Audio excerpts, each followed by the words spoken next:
Chapter 471. Don't you think that your body is more valuable? You can go there on Monday. Yi-er had finally made up her mind. She was a prostitute. She had wanted to sell herself to Min Zikai, but Min Zikai's mother appeared out of nowhere. After that, she chose a good-looking and powerful buyer.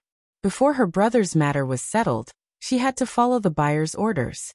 She had no other choice. She was lucky that the buyer had taken a liking to her. Other than Jiang Zhao, no one else would dare to take over her business. Thank you for your kind words, Mayor. I will keep it then. Yi-er showed a bright smile and rubbed the card between her hands. She looked like she was rubbing her hands in the middle of winter to keep warm. On Saturday, Yi-er brought Si Jie to see her father in prison. Both of them told each other that they were doing well, and did not need to worry. After sending Si Jie to school on Monday, Yi-er went to Wudong Street. No matter how hot it was outside, this street was always cool. Those century-old Wudong trees had deep roots and could cover the sky. No matter how strong the sun was, it could still isolate the trees from this street. Therefore, those artists could use a comfortable posture to dip in ink and paint. Yi-er stood beside the boy and watched him earn money through art without saying a word. A sketch cost 30 renminbi, a coloring cost 30 renminbi, and an oil painting cost 300 renminbi. The boy's skin was fair, and his hair was not permed or dyed like other children his age. His hairstyle was simple and clean. His fringe was blown by the wind and covered half of his straight eyebrows. He was focused on painting and dipping the paint. He looked very beautiful. After the buyer left, Yi-er started to joke with the boy. Hey, not bad. You must be a household worth 10,000 renminbi now. The boy replied indifferently. It's not like there are people painting oil paintings every day. Yi-er felt bored and asked, what is art? The boy lowered his head and kept the paint. Then what do you think art is? Yi-er looked at the glaring sunlight outside the tree. I think beautiful things are art. The boy casually asked. Like you. Yi-er tilted his head and looked at the boy. Am I beautiful? The boy put down the paint in his hands and looked at Yi-er with a smile. That smile was as clean as the spring breeze that blew through the peach blossoms and white apricots, making one's heart flutter. Not beautiful. Yi-er couldn't help but feel disappointed. Yeah, I also feel that. I'm not beautiful. She didn't deserve to be associated with the word beautiful. Only those with pure hearts had the right to be beautiful. For example, this boy would never say anything that went against his heart. If he felt bad, he would say no. If he felt good, he would say yes. He was beautiful and clean. He didn't need to look at anyone's face to live his life. He didn't need to rely on anyone. He was unrestrained. If nothing had happened to the Yun family, she would have been like this as well, doing what she liked to do and learning what she was interested in. She suddenly felt that she was thinking too much. Shaking her head, she reached out and patted the boy's shoulder. Hey, do you know anyone on this street who is good at drawing human figures? The more reliable one, the kind that can make ugly things look beautiful. The smile on the boy's face suddenly disappeared. He looked at Yi-er with a startled expression and a hint of panic. Yi-er retreated to the foot of the wall by the street. The boy's bicycle was there. She lifted her butt and sat on the back seat. Swinging her legs, she looked into the boy's eyes and puffed up her cheeks. I'm almost 19 years old. I want to draw a more artistic human figure as a memento. It would be best if you could draw me prettier. The boy only felt that he was a little silly. He was scared silly by this girl in front of him. What did she say she wanted to do? Draw a human figure? Let someone draw a human figure for her? Doesn't your school often hire human figures? Isn't it art? The boy's head felt as if it had been hit by something. He could no longer distinguish what he was hearing. You want to be a human figure? Why are you so loud? Yi-er raised her hand to her lips and made a shushing motion. Be quiet. Otherwise, people will look over. The boy snorted and turned his head away from Yi-er. You actually want to be a human figure? Yi-er jumped down from the bicycle. What's wrong? Even if I want to be a human figure, isn't that also a sacrifice for art? Don't you artists also say that the human figure is the most beautiful art? Besides, she had never thought of being a human figure. She just wanted to leave a memento for herself. How did it get to the point where she wanted to be a human figure? Yi Er walked forward and happened to see stars when the boy suddenly turned his head and knocked it against her head. She held her forehead and complained. What are you doing? You have such a bad temper. You really want to be a human figure? How can you be so depraved? Yi Er rubbed her forehead and looked at the boy who was angry for no reason. Depraved? Then all the naked bodies that your school draws are depraved? That's different. How is it different? Aren't they all art? You don't look like art. You're not suitable. Yi Er saw that the boy was shouting at her with a red face. It turned out that such a good-tempered boy couldn't stand her vulgarity. She couldn't help but feel lonely and sighed. Am I that bad? If I'm not beautiful, then I can't even be drawn beautifully? The afternoon sun was scorching. It shone through the floor-to-ceiling windows of the five-star hotel and lingered there. The girl looked at the sunlight on the ground. Her eyelashes were curled up like little brushes with gold powder. Her long yellow hair was brushed to the left, revealing the perfect side of her face. Her arms were bent and propped up on the European-style sofa. Her fair and tender arms were in front of her chest, but they revealed a little of her alluring bosom. Her smooth back and waist were curved upwards. The curve was very seductive. Her perky buttocks were covered with a thin veil that made one's heart clench and want to tear it off. The room was so quiet that one could almost hear the sound of an hourglass. The boy stood 2 meters away from the sofa. In front of him was a drawing board. From time to time he would look up at the model on the sofa. Then he would start drawing. His movements were smooth, focused, and elegant. The girl on the paper not only had a beautiful face and a seductive figure, but her pair of feet that were kicking backward made her look playful and cute. Yi Er didn't feel the slightest pressure because her artist's eyes were too clean. You couldn't see anything other than paint in his eyes. She didn't expect that the boy would help her draw, because she always felt that they weren't from the same world. She was dirty and filthy, but he was pure and flawless. If she let him draw her, she was afraid that he would be dirty. But she was afraid that she would become dirtier and dirtier in the future. Before she was completely dirty, she wanted to leave something for herself to remember. Who wouldn't want to keep something that was still considered beautiful? Time didn't stop ticking, but what was done would come to an end. Yi Er put on her clothes and looked at the drawing that was still clipped to the drawing board. She reached out to touch it.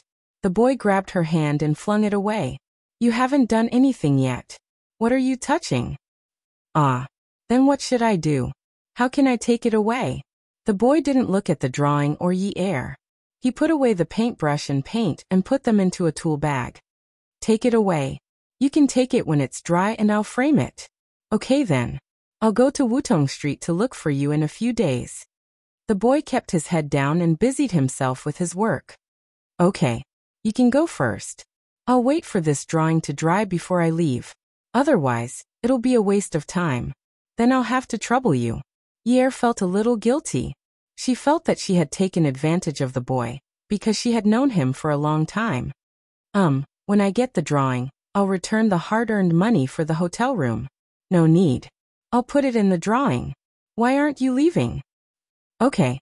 When the boy heard the door close, he raised his head and looked at the tightly shut door. Suddenly, he slumped to the ground and laid down on the thick and soft carpet. His dark eyelashes drooped over his eyes, blocking all the emotions in his eyes as he breathed heavily. He covered his chest with his hand and frowned. His heart was thumping nonstop. The frantic rhythm of his heart was unfamiliar to him. It was as if the sound in his ears was coming from someone else's chest. City Government Office Building. In the Deputy Mayor's office, Secretary Lu Cheng was reviewing Jiang Zhao's schedule. When he heard someone knocking on the door, he wanted to go and take a look. But this person seemed to be very influential. He directly locked the door and entered the office. When he saw Qin Fian, Lu Cheng smiled helplessly. Nice to meet you, Chairman Qin.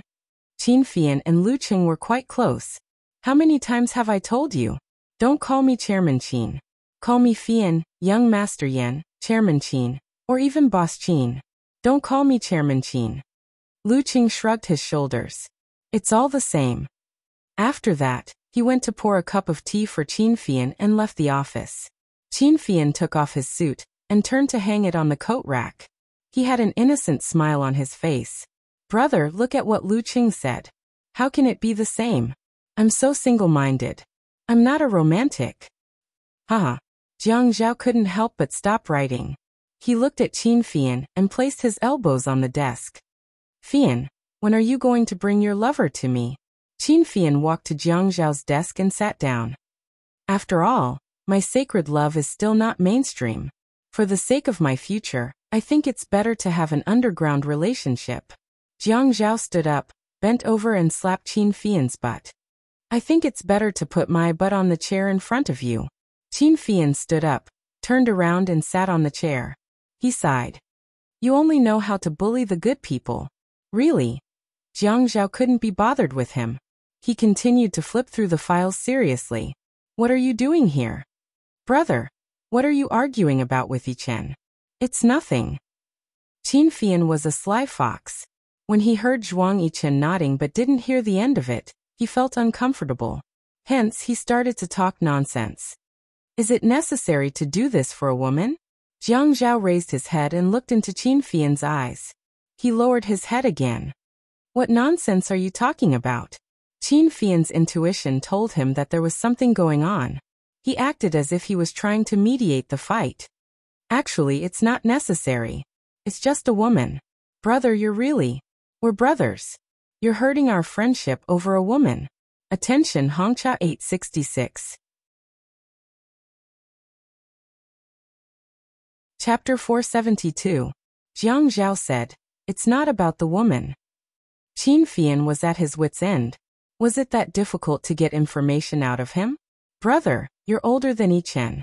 Why don't you just let him have his way? Jiang Zhao licked his lips. It's not about the woman. It's about who is in charge. Qin Fian dared to conclude that it was for a woman, but he didn't know why. He was so anxious that his heart was scratching like a cat, but he didn't dare to speak too confidently, for fear that he would miss out on a word or two. Jiang Zhao didn't know what Qin Fian was thinking. He asked, Are you very free? I miss you, Qin Fian said casually. Jiang Zhao put the signed documents in front of him into a craft paper folder. He wrapped the folder with a white cotton thread and put it on his left hand. Oh, you know that I like women. Qin Fian pursed his lips. Even if you like men, I don't want to be incestuous. My taste isn't that heavy. Jiang Zhao picked up a folder on his right hand and took out the documents. He glanced at Qin Fian. Your taste is so light. You have the lightest taste in our family. That goes without saying. I don't even put salt in my food. Jiang Zhao couldn't help but laugh. In Haicheng, only Qin Fian dared to say that he was gay. He never felt that he was embarrassing his grandfather. Yes, not only do you not put salt, but you also don't use fire. You just eat it raw. Miss Tseng, you're here? Jiang Zhao and Qin Fian heard Lu Cheng's voice outside the door and stopped talking. Qin Fian winked at Jiang Zhao. Actually, Tseng Tingting is quite nice. You can try. Qin Fian shook his head and shrugged his shoulders to show that he couldn't accept it. You know that I'm very loyal. Tseng Tingting was caught eavesdropping at the door by Lu Cheng. At this time, how could she care about being polite? The only thing on his mind was Qin Fian's question to Jiang Zhao. And the reason he was at odds with Zhuang Yichen was because of a woman. Women? Didn't the Ouyangyan dump him long ago? This hurt Tseng Tingting's self-esteem too much. All these years, she had treated Jiang Zhao as Tang Seng. But where did this woman come from? It was Tseng Tingting's first time entering the house. She used the same imposing manner as when she went out in the past. She was arrogant. Lu Qing knew that Qin Fian was there, so he didn't need to be in the way. He immediately closed the door and didn't dare to let strangers near the office. Tseng Tingting walked up to Jiang Zhao's desk and banged on it. She craned her neck and said, Jiang Zhao, in life, you belong to me, Tseng Tingting, and in death, you belong to me. My father has already acquiesced to us being together. If you dare to fool around outside, I'll turn you into a eunuch. Jiang Zhao acted as if he didn't hear her at all. He said to Qin Fian, Fian, didn't you miss me? Where are you going tonight? Qin Fian pushed up the refined frame glasses on his nose and frowned. His devilish face looked miserable as he said, Bro, you've broken my moral integrity to the point where I can't even pick it up. I still need a good reputation. Actually, I've never had any thoughts of incest. Sung Tingting was about to go crazy from being ignored. She grabbed the pen holder on the table and was about to throw it at Jiang Zhao when Qin Fian's soul-stirring phoenix eyes suddenly lit up. He shouted, "Oh my God! I finally understand why there are more and more gays. It's because women are tigers." Sung Tingting slammed the pen holder on the table. She glared at Jiang Zhao with her black eyes. She lifted her chin and her neck tensed up. "Jiang Zhao, don't blame me for not reminding you. If I find out which woman it is, I'll kill her." After Sung Tingting left, Qin Fian patted his chest. "She's too fierce. She doesn't look like a woman at all. Luckily, I like men," Jiang Zhao said. "Your boyfriend might become like that one day." Qin Fian was cold outside, but he smiled mischievously after closing the door. He said, "Bro, my boyfriend is very understanding." Then he paused. "Oh right, that woman of yours?" He wanted to ask what she did, how old she was, and which family she was from. But he was afraid that if he asked, Jiang Zhao would think that he didn't know anything, so he didn't say anything. "Very ordinary." Qin Fian got up and leaned on the table. He lowered his head to look at Jiang Zhao's eyes. "Bro, so you don't like Sister Yin anymore?" Jiang Zhao said calmly. "It seems that you're really free. You're definitely not interested in studying the direction of the second subway line." Qin Fian immediately stood up and turned around. He went to the coat rack to take his suit. "I'll go first." "Bro, you're my brother." Jiang Zhao shook his head and chuckled. At night, Yi Er went to work at Peerless Beauty. She returned to her previous state of keeping a low profile. But she was mentally ill. She was afraid of delivering wine to Zhaojun, and didn't dare to step in. But her mother, Manager Wang, who was covered in knives, insisted that she go. She wore a waiter's uniform. According to the rules, she delivered the wine to the door, and rang the bell to ask the princess to come out and get the wine. But the princess wanted her to deliver it personally. The reason was that someone was looking for her. "Who?" The princess looked around and whispered, "Second young Master Zhuang." Yi Er only felt that 2 of her 3 souls and 7 spirits were missing. She was not far from death. Well, our workroom is very busy right now. My dear princess, please help to deliver the wine." Of course, the result didn't change because of the pleading. Yi Er handed the wine to the princess in fear, and entered the private room. Zhuang Yichen sat there calmly. His imposing manner made Yi Er panic. He raised his hand and waved at Yi Er. Yi Er was so scared that her legs trembled. Yi Er prepared for the worst. She didn't know what Zhuang Yichen would do to her, but she had to smile hypocritically. She was not the kind of young lady who would throw a tantrum easily and throw a wine bottle at a guest. She would slap him if he touched her, and she would fight him if he kissed her. She would brag if she did not come.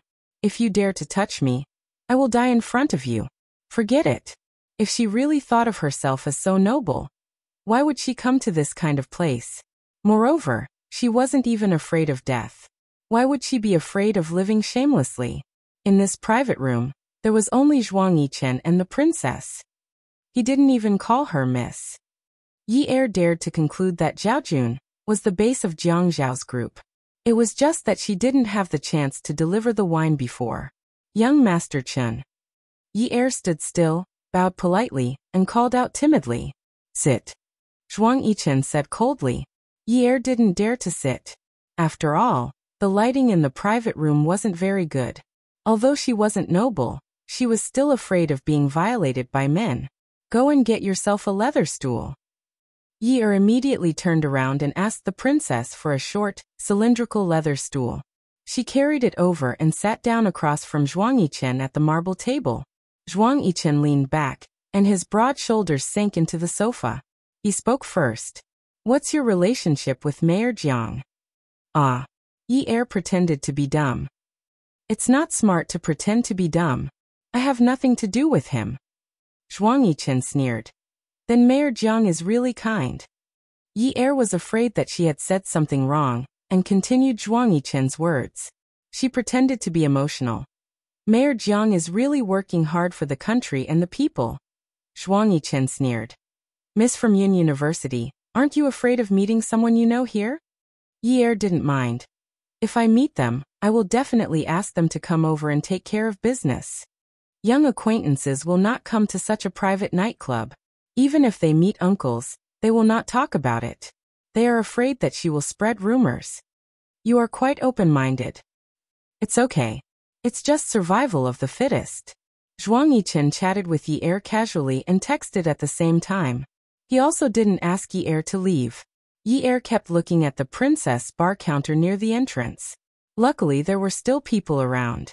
If she was killed, there would be witnesses. Suddenly, the private room's elevator doors opened. Ding! With a sound, the door of the sedan opened.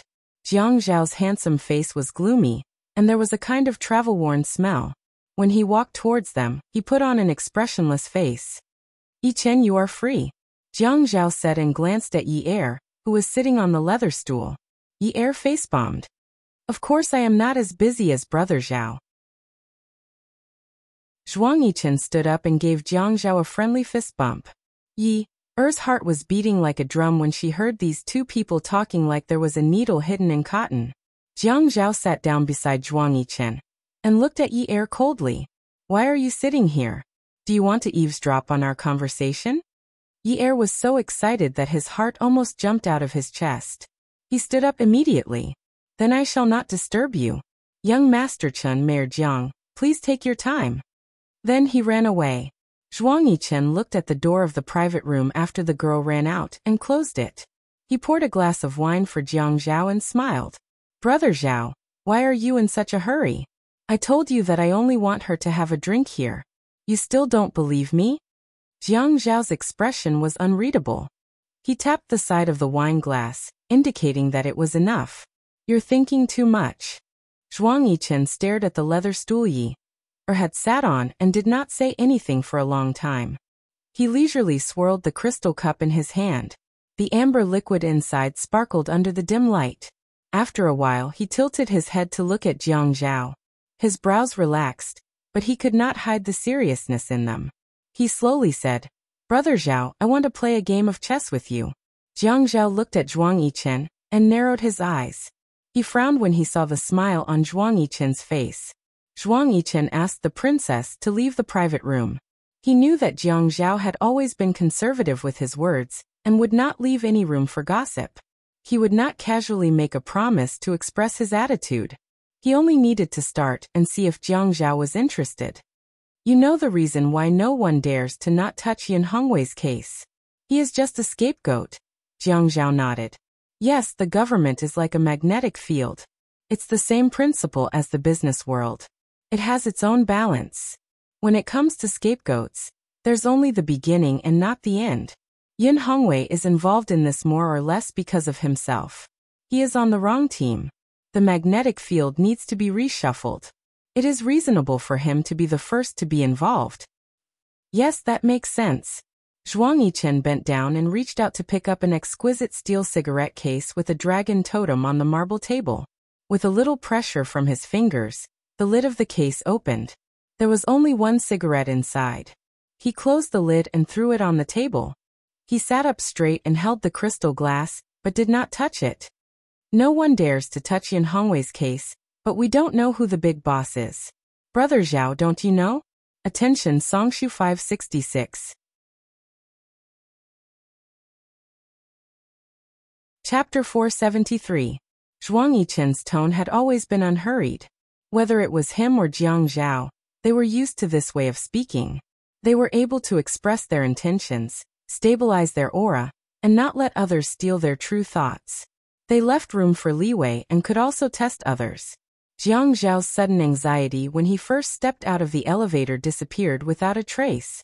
At this moment, there was only a steady and restrained calmness. He leaned forward and opened the exquisite cigarette box. He held the cigarette in the corner of his mouth and took out a lighter. With a ding, he flicked open the lid. With a click, the bright orange flame wrapped in a faint blue core appeared in front of him. The flame was extinguished with a crackling sound. The smoke coming out of his mouth was accompanied by a soft sigh. Yichen, we've been brothers for 15 years, right? It started when Mom and I transferred to High City. A trace of warmth appeared on Zhuang Yichen's face, and the corners of his mouth curled up slightly. There are some things that you should let go of. Eager for quick success and instant benefits can sometimes lead to a complete loss. The gains don't make up for the losses. Brother Zhao, do you really know the big boss behind the scenes? Is it someone from the provincial party committee? What if I'm talking about a boss even higher up? Zhuang Yichen shook his head and gritted his teeth. Impossible. Zhuang Jingren can't have such great power. Jiang Zhao took another puff of his cigarette. The light from the cigarette, but looked brighter than the lights in the room. He frowned and pressed the cigarette into the heavy crystal ashtray. No matter what, Zhuang Jingren is still your father. You're now ranked at the top of the invisible rich list. They don't know your true strength at all. Isn't that enough? It'll never be enough until I see the entire Zhuang family die, Zhuang Yichen said lightly, as if he was talking about something unrelated. Yichen, your surname is also Zhuang. My surname is Zhuang after my mother's. The conversation reached a bottleneck that they always encountered. Zhuang Yichen raised his head and drank the wine in his hand, leaving not a drop behind. He casually threw the glass away, and it landed steadily on the table. It only shook a few times before falling flat. Zhuang Yichen casually but heavily leaned on the sofa. His voice lowered as he said slowly, "If I say that I want to intervene in Yin Hongwei's case, what do you think, Brother Zhao? Have you heard of something recently?" Jiang Zhao did not answer Zhuang Yichen directly. He did not want to continue this topic. The tacit understanding between Jiang Zhao and Zhuang Yichen was based on their 15 years of friendship. They made use of each other, but they also treated each other with sincerity. It sounded paradoxical, but there was nothing wrong. There's no way you don't know about the rise of a new family in Sea City. Zhuang Yichen's interest was suddenly piqued. You mean the Shi family in the south? Yes, Haiqing started out 2 years ago. At first, they did import and export business. Then they moved into hotels and real estate. This year, they acquired a game software company with potential. They're developing at an astonishing speed. Zhuang Yichen wasn't surprised. He already knew. A new family that can establish themselves in Haiqing in 2 years and expand their business to such a large extent must have a lot of money. Otherwise, they're also from the Red Sect. Jiang Zhao shook his head. Not too much. But I can't find any information about them. You want me to help you investigate? Jiang Zhao said. I want to know the background of these powerful families. It's not convenient for my dad to use the military's resources to investigate some things. You've always known the bottom line. Haiqing needs to be a big cake for my political achievements to come out quickly. Zhuang Yichen laughed out loud. You still have the nerve to say that I'm eager for quick success? We're just the same. Besides, you're trying to pull people in to steal the cake from me. Why should I help you investigate? Jiang Zhao smiled faintly. There's no such thing as an eternal enemy. Enemies can work together. Plus, from what I see, you might end up eating them. You've always had the ability to do that. Zhuang Yichen raised his eyebrows. You sound so confident. Aren't you afraid that I'll eat you one day? Jiang Zhao didn't seem to care, but his tone was confident. You'll never eat your own food and let it rot. Zhuang Yichen laughed out loud again. When Yi Er was about to get off work, she received a message from Jiang Zhao telling her not to see him for the time being. Yi Er couldn't wait to see him. Whenever she saw that crazy iron plate, she had to pretend to be a grandson, a demure lady, and a pitiful one. She didn't even get nominated for an Oscar, Golden Horse, Golden Rooster, or Golden Eagle awards. She still had to work hard to act. The next time she participated in China's Best Acting, I'm an actress, she would definitely become famous. Ye returned home. Early the next morning, Zhou Yin came looking for her, and had a big fight. Not only did this ruckus not affect Yi Er's mood, but it also gave her an indescribable sense of joy. She finally understood the beauty of power. Previously, she only felt the darkness and filth of power. Power made her run into a wall everywhere. She had to beg for help, learn to live by people's expressions and be cautious. In the past year, she only felt that power was like a demon's hand, choking her neck. She didn't die, but she couldn't breathe properly. In the face of power, she knew that there were things in this world that were more unfair and filthy than money. Money could buy a lot of things, But sometimes, no amount of money could buy an unspoken rule under the balance of power. For example, her father. The more Zhou Yan's face was red, the more she felt that the sky was blue. Zhou Yan's face was full of disdain. Yin Yi, whose bed did you climb into this time? Yi Er wasn't stupid enough to mention Jiang Zhao. Do you think everyone is like you? Climbing into the driver's bed? Don't blame me for not reminding you. The next time you come here to cause trouble, my mouth won't be shut because of our blood relationship. Xiao Jie belongs to me. That's justice. Zhou Yan felt guilty, but she didn't want to be at a disadvantage. Nonsense. The president of the court is my university classmate. He changed his mind at the last minute. Yin Yi, I didn't expect you to be so cheap now. She knew that this matter wasn't so simple. Not only was Director Lin her classmate, but the Yuan family had also given her a lot of benefits. Now all the money had been refunded. If Yin Yi didn't have someone above her, how could such a big change have happened? Yi Er smiled sourly. Oh, Mrs. Yuan, you're the wife of a wealthy family after all. You should pay attention to your manners when you speak. It's okay for me to swear a little, but for someone of your status, the stock price of the Yuan Corporation will fall if you say it out loud. After Yi Er finished speaking, he threw Zhou Yan away rudely. She almost fell flat on her face. With a bang, the door slammed shut.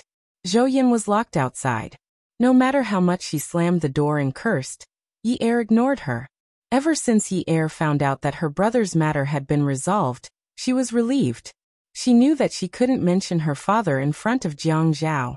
Since her brother's matter had been resolved, she didn't need to care about him anymore. Therefore Yi Er, who was still sleeping in on Wednesday, immediately hung up after receiving Jiang Zhao's call. At night, when she went to work, she received a text message from Jiang Zhao. The content was for her to go to the apartment in the north of the city after work. She deleted it immediately. Bah! Despicable. She had nothing to ask of him now. She could totally turn her back on him. After work, she went home at 2:30 a.m. and took a shower. Jiang Zhao's life had been smooth sailing. Even if someone wanted to fight with him, they didn't dare to do it openly. It had always been others who tried to curry favor with him. Because of his family background and his political achievements, the government naturally flourished. With such a smooth life, how could he tolerate Yi Er's malicious neglect? Therefore, when Yi Er came out of the shower and picked up an unfamiliar call, she only heard the man's cold voice. Get down here immediately. 40 seconds. Otherwise, within 2 days, Yin Sijie will change his surname to Yuan. Yi Er felt cold from head to toe. How could she be so stupid? This matter was orchestrated by Jiang Zhao. It was easy for him to change his mind. How did she get carried away by joy at that time? This time, Yi Er was wrapped in a bath towel. She pulled open Jiang Zhao's car door and got in. Jiang Zhao raised his wrist to look at his watch. The lines on his handsome face seemed particularly stiff under the restless anger. He coldly mocked. You've improved. 37 seconds. It seems like you want to see me even more than last time. Yi Er didn't care about Jiang Zhao's expression. She just wanted to act coquettishly and put her arms around his neck. Lord, of course I want to see you. You're so handsome, confident and wise. Jiang Zhao. Oh. He slowly pushed Yi Er away and glanced at her. Last time, she took a shower and wore pajamas. This time, she ran out of the bathroom directly, right? This woman really needs to be taught a lesson. If I don't teach her a lesson, she will never know what is bitter and what is sweet. Such a handsome, confident, and wise man called you. How would you react? Yi Er laughed awkwardly and pretended to be excited. Yeah, of course, I would be flattered. Jiang Zhao asked again. Then what about texting you? Of course, I would be ecstatic. Jiang Zhao sneered. So being flattered means hanging up the phone. Being ecstatic means turning a blind eye? Yi Er felt that she was not far from death. She immediately denied it. How could it be? Jiang Zhao didn't say anything and started the car. Yi Er then realized that she was only wrapped in a bath towel. She quickly pulled his sleeve and shook it. Mayor, can you let me go home and get some clothes? Jiang Zhao snorted and smiled. It's very late. Time is money. Why should I waste money for you? Yi Er's flattering smile froze on her face. She thought that this guy must have eaten poisonous snakes since he was a child. Otherwise, how could he speak so viciously? Yi Er pointed at the bath towel on her body and said embarrassedly, "Isn't this an eyesore?" Jiang Zhao put his hand on Yi Er's thigh and pinched it hard. His eyes were fixed on the road ahead, and a wicked smile hung on the corner of his mouth. "Don't you know that I like to see you without even a towel around yourself? This bath towel is really an eyesore." Yi Er took a deep breath. She was really defeated by him. She was originally tall. She was afraid that the car would be seen when driving out of the community, so she slid down. She hated herself for being so immature. Why couldn't she offend anyone? So, is this the consequence of biting the hand that feeds you? In ancient times, women dared to marry men easily. Why did she have to calculate it so clearly?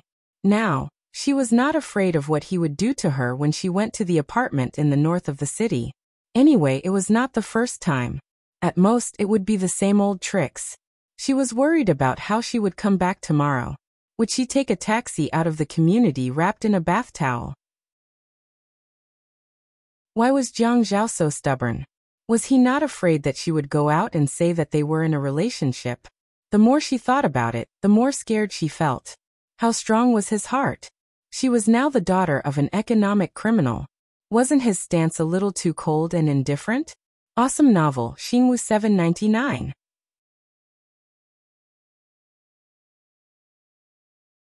Chapter 474. Mayor, don't you think it will be bad for you if we are caught like this? Jiang Zhao replied casually. Huh? You want to report to the police? I don't dare to do that. I am not that stupid. Yi Er felt she was not interested in talking to Dong Xuebing about these useless things. She should be more concerned about the things in front of her. Then I don't have any clothes. Will you send me back? Jiang Zhao turned and looked at Yi Er. Suddenly, he changed his cold expression and smiled gently. I had wanted to send you back. But it's late now. I need to rest. Yi Er quickly gave in and said, It's okay. You can sleep until you wake up. Jiang Zhao continued to look at the road while driving. He still has a gentle smile on his face, and his voice was filled with love. But my Xiao Bao Bei, there are many people in the morning. If you get into my car like this, you will be an eyesore. When Yi Er heard Jiang Zhao calling her Xiao Bao Bei, she almost vomited yesterday's dinner. But when she heard what Dong Xuebing said, she only wanted to find a big basin and vomit blood. This fellow looks like he is going to be soft-hearted. She thought he was going to be a gentleman. But in the end he was still taking revenge on her.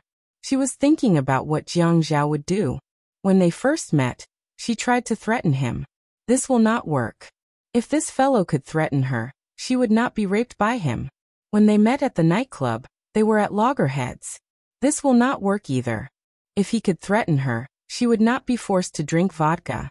When they met the robbers on the streets, she would pester him and act cute. When she went to his place to seduce him and beg for his help. Oh my God. Does he really like that kind of woman? That kind of woman who does not have any thorns? Are you kidding me? Mayor Jiang, you are too tasteless. You should at least have a better taste. For example, a woman with a better personality. That way, I will not have to act so hard. The car was parked in the garage. Yi Er took the keys and went upstairs first. Jiang Zhao slowly followed behind. As soon as he entered, Yi Er, who was wearing Jiang Zhao's pajamas, placed the shoes in front of him. Yi Er was tall to begin with. When she wore Jiang Zhao's pajamas, it could be used as a short dress. It was just right.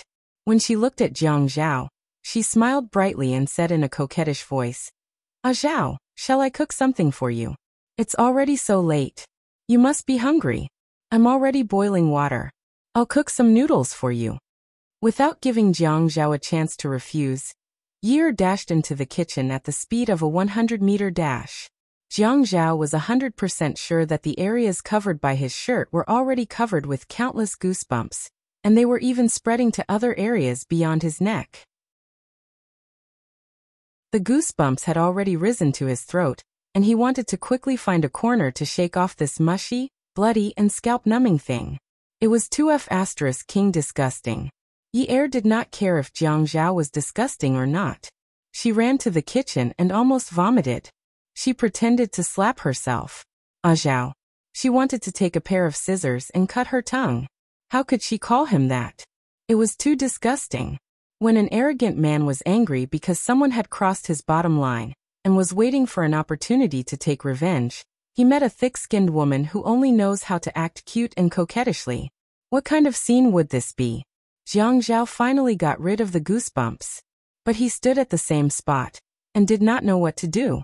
No one had taught him how to deal with this kind of woman. If she dares to threaten him, he will trample her to death. If she dares to talk back to him, he will crush her to death. If she dares to fly her claws around like Sung Ting Ting, he will pull out her teeth. But she was like a piece of sherry, soft and soft.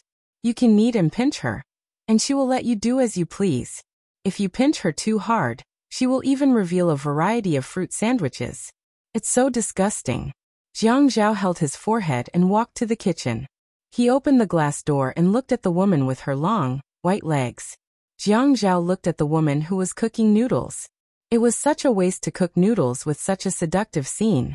Remembering her revenge, he spoke harshly. I didn't expect that Miss from Yin University's slender fingers would also be exposed to the sun. Yi Er was cutting scallions and ginger on the chopping board. She did not raise her head and just shrugged her shoulders. She focused on the knife. I didn't do it before, but my father got into an accident. Other than the villa with my grandmother's name on it, everything in my house was sealed. The money in my bank account is the pocket money that my father usually gives me, so I don't dare to use it carelessly. It's too expensive to eat at high-end restaurants. Si Jie would have diarrhea after eating at small restaurants outside, so I learned how to cook by myself. At first, I just had to cook it until it was cooked, but Si Jie's body was still growing. In order to let him eat more, I started to learn how to cook dishes that look, smell, and taste good. It's actually very simple. Yi Er even laughed out loud after she finished speaking. At this moment, Jiang Zhao had already turned around and left. When Yi Er heard the glass door close, she tightened her grip on the knife's handle. She looked at the green and white scallions with sparkling and translucent water droplets dripping onto them. She stroked her face with her index finger, and then put it into her mouth. Ah, so it was this bitter. Yi Er didn't understand many things in the past. For example, how did her father, who started from scratch, become a financial criminal? She didn't understand why after her father got into an accident, her mother left, her relatives distanced themselves from her, and her uncles became strangers to her. She didn't understand why actors had to sleep with directors. Why did models have to sleep with sponsors? She didn't understand because she wasn't even 18 years old at the time. Now she understood. Because she had spent more than 10 years of other people's lives in this 1 year. She understood that the princesses of this world should live in fairy tales. They shouldn't have to do any household chores, while the commoners should know the cruelty of reality. They should know that humans couldn't win against the heavens. The only thing that could win against the heavens was luck. If she was still the same as before, she would have thrown the kitchen knife at Jiang Zhao. Cut scallions and cook noodles? Cut your brother. Cook your sister. To Yi Er's surprise, Jiang Zhao didn't make things difficult for her anymore. It seemed like this vicious guy really liked women who were obedient and didn't have any thorns on them. Because he seemed to have forgotten that he should glare at her a few more times and mock her more. He just went to bed and turned off the lights after taking a shower. When he kissed, he was like a real prostitute. It turned out that the kiss of a prostitute was soft and lingering, as if there was a magnet in each other's bodies. Jiang Zhao was far more gentlemanly in bed than out of bed. After he took off his clothes, the passionate and gentle collision made people feel like they had barged into a gorgeous dream created by a dream creator. Yi Er felt that this was a beautiful dream. The doorbell's ringing didn't seem to be in a hurry, but it started ringing again after it finally stopped. Yi Er really didn't want to move. She reached out to push Jiang Zhao to open the door, but when she reached out, it was empty. The spot where the person was sleeping next to her was no longer warm. She reached out to grab the clock on the bedside table. Oh my God, it was 11:30. Jiang Zhao had already gone to work. She put on Jiang Zhao's pajamas from yesterday and looked out of the peephole. She was shocked. It was Lu Cheng. Was Lu Cheng here to pick up Jiang Zhao? She didn't dare to open the door. Her phone rang, so she ran to the bedroom to get it. When she picked it up, It was a call from Lucheng. Yi Er, boss asked me to bring you some clothes. Yi Er's face was as red as a monkey's butt. When she opened the door and saw Lucheng, her face was still red. It was very awkward. Lucheng looked around cautiously and passed the shopping bags to Yi Er. He didn't look uncomfortable or embarrassed. Even if the person in front of him was his girlfriend's best friend, he was still able to keep a straight face. Yi Er, I will leave first. If you need anything, just give me a call. Yi Er saw Lucheng leaving and quickly stopped him. She paused for a while and said softly, Lucheng, I think I should tell Ling Ling about this myself. Lucheng said, it's better to keep this a secret. It's better not to tell anyone. Those who know about this will not get any benefits. Yi Er was amazed by the mayor's secretary's quality. She closed the door and took out her clothes to change. It was an ankle-length dress made of mulberry silk. It was white and had a hem. When the wind blew, it would definitely flutter. The chest and shoulder straps were handmade. The quality of the fabric and workmanship was good. She didn't even need to look at the price tag to know it was expensive. Jiang Zhao wanted her to dress like Xiaolong knew. If she were to wear this dress outside, people would laugh at her. To match the dress, Yi Er even tied her hair into 2 loose braids. She looked as pure as a fairy. Lucheng returned to the deputy mayor's office. He had completed his task. Jiang Zhao rolled up his sleeves and frowned as he stared at the documents. When he raised his head to look at Lucheng, he gave him a smile that made Lucheng at a loss for words. Jiang Zhao gently tossed the document in his hand aside and lazily sat on the leather chair. Lucheng, do you know why I asked you to deliver the clothes today? Lucheng replied, this is because boss trusts me. Jiang Zhao laughed. Actually, I want to see if Mayor Chen's men have the guts to report my private matters to him. Lucheng looked at Jiang Zhao, who purposely paused for a moment. He was furious. Jiang Zhao continued, you are Zheng Ling's boyfriend. You know better than Yin Yi what happened to Yin Hongwei. He had chosen the wrong side and became the victim of the power struggle. Don't think that I don't know that you were pretending to be drunk and allowed Zheng Ling to steal the room card. You did not release those photos because you felt that Mayor Chen did not know about it. Lucheng knew that Jiang Zhao was a shrewd person, but he did not expect him to be so shrewd. He could not hide his panic. Boss, Actually, you are right. A good bird chooses a good tree to nest in. Mayor Chen's title does not have a deputy in front. Jiang Zhao purposely said. Lucheng could not take it anymore. He immediately expressed his stand. Mayor Jiang, I have always been on your side. Lucheng had always been close to Jiang Zhao and addressed him as boss. But this time he had to use honorifics. Jiang Zhao nodded his head in satisfaction and asked Lucheng to leave the office. His smile faded as he took out his phone and dialed a number. His gaze fell on the door lock that Lucheng had closed. The light in his eyes grew deeper and deeper. After the other side picked up, he said in a deep voice, Yichen, let's start setting up that big game of chess. Add. Xinwu 799.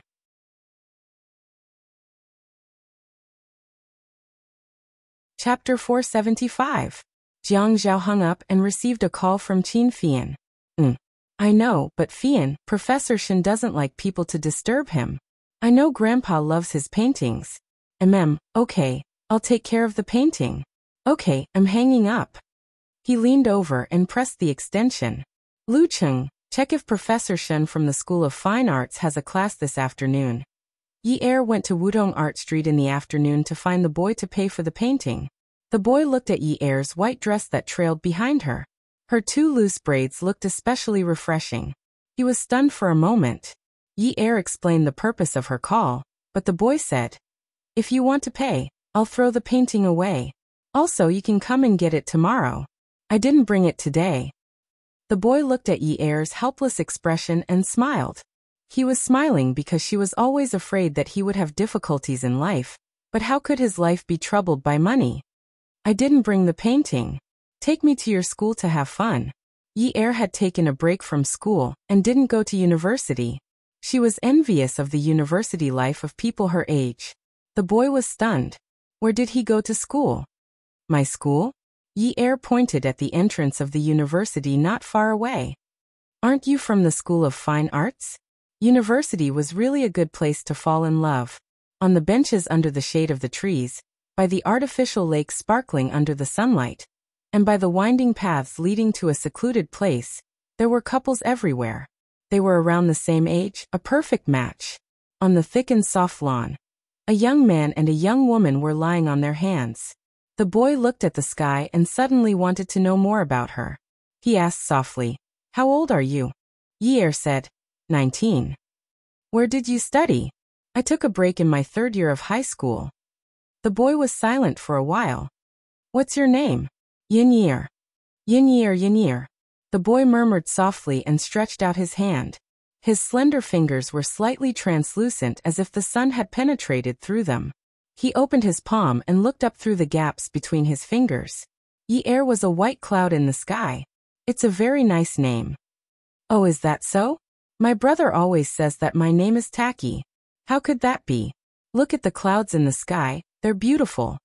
Yi closed his eyes and took a deep breath of the air. It was filled with the smell of grass. "That's because the clouds you see now are white clouds that are like cotton candy. Behind them is a blue sky. With the blue sky as support, it is a kind of fresh beauty. But in a few days, dark clouds will definitely cover the sky. The sky will be dark and gloomy, and the clouds will no longer be white clouds. How can it be beautiful?" The boy sighed softly. Yi turned around and put her arm next to her ear. The boy was lying on his side in the same position as her, looking at her. Yi looked into the boy's eyes seriously. She gazed at the pair of clear pupils in his eyes and reached out to stroke his eyebrows. She sighed and said, "You're the prince in fairy tales. How can you sigh? You should have the most beautiful smile." The boy held his breath and asked calmly, "If I'm a prince, what are you?" Yi's eyes darkened. I should be a witch." The boy's heart was suddenly whipped. He frowned and asked, "You didn't go to school. What do you do for a living?" "Me?" Yi turned around. The warm sunlight couldn't do anything to the shade of the tree. She lay there comfortably and looked at Yi and the white clouds in the sky. What did she do for a living? A woman who traded her body for safety. What did she do for a living? The boy stared unblinkingly at the girl who was lying flat and no longer looking at his eyes. He saw the tears rolling down from the corners of her eyes. When he reached out, he heard her voice that seemed to be floating from the sky. It was faint and intermittent. I sold my body. Actually, at first, I wanted to rely on myself. Later, I felt that I was too naive. Haha, look at the dress I'm wearing today. It's so beautiful. It's so expensive. If I didn't buy it myself, I wouldn't bear to spend that money." The wind seemed to have stopped at this moment. He seemed to have heard the sound of tears falling into the grass. It was so loud, like glass beads hitting a thick steel plate. The shattering sound could penetrate a person's fragile eardrum. At this moment, a black Audi used by the government slowly drove into the quiet and beautiful art campus. Yi ran away from the lawn. She used almost all of her strength. She never knew that breaking herself for others to see was such a cruel thing. She thought that she would be able to calmly talk about it, but she couldn't persevere. She selfishly thought that she could finally expose herself in front of a pure and flawless person, and pour out all the rubbish in her heart. But she really shouldn't have polluted his world. She didn't expect to bump into the black Audi. She felt like she was dreaming when Jiang Zhao asked her to get in the car. The person who was driving was Lu Cheng. He was still a high-quality secretary. He was so calm, and he directly ignored her. Jiang Zhao looked at Yi sitting alone by the car door. She didn't move closer to him. He patted the seat beside him and said, "Come here." Yi moved over and sat properly. She sat in a dignified manner, like a lady from a wealthy family. Jiang Zhao reached out and smoothed the hair on Yi's shoulder. Then he played with her braids in his hands. She looked pretty good dressed like this. This girl was quite malleable. When he saw her running out like that, he was shocked. When she turned to look at the car, her eyes widened in horror. She was wearing a white dress and had 2 braids. Standing there, she looked like a little white rabbit. Thinking of this, he couldn't help but soften his voice. "What are you thinking?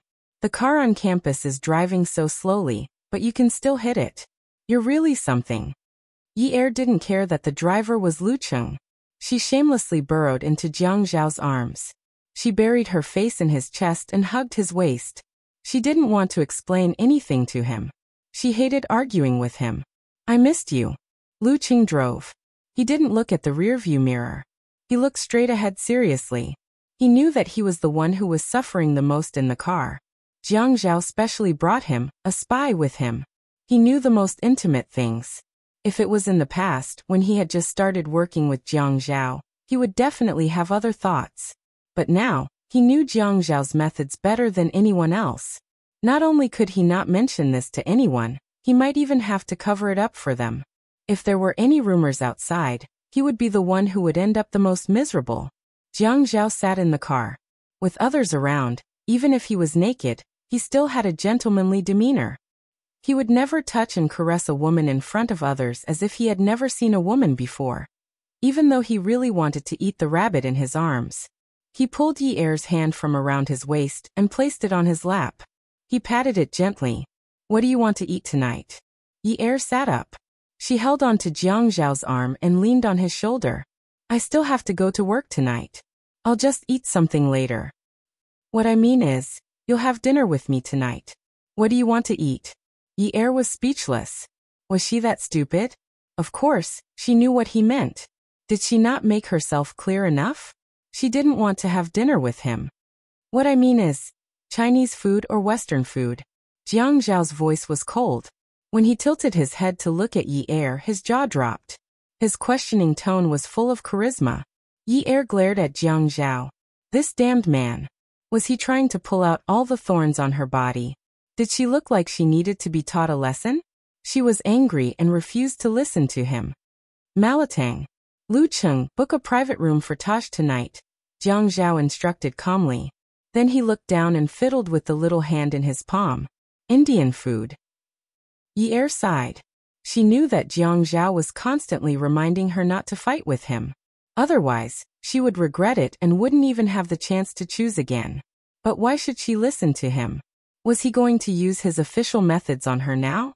Since she couldn't fight him head-on, she would just have to act. Zhao, I don't like Indian food. Jiang Zhao pulled the back of Yi Er's hand to his lips and kissed it gently. Then he wrapped his hands around it and rubbed it gently against his chin. Yi Er almost fainted. But when she took a closer look, she saw that his eyes were full of cunning.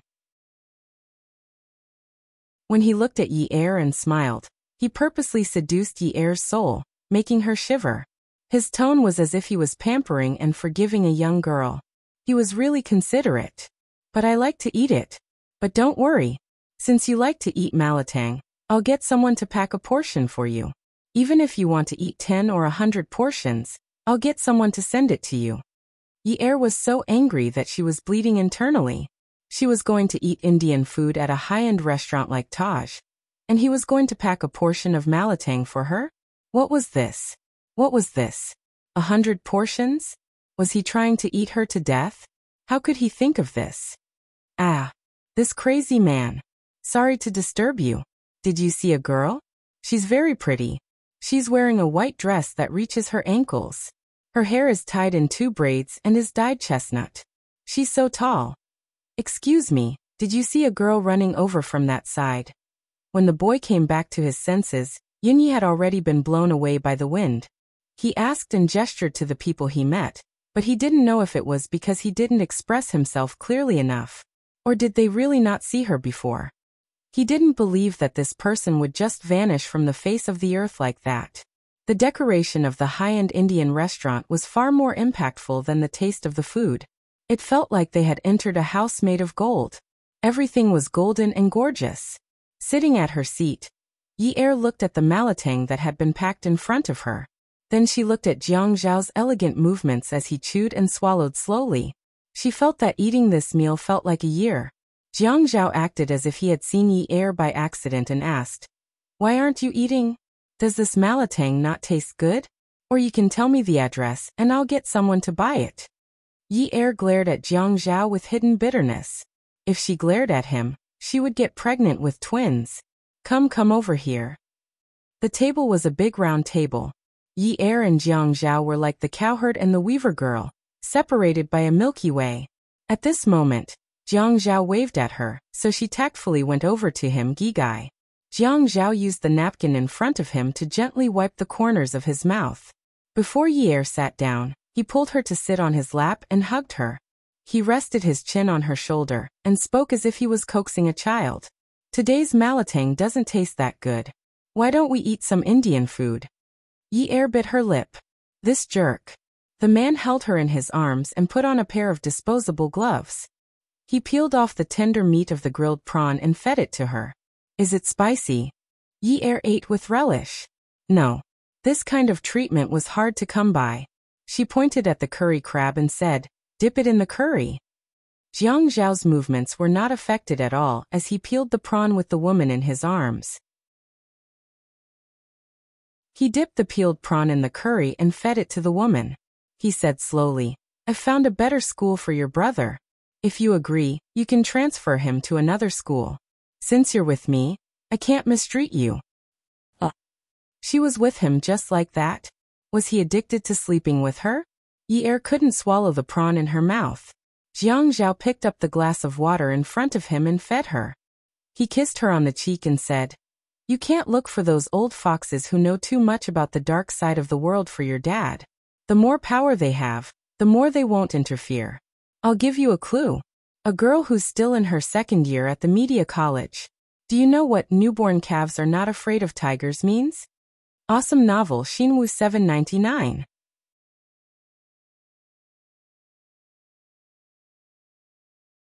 Chapter 476. Yi didn't say anything as she digested every word Jiang Zhao said. So today's meal wasn't simple. Was he trying to help her? This was too sudden. The benefits were too great. She smiled and asked, how should I thank you? His thin lips curved meaningfully. He lowered his head and buried his face in Yi's chest, rubbing her soft breasts with his nose. He said softly and ambiguously, what do you think? Yi was puzzled. Since Jiang Zhao said that she was going to be with him, why didn't he just keep her as a mistress like other people? He should have at least said something like, I don't want you to work at that kind of place, like Min Zikai did. He didn't do anything. At night, she changed into her waitress uniform and went to work at Peerless Beauty. Yi held a bottle of red wine in one hand and a cloth in the other. She carefully wiped the dust-free bottle of red wine. Her mind wandered. With more than a year of experience in society, Yi instinctively felt that something was wrong with Jiang Zhao helping her. Could it be that Jiang Zhao wanted to use her? Impossible. What could he use her for? Jiang Zhao received a call from old Master Qin that night, so he drove his A8 to the Qin family's old mansion. The Qin family's old mansion was a traditional Chinese courtyard house. It was divided into a front yard and a backyard. The backyard was for the guests, and the reception was in the front yard. Old Master Qin was wearing a silver gray button-down shirt. He sat on the sofa in the living room next to the main hall. His hair was already white, and even his eyebrows were slightly gray. He fanned himself from time to time, exuding a sage-like aura. The moment Jiang Zhao entered the living room, he saw Tseng Tingting holding Grandpa's arm and chatting. Grandpa wouldn't ask him to come and see Tseng Tingting, right? Grandpa didn't seem like such a boring person. Tseng Tingting still looked virtuous. When she saw Jiang Zhao, she stood up and asked the servant to make a cup of coffee for Jiang Zhao like the mistress of the house. Jiang Zhao laughed heartily. Grandpa, it seems that I've been deeply influenced by you. I always think that tea tastes better. Tseng Tingting's snow-white face instantly flushed red. Zhao Zhao, Tingting is just being kind. Old Master Qin tried to smooth things over. Come and sit here. I have something to tell you. Jiang Zhao answered and sat down on the other side of Old Master Qin. Old Master Qin called a servant. Quan, take Tingting to the garden to have a look. It's a miracle that the orchids I planted last month are alive. Grandpa, I'll stay here to accompany you. Tseng Tingting knew that her grandpa wanted her to leave, but she didn't want to leave. She also called him Grandpa like Jiang Zhao did. Tingting, that orchid wasn't supposed to be planted in this season, but Grandpa helped it survive. Don't you think Grandpa is amazing? Tseng Tingting knew that she could not force him, so she could only leave resentfully. Zhao Zhao, An old friend of Grandpa's is coming to visit tonight. He said that he wants to see you. Old Master Qin's expression froze. He looked up at the big clock on the wall and seemed to be a little depressed. About 10 o'clock. See me. The Shi family in the south. You must have heard of it.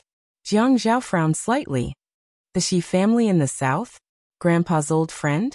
He has been in High City for more than 2 years, and Grandpa just mentioned it? Yes, I've heard of it. It has developed rapidly in the past 2 years. I didn't expect that he is Grandpa's old friend. He is an old friend of both your grandpa and Ruerue's grandpa, old one. His roots are so deep. He also has a relationship with Grandpa Wen. Jiang Rue's grandpa used to be the richest family in Jiangzhou. Yes. It's just that the 4 of us have taken different paths. I didn't tell you before because I felt that some things were too sensitive. Grandpa wanted to protect you too much and hoped that your future would be smoother. Jiang Zhao felt that the situation was serious because Grandpa would not frown from time to time even if his tone was serious. He put the blue and white porcelain teacup on the table into Grandpa's hand. What's the sensitive thing in this? Grandpa lifted the lid and took a sip. My old friend's surname is not Shi. 12 years ago, he was the biggest underworld boss in Asia. You must have heard of Lei Zhentian. Although you were only 17 years old at that time, you must know who he is now. Jiang Zhao could not help but frown. Change his surname? Grandpa sighed with some regret. 12 years ago, there was a mole around him.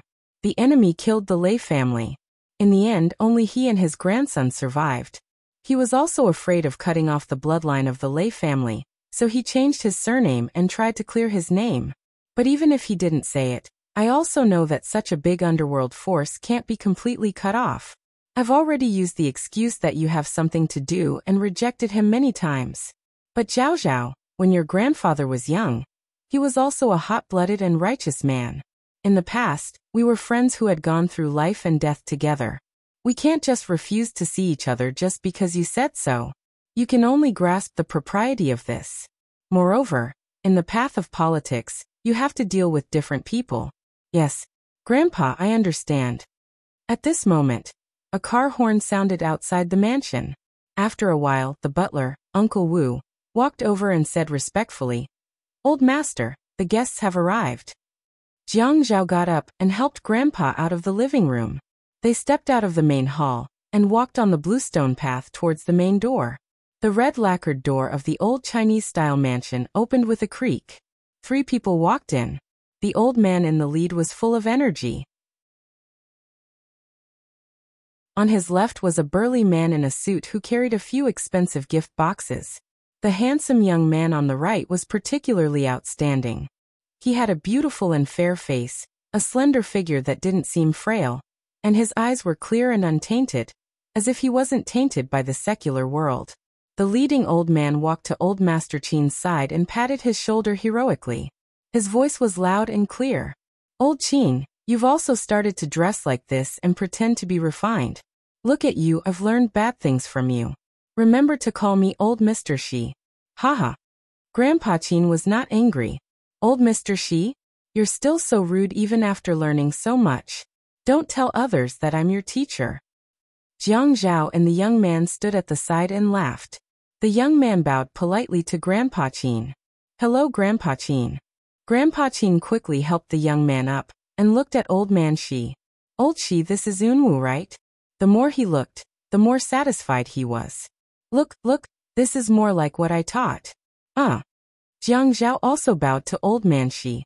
"Hello, Grandpa Shi. What era are you in? You still need to be so polite. Look at Zhao Zhao. He's so handsome and manly. Unlike Unwu, he looks like a weak scholar." Old man Shi helped Jiang Zhao up. Although he said that, his hearty laughter told everyone that he was very happy. The young man looked at Jiang Zhao and nodded politely. When he smiled, the smile melted into his eyes. His eyes were clean and bright like the warm sunshine of early spring. He extended his right hand and shook it like a gentleman. "Zhao Ge, I'm Shi Yunwu. Nice to meet you." Jiang Zhao shook Yunwu's hand and patted him on the shoulder. "Nice to meet you too. I'll come here often." Unwu always spoke politely and gently. "I'm just afraid I'll disturb you." "How's that possible?" Let's go in. As they walked into the living room, the two old men bickered with each other. Old Man Qin was wearing a Chinese-style jacket with buttons on the front. His trousers were also loose silk. When he walked, his footsteps were light and gentle. His scholarly aura was very strong. However, when he spoke, he did not sound scholarly at all. Old Man Shi, don't tell me that you came up with the name Unwu. Old Man Shi snorted and said, if I didn't come up with it, did you? Grace and blessings, blessings and blessings, blessings and blessings from the heavens. Have you ever studied? I'm afraid you don't understand such profound logic. Old Man Qin snorted. I've studied more books than you've eaten salt. Among us, you're the only one who doesn't study. Old Man Shi asked indifferently. Oh, then have you seen Naruto? It's very popular. Have you seen it? Old Man Qin's eyes widened. Naruto. Fire. What is Naruto? Pft. Jiang Zhao and Unwu looked at each other and couldn't help but laugh. Unwu raised his hand and whispered in Jiang Zhao's ear. I'm the one who read that comic. Actually, Grandpa only saw the name on the cover and said that I didn't learn and only knew how to read children's books. Haha. Jiang Zhao shook his head and smiled. Was this really the old Lei Zhentian? It was too unbelievable. He whispered to Unwu beside him. After seeing your and my grandfather's, I'm really looking forward to the scene when Grandpa comes to Haiqing to celebrate Grandpa's birthday next month. That scene will be even better. Yinhua's eyes shone with warmth. Really? Then we'll have a good show to watch at Grandpa Qin's birthday. Sung Tingting originally thought that Old Man Qin had sent her away to talk to Jiang Zhao about her. She didn't know that he was meeting guests. He didn't take her seriously at all. But weren't there guests here? She thought about the purpose of her visit today. Yes, purpose. She had hired a private investigator. And he had indeed taken a photo of a woman today. That woman was the daughter of a damned economic criminal. She had gotten into his car at the Academy of Fine Arts, and even had a meal with him. She wanted to use the photo to question Jiang Zhao. Was it not because of her father that he could become the deputy mayor? What did he dislike about her? She wasn't any worse looking than Yin Yi. Jiang Zhao had almost forgotten about Sung Tingting's existence. However, when he saw Sung Tingting walking towards them like a hostess, he realized that there was actually a woman in this world who was even more thick-skinned than Yin Yi. However, this kind of thick-skin method was different. Yin Yi had never taken the initiative to jump out and annoy him. She was thick-skinned to please him. Although that kind of shameless fawning was very fake and overboard, it always revealed a kind of adorable vigor. Wasn't Sung Tingting's sense of propriety too much? She was either excessively dignified and reserved, or excessively unreasonable. Yin Yi was at most a wall on top of a wall. She would fall wherever the wind blew. Sung Tingting was a serious polarization. The gap between the rich and the poor was too big. This was a serious social problem, and it was worth paying attention to. But Feng Yu didn't want to pay attention to her. If he did, he would be looking for trouble. So he chose to ignore her. At this time, Sung Tingting felt that she was being slapped in the face in front of everyone. She was the beloved daughter of the Provincial Party Committee's secretary. Jiang Zhao had to be polite to her father. Why was he being so arrogant? Jiang Zhao, let me ask you. How long had the woman in your car been with you? Don't try to deny it. I had taken a photo, and the photo is in my bag. Don't make me ask you in front of so many people. I don't think Grandpa wants to hear her name at all.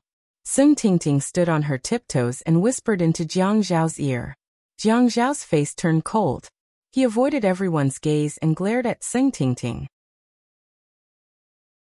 When he turned to look at Unwu and Old Man Shi, his face was still full of smiles. Grandpa Shi, Unwu, I'll send you guys off first. Unwu politely declined. Grandpa Qin, Brother Zhao, I'm disturbing you guys so late. Don't send us off. Rest early. Jiang Zhao still insisted on sending the guests to the car. The driver went to the garage to pick up the car while they waited at the entrance. Unwu smiled and chatted with Old Man Qin the whole time. Sung Tingting stood beside Jiang Zhao and snorted.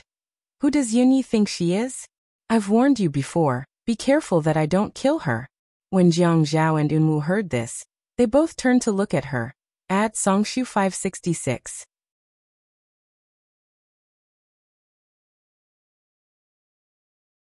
Chapter 477. Jiang Zhao's eyes were filled with warning. He knew that Sung Tingting was deliberately putting pressure on him. Otherwise, she would complain to his grandfather. This was the reason why he didn't like her very much. Since she was young, she had never been skilled in complaining. She never knew how to be tactful. Yinhua's eyes were filled with confusion. This girl was really something. She looked gentle, but her words carried a lot of weight. Who was she going to kill? He didn't hear clearly. At this moment, the Shi family's chauffeur had already arrived at the entrance. It was a luxurious Lincoln. The butler opened the back seat door for them. The smile on Jiang Zhao's face froze when he saw the car drive out of the small road. Old Master Qin's face suddenly darkened. All of you come in. Jiang Zhao treated Sung Tingting like a big brother playing with a little sister when they were young. Ever since she started having feelings for him, Jiang Zhao would avoid her if he couldn't afford to offend her. At most, he would mock her or ignore her. This time, he was glaring at her fiercely. Sung Tingting pressed her chest, not daring to move. Jiang Zhao said in a low voice, "Sung Tingting, I'm warning you. If you dare say a word in front of grandfather, I'll let you know the meaning of regret." The summer night was very quiet, especially when the housekeeper and servants saw that their sage-like old master was actually angry. No one dared to make a sound. In the main hall, Grandfather Qin sat on the main seat. "Sit down and speak clearly." Sung Tingting looked carefully at Jiang Zhao, who had already sat down. She remained standing and asked softly, "Grandfather, what did you say?" "Say what you said just now. Who were you going to kill?" Sung Tingting panicked. No, Grandfather Qin said. "Tingting, grandfather will be frank today. Although the Qin family started out as a business, and Zhua Hao and Jiang Zhao are both my grandchildren, grandfather has never treated them as outsiders. They are all the treasures of the Qin family. They are in the military and politics, so they can't afford to offend people. Leaving the Qin family aside, if grandfather Zhao Zhao hears what you said, I'm afraid he will have a bad impression of you for the rest of his life." Sung Tingting didn't dare to say anything else. "Grandpa, I'm just saying. It's Zhao Gij who's been ignoring me, so I said that on purpose." "Tingting, you've been following Zhao Zhao around and calling him brother since you were young. I've always treated you like my granddaughter. You have to know your place. You should know what you should say and what you shouldn't. If word gets out, how will Wei deal with you?" "Grandpa." Sung Tingting was at a loss. Old Master Qin didn't ask her why she said that. Instead, he kept blaming her. What did he mean? Granddaughter? Wasn't she his granddaughter-in-law? From the beginning to the end, Jiang Zhao never looked at her. Even when Old Master Qin kindly called the butler to send her off, Jiang Zhao never came out to send her off. He didn't even ask her for a photo. Was he so sure that she wouldn't spread the photos? So when she was driving, she still gave him a call. "Jiang Zhao, do you believe that I'll let people know tomorrow that you're with the daughter of an economic criminal?" The man on the other end of the phone said disdainfully, "I wonder what it's like to be a businessman. I'd like to give it a try." Then the man's voice suddenly deepened. With a hint of viciousness, he said, "I can tell you her address. Don't you dare lay a finger on her. Sung Tingting, don't blame me for not telling you clearly. Since she's with me, she's mine. From now on, I'll teach you a lesson even if there's a scratch on her skin." Jiang Zhao hung up the phone and returned to the main hall. He sat down on the side seat. Old Master Qin didn't have the seriousness he had when Sung Tingting was around. He softened his tone and said, "Zhao Zhao, I've always thought that you're easy to manage in our family. Unlike Fian, who only knows how to piss me off. Can't you let Grandpa stop worrying? What's the name of the daughter that Tingting mentioned just now?" Grandpa didn't hear clearly. Jiang Zhao thought to himself that it was a good thing that he didn't hear clearly. "Ah, Grandpa, can't you let me keep some secrets? Men need private space." Old Master Qin snorted in dissatisfaction. What if it turns out to be like Fian in private? Are you going to ask Grandpa to vomit blood? Fian will return to the right path one day. Old Master Qin sighed. He's not on the right path. He wants to play around. I'll let him be for now. At this point, his tone suddenly became heavier. He snorted and said, "But in a few years, if he doesn't give birth to a son with the surname Qin, I'll strip him naked and hang him at the entrance of Haiqing's toll booth. Jiang Zhao's facial features were masculine and handsome, but at this moment, his smile was exceptionally soft. He stood up and walked behind old Master Qin to massage his shoulders. Grandfather, I suddenly don't want Fian to return to the right path. I don't know if you mean stripping her naked. Do you mean stripping his underwear as well? You child. Huh? Old Master Qin placed his hand on the back of Jiang Zhao's hand and patted it dotingly. Zhao Zhao, Grandpa knows that you don't like Tingting's domineering personality, but she's still the daughter of the provincial party secretary, Zheng Weiguo. If she goes overboard with some things, Weiguo will feel that we're not giving him face. Our family doesn't need to fear anyone, but there's one point of view that I share with your grandfather. It's not good to have big grudges or small grudges. Only by doing business amicably can we make money and prosper. The next time that girl pesters you again, your attitude should be slightly better. I've made Grandpa worry. I'll take note next time. Jiang Zhao left the Qin family's old residence, his mind thinking about Zheng Tingting's words. His heart was in a mess. That girl was very dignified outside, but once she was away from everyone, she would do anything. Since there was a private investigator, would there be someone who specially followed Yan Yi? What if she was followed? No, he had to go and take a look at the peerless beauty. Yi Er didn't get to wait for Zheng Tingting's coercion. Instead, she was forcefully kissed by Min Zikai. During this period of time, Min Zikai had been sent abroad by his mother on a business trip. He ran over as soon as he got off the plane. He caught Yi Er and dragged her to the corner of the emergency exit to kiss her madly. Yi Er felt that she was too powerful. Last time when she wanted to make a deal with Min Zikai, he wanted to kiss her, so she let him. But wasn't her matter already settled by now? Moreover, Jiang Zhao seemed to be involved in her father's matter. She didn't need him anymore. Since she didn't need him, why should she let him take advantage of her? Let go of me. Yi Er almost shouted, but she was afraid that people would laugh at her, so she could only push him with all her might. Min Zikai wasn't willing to let go of her. He had missed her for so long. Hugging her in his arms, a kiss wasn't enough. He tightened his grip on her. Yi Er, although I'm not in the country during this period, I got someone to buy you an apartment. I've already settled the company matters. Your brother's matter will be settled soon. I don't need your help with my brother's matter. Yi Er had promised Mother Min that she wouldn't tell Min Zikai about their conversation, but she didn't want to explain. What do you mean you don't need my help? Yi Er, I love you. I'll treat you well in the future. I won't leave you alone again. Really? Let me take care of you in the future. I won't let you suffer anymore. As for Jiang Zhao, he got someone to ask Director Lin the moment he arrived at the Peerless Beauty. Yi Er had already gone out to deliver drinks. He came out to ask a few more people from the service department, but they all said that they didn't see Yi Er. He thought of Zheng Tingting's arrogant personality and the harsh words she said. He was anxious and unbearable. He was afraid that Zheng Tingting would act rashly and take him away, doing something irreversible. Along the way to the emergency exit, he saw a touching scene of people from the Qing dynasty hugging each other tightly and confiding in each other. There were many touching words and vows of love. I love you. I won't leave you alone again. I won't let you suffer anymore. Tui. How disgusting. They could film bitter Korean dramas. Jiang Zhao wanted to leave. After all, nothing had happened to her. The old Qing dynasty people here were like firewood burning with passion. It was normal for old feelings to rekindle. It had nothing to do with him. But when he thought about it again, why does this have nothing to do with him? This woman even slept with him last night. Just now, he was afraid that she would be killed by someone, causing him to worry for nothing. She actually dared to run to such a place where even ghosts couldn't find her to have an affair with her ex-fiancé. Did I disturb you?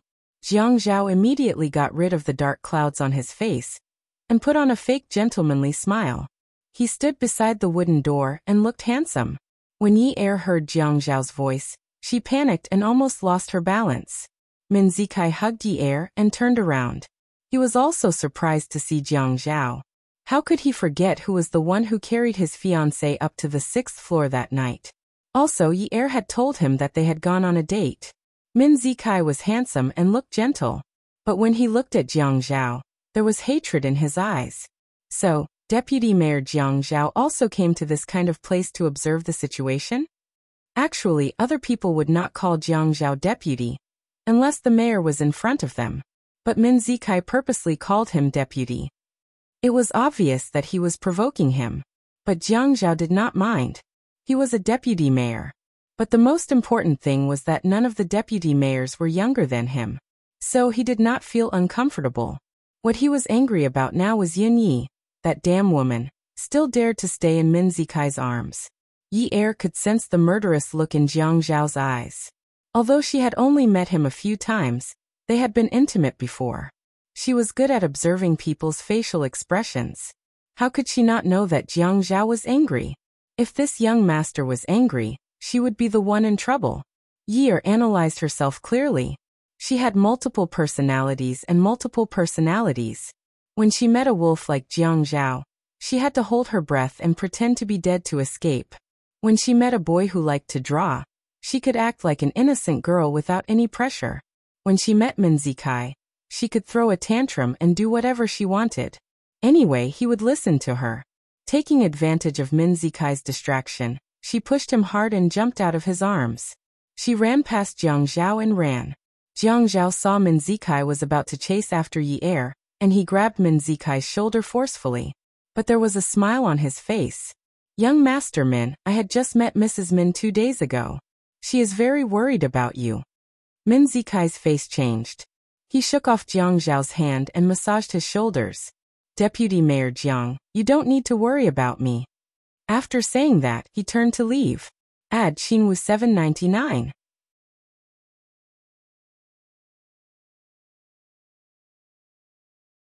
Chapter 478.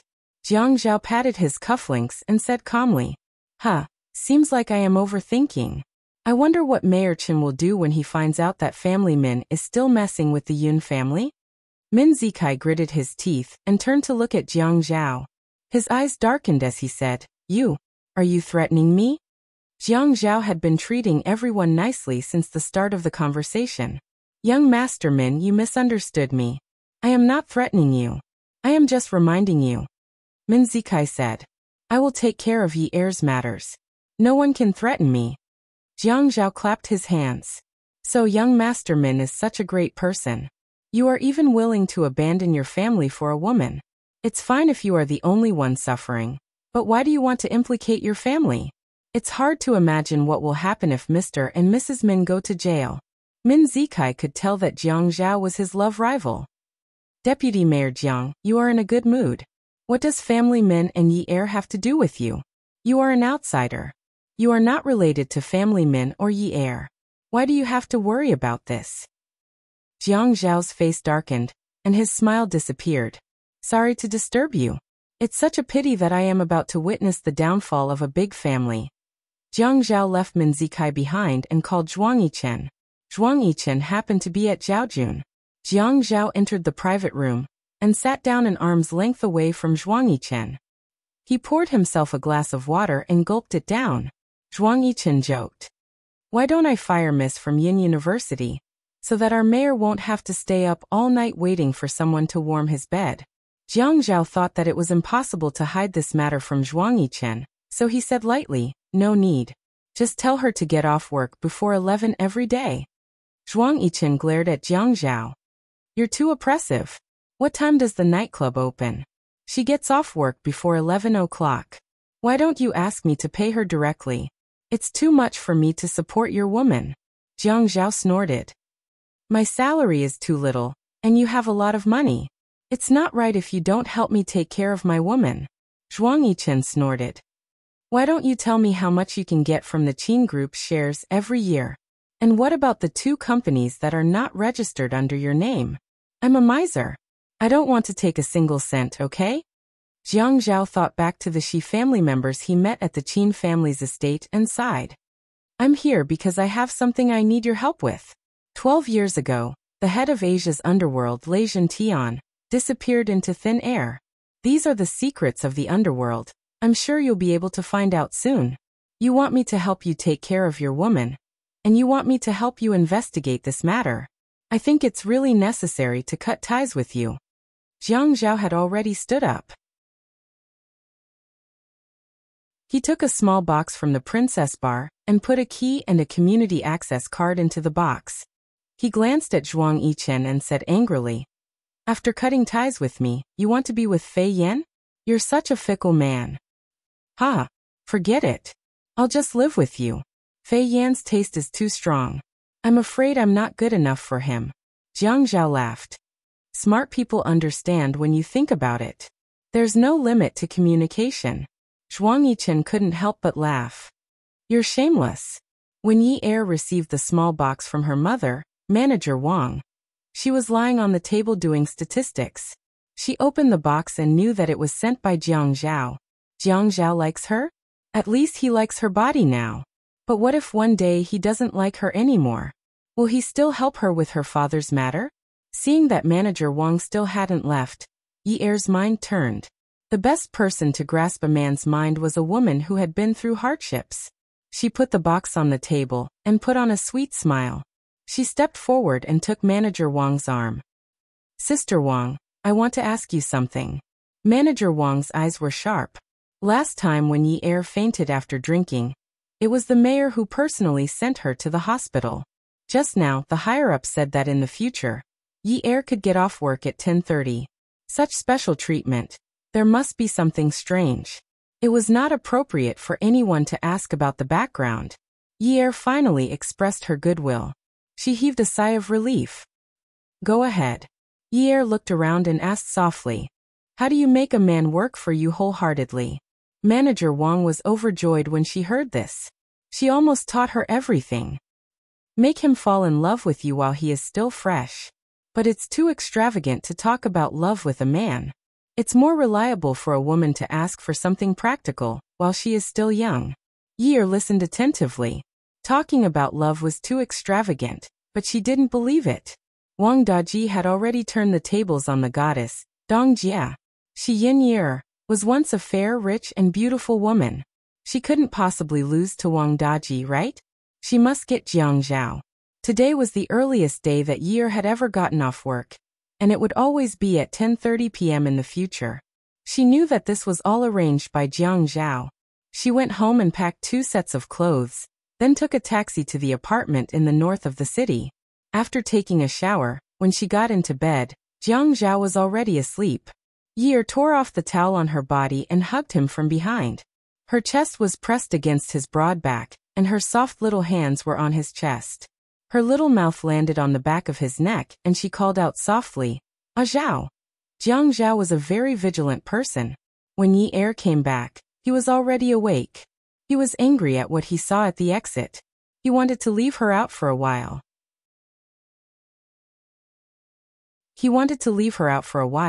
But he was worried that a girl of her age wouldn't have much self-control. If he didn't interfere, she would have slept with her ex-fiancé. His heart instinctively minded that kind of messy relationship, so he asked Zhuang Yichen to get someone to send the house key to her. Even so, he couldn't change his policy of leaving her out. In the end, she pressed herself against him naked. He still wanted more of her body, so how could he stand her teasing? "What's going on with Min Zikai?" He tried his best to suppress the rising lust in his body, and pretended to be serious as he asked. "He just came back from abroad and wants to get back together with me. But aren't I with you now? I already rejected him before you came. Ah Zhao, what happened today was my fault. If I had more strength, I would definitely have been able to push him away." Yi Er reached out to turn on the bedside lamp. She hugged Jiang Zhao's neck and extended her slender arm in front of Jiang Zhao. She pouted and said pitifully, "Look, he's bruised my arm. When I was bathing just now, I was shocked. If I had gone along with him, I wouldn't have ended up in such a sorry state." Jiang Zhao frowned and turned over the woman's other arm to take a closer look. That's right, it was blue and purple. How much strength did he use? Fortunately, it was only on her arm. The mark on her chest was left by him. If he saw a fresh mark, he would really teach that stinky brat who didn't know the immensity of heaven and earth a lesson. It seemed that he had hit her quite hard in the past. But even if he could bully her, it didn't mean that others could. He then looked at the naked little bunny on the bed, pouting her lips, her eyes glistening with tears. His heart softened, and he hugged her in his arms, kissed her smooth forehead, and softly coaxed her. Be good, don't be sad. I'll avenge you. Yi Er climbed up the pole and hugged Jiang Zhao again. Her little face looked like she was holding in a lot of grievances. She said angrily, Do you still believe me? The man dimmed the bedside lamp again. He moved his mouth closer to the woman's ear and said in a low and hoarse voice, I really want to find a school for your little brother to go to once a month. Yi Er thought to herself, My little brother, you bastard. But she didn't dare to say it out loud. Her voice was still soft. I'll get off work early from next week onwards. I'll come over whenever you miss me, okay? Okay. When he squeezed in, Yi Er suddenly took a deep breath. Zhao, gentler. Don't. Gentler. The man's forehead was covered in sweat. He squeezed the woman's waist forcefully to relieve the pain caused by slowing down. What a little vixen. The next day, Yi Er woke up early in the morning. Jiang Zhao had just washed up and came out of the bathroom when he saw Yi Er putting on her bra. He walked behind her and buttoned it for her. Why didn't you sleep in a little longer? Yi Er turned around and put her hand on Jiang Zhao's shoulder. I have to go to the media college early to look for the Xiaqian you mentioned. I have to pick up my brother in the afternoon. Jiang Zhao helped Yi Er adjust her shoulder straps. Leaning on the seductive bra, he forced himself to look away and looked at Yi Er's face. If you manage to get a date with Xiaqian, you'll be able to get her sister, Qiu Xiaoya, on your side. Although Qiu Xiaoya isn't Xiaqian's biological sister, she's a sister you really dote on. Qiu Xiaoya? One of the top 10 beauties? Yi Er looked at Jiang Zhao's shirt, cuffs and buttons. Then she thought about the pile of custom-made clothes in his wardrobe. Oh right, the logo was a faint YA. Almost all the celebrities in Haiqing had custom-made clothes. She didn't know who started this trend. A large portion of Jiang Zhao's wardrobe was made by Qiu Xiaoya. How were they related? Was he that woman's crazy fan? Could it be another woman of his? Damn pervert. A certain girl felt a little uncomfortable. Her little mouth twitched, and she looked unhappy. Why did you pull her in? Xiaqian wants to be an outstanding and righteous media person. Qiu Xiaoya isn't a lawyer. Don't tell me you're going to ask her for custom-made clothes to give to someone else? Jiang Zhao couldn't guess what the little girl was thinking. He only felt that this girl was too stupid. He reached out and flicked Yi Er's forehead. Idiot. Pulling Qiu Xiaoya in is naturally to protect you. Yi Er shrank back in pain. She rubbed the space between her eyebrows and said unwillingly, She's just a designer. How can she be so capable? Jiang Zhao looked at Yi Er, who was only in her underwear, nestled in his arms. His body heated up. It was early in the morning, and he still had to go to work. He felt annoyed. He reached out and picked up the t-shirt that Yi Er had thrown on the bed to wear. He foolishly put it on for her. Yi Er pulled it over and put it on herself. She heard Jiang Zhao's analysis. She's a 25-year-old woman. Although she graduated from a professional school, she only graduated 3 years ago. She only went abroad occasionally and didn't get a design degree overseas. She slowly went from an unknown person to appearing on various shows and winning all sorts of awards. She's so young, but she already has her own custom-made clothes. Her family background is average. Do you really think she climbed to where she is today with her own efforts? That's a lie for an exclusive interview. Anyway, if you drag her in, the person behind her won't sit idly by. If he doesn't want to hurt Qiu Xiaoya, he'll naturally take you into consideration. Otherwise, there are media people everywhere who want to create explosive news. Why would I pick Xiaqian for you? Welfare Songshu 566.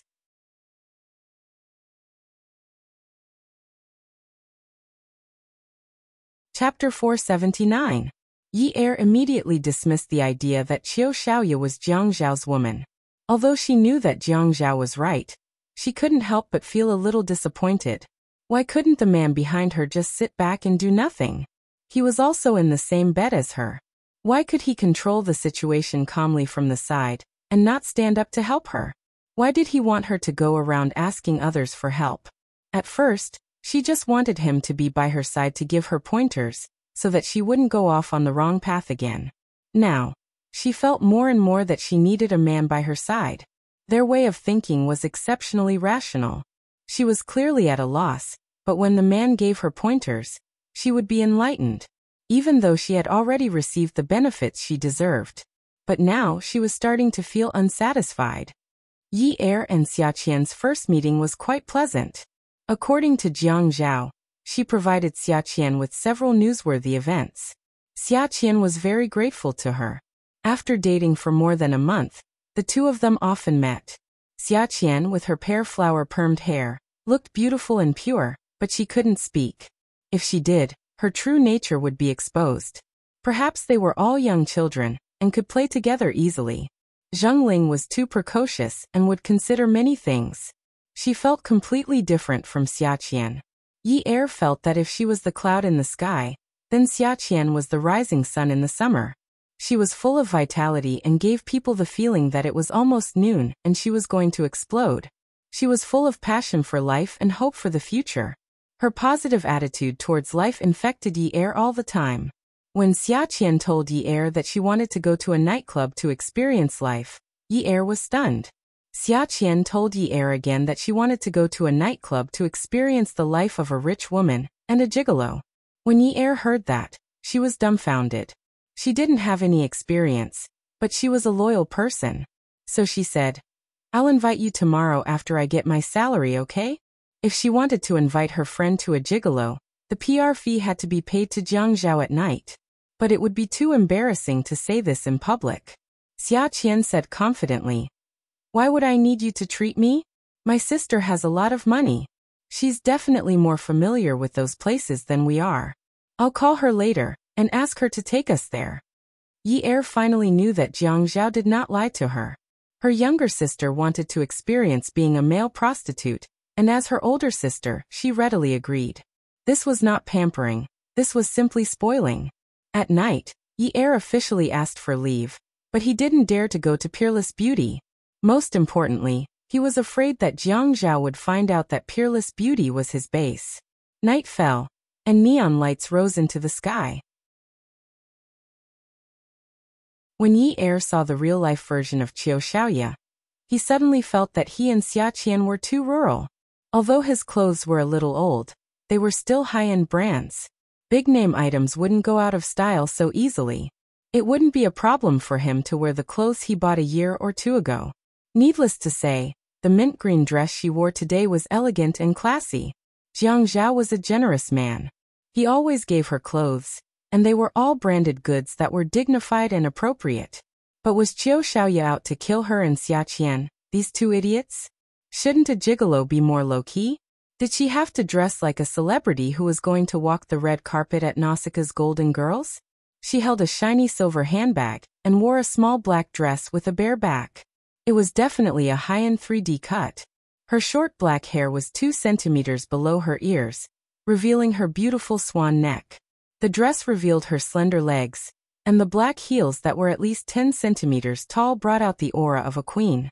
This woman was so beautiful that there was a kind of seduction in her bones, but this seduction was not frivolous at all. Because Yi Er was Xia Qian's friend, Xiaoya was especially affectionate with her. Xia Qian went up and held Xiaoya's arm. She reached out and touched the smooth, snow-white beauty's back. She joked, "Sis, aren't you afraid that a man will come over and ask you how much you're dressed like this?" Xiaoya rolled her eyes at Xia Qian and gave her a look that said, "What a joke! If I give him a price, he'll choke to death. Can he afford it?" Yi Er couldn't help but laugh. "Sis Xiaoya, what if he says, 'Beauty, you can name any price you want'?" Xiaoya bent down sneakily and hugged the two children's shoulders. She huddled together and whispered, "Then I'll see if he's handsome or not. Then I'll ask him, 'Handsome, how much are you for a night? Name your price. Don't be afraid, I'll be very gentle with you.'" Although Yi Er had been with Jiang Zhao for a long time, she still couldn't help but blush when she heard such bold words. But Xia Qian could actually laugh so shamelessly. Xia Qian had told her that she didn't have a boyfriend, and that she still had her first kiss. Could this be the legendary Fujoshi? Alright, with a sister like this, she must have been a Fujoshi. At the elevator entrance of the high-end entertainment club, the The men waiting for the elevator all had their eyes on the three women. They were pure, elegant, and sexy. They were much prettier than the women in the club. Yi-er felt uncomfortable with so many eyes on her. She turned to glare at the perverted fatty beside her and spat fiercely. "What are you looking at?" "I'm here to spend money." The man instantly felt awkward. Xiaoya couldn't help but laugh. She clenched her fist and punched Yi-er's chest. "I admire bold women like you. You should be like this." Haha. Yi-er glared at Xiaoya bitterly. She covered her chest and muttered, "If you hit me, my future husband will definitely fight it out with you. You're so annoying." Xiaoya reached out to rub Yi-er's chest. "Find a handsome guy to rub it back for you tonight." Yi-er slapped Xiaoya's hand away. She pretended to be angry and shouted, "Get lost." Yi-er looked at Xiaoya. She suddenly wanted to know what kind of powerful man was behind her for her to be able to live so freely. The group entered the elevator. A black Lincoln slowly drove into the car park outside the club. The driver parked the car. He tilted his head slightly and said respectfully, "Young master, we're here." Unwoo sat in the back seat. He glanced out the window with a cold gaze. "Okay." He then asked, "Have you informed everyone?" The man in a black suit sitting in the front passenger seat nodded. "Young master, we've already informed everyone. Miss has all arrived at the club early today. We'll go to the lounge now. They probably haven't gone to work yet." Unwoo sighed. "Okay. Let's go in first." For the past month, he had been painting and waiting for people at Wudong Street during the day. At night, he spent almost all his time at various nightclubs. How good would it be to be like before? He didn't care about anyone and everything. He didn't allow his emotions to fluctuate, and he didn't ask about other people's jobs without thinking. What was the point of asking? She was suffering and he was suffering too. Azong had asked him several times who he was looking for, whether he had a name, a photo, or a portrait. He would help him look. He wouldn't tell anyone where the person he was looking for appeared, what her name was, or her portrait. That was his private collection. No matter what she did, he didn't mind, but it didn't mean that others didn't mind. She minded too. Otherwise, she wouldn't have gone looking for him for so long. In the past, she would go looking for him every few days.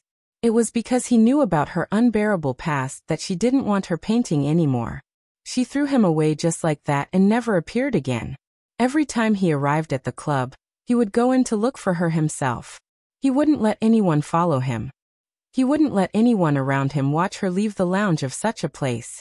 It looked like a high-end club, but Mrs. Lounge wasn't comfortable at all. It was a big room, and the decorations were minimal.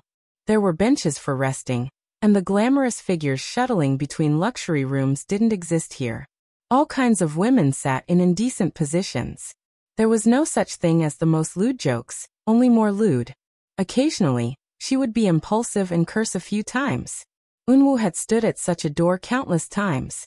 He always reminded himself that perhaps this was the last time. He would definitely find her. Yunwoo's arrival undoubtedly made the women in the club jump. Where did this handsome young master come from? He was fair, beautiful, and bold. The pretty women wanted to test the waters. However, before their slender hands could touch the quiet and beautiful boy, they were stared back by his eyes. The women were shocked. They thought it was an illusion. How could it be? The boy who had been standing at the door and walking slowly between them seemed to have been possessed by a demon. His eyes were as pure as water, and he looked elegant and refined. But all of a sudden, there was a murderous aura around him. The women slowly retracted their hands. Their expressions were a little embarrassed, but they didn't dare to look at the boy anymore. This was the first time Yi-er sat on the sofa like an empress. She crossed her legs and held a glass of wine to choose handsome men. Her father used to dote on her, but he would never let her come out to play like this. Later on, when she worked at the nightclub, she was only a waitress. The difference between them was like heaven and earth. But to be honest, although the men in front of her were good-looking and tall, she felt that something was missing. Compared to Jiang Zhao, they weren't handsome enough. They didn't have a strong presence. They didn't have an air of nobility, not to mention their masculinity. In short, the difference was huge. Xia Qian sat between Yi Er and Xiaoya. Xiaoya said to Xia Qian, Qian, after this experience, what do you want to write about? Sis, I changed my mind last minute. I want to write a headline for tomorrow's news. What headline? Yi Er tilted her head and asked. Xia Qian snapped her fingers in front of Yi Er and glanced at Xiaoya. Top 10 beauty designer Xiaoya went to a nightclub to have fun. She got lost and didn't know how to return. Xiaoya was excited when she heard this. Her queenly demeanor was gone. She was only a little mischievous. Qian, did you bring a camera? If you want to make the headlines, take a beautiful picture of me. Wait until I find a handsome man. Yi Er looked up at the sky. Oh my God, why didn't she get to know these two beauties earlier? Then she wouldn't have to care so much about her reputation in the past. Jiang Zhao was driving when he received a call from Zhuang Yichen. He answered the car phone and Zhuang Yichen's voice echoed in the car. Brother Zhao, I didn't expect you to use such a method to trick me.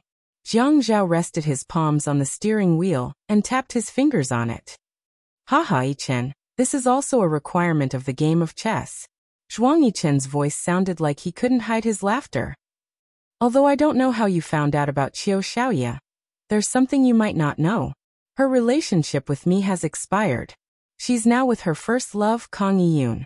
I called to provoke you.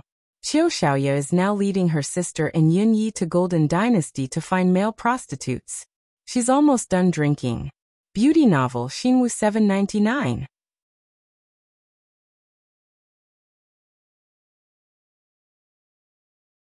Chapter 480. Jiang Zhao tightened his grip on the steering wheel as he listened to Zhuang Yichen continue to speak leisurely. Xiaoya is careless and doesn't take anything seriously, especially money. For the sake of having fun with her sisters, she spends a little more money and finds a few more men to give to her friends. Everything will definitely go smoothly. Jiang Zhao stopped the car on the side of the road, pressed the two jump lights and stared at the car phone.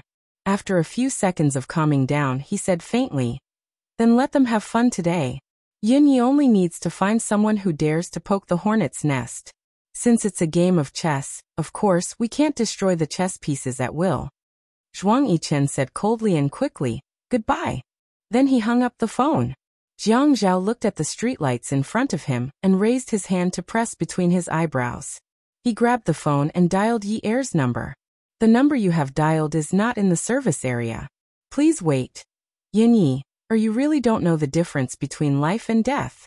As soon as he stepped on the accelerator, he immediately stepped on the brake. No, he couldn't panic. He didn't believe that Zhuang Yichen called him today just to provoke him. Zhuang Yichen wanted him to go to Golden Dynasty and get her out, didn't he? Reap the benefits without doing anything? Xiaoya and Zhuang Yichen had been secretly dating for 3 years. Zhuang Yichen had never mentioned it to the outside world. They had never even spoken in public. Zhuang Yichen had always been cautious.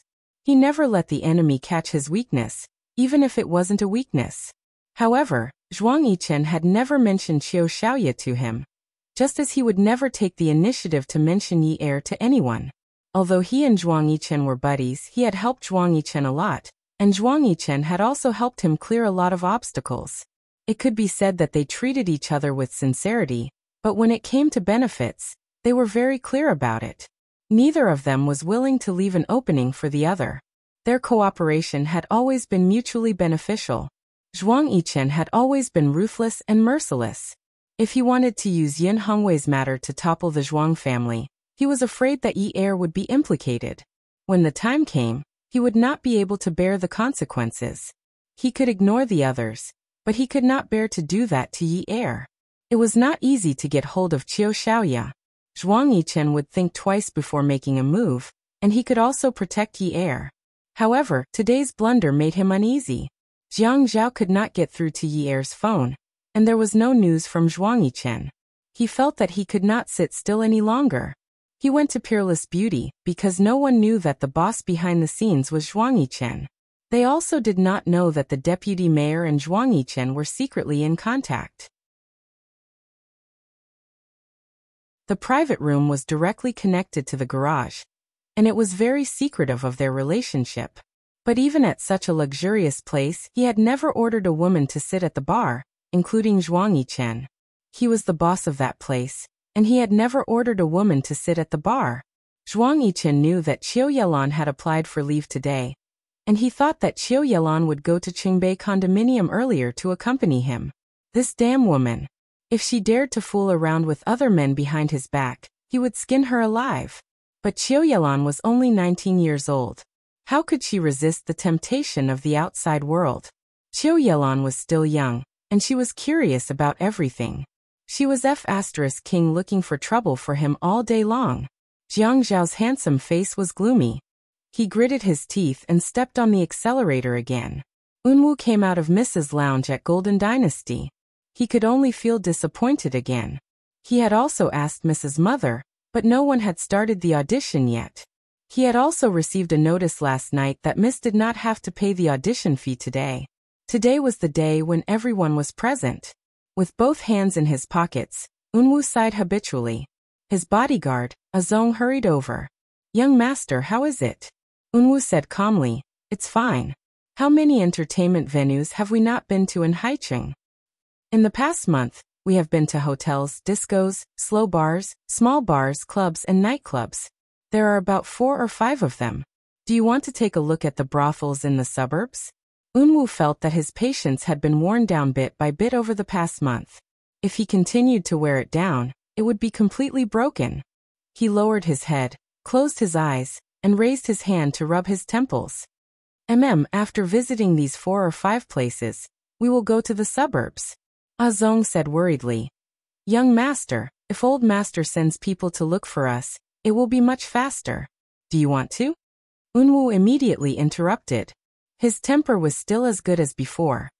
"Azong, you just need to be responsible for my safety according to Grandpa's instructions.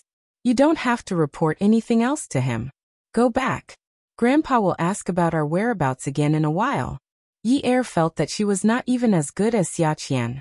The handsome man taught Xia Qian how to play dice step by step. They were very open about punishment. Xiaoya was even bolder. She sat on the handsome man's lap, and the two of them drank wine. It was too embarrassing for her to sit in such a place like a virgin. Although she disliked the cowherd for being dirty, she did not have to make it so obvious. It was not easy for him to earn some money, was it not? Yi Er used to frequent bars. Dancing, dice, and drinking were not a problem for her. Soon the atmosphere became lively. When they were done, Yi Er danced happily with the cowherd. She was a little drunk. The cowherd was very professional. He was afraid that she would fall. Not only did he hold her hand, but he also hugged her waist.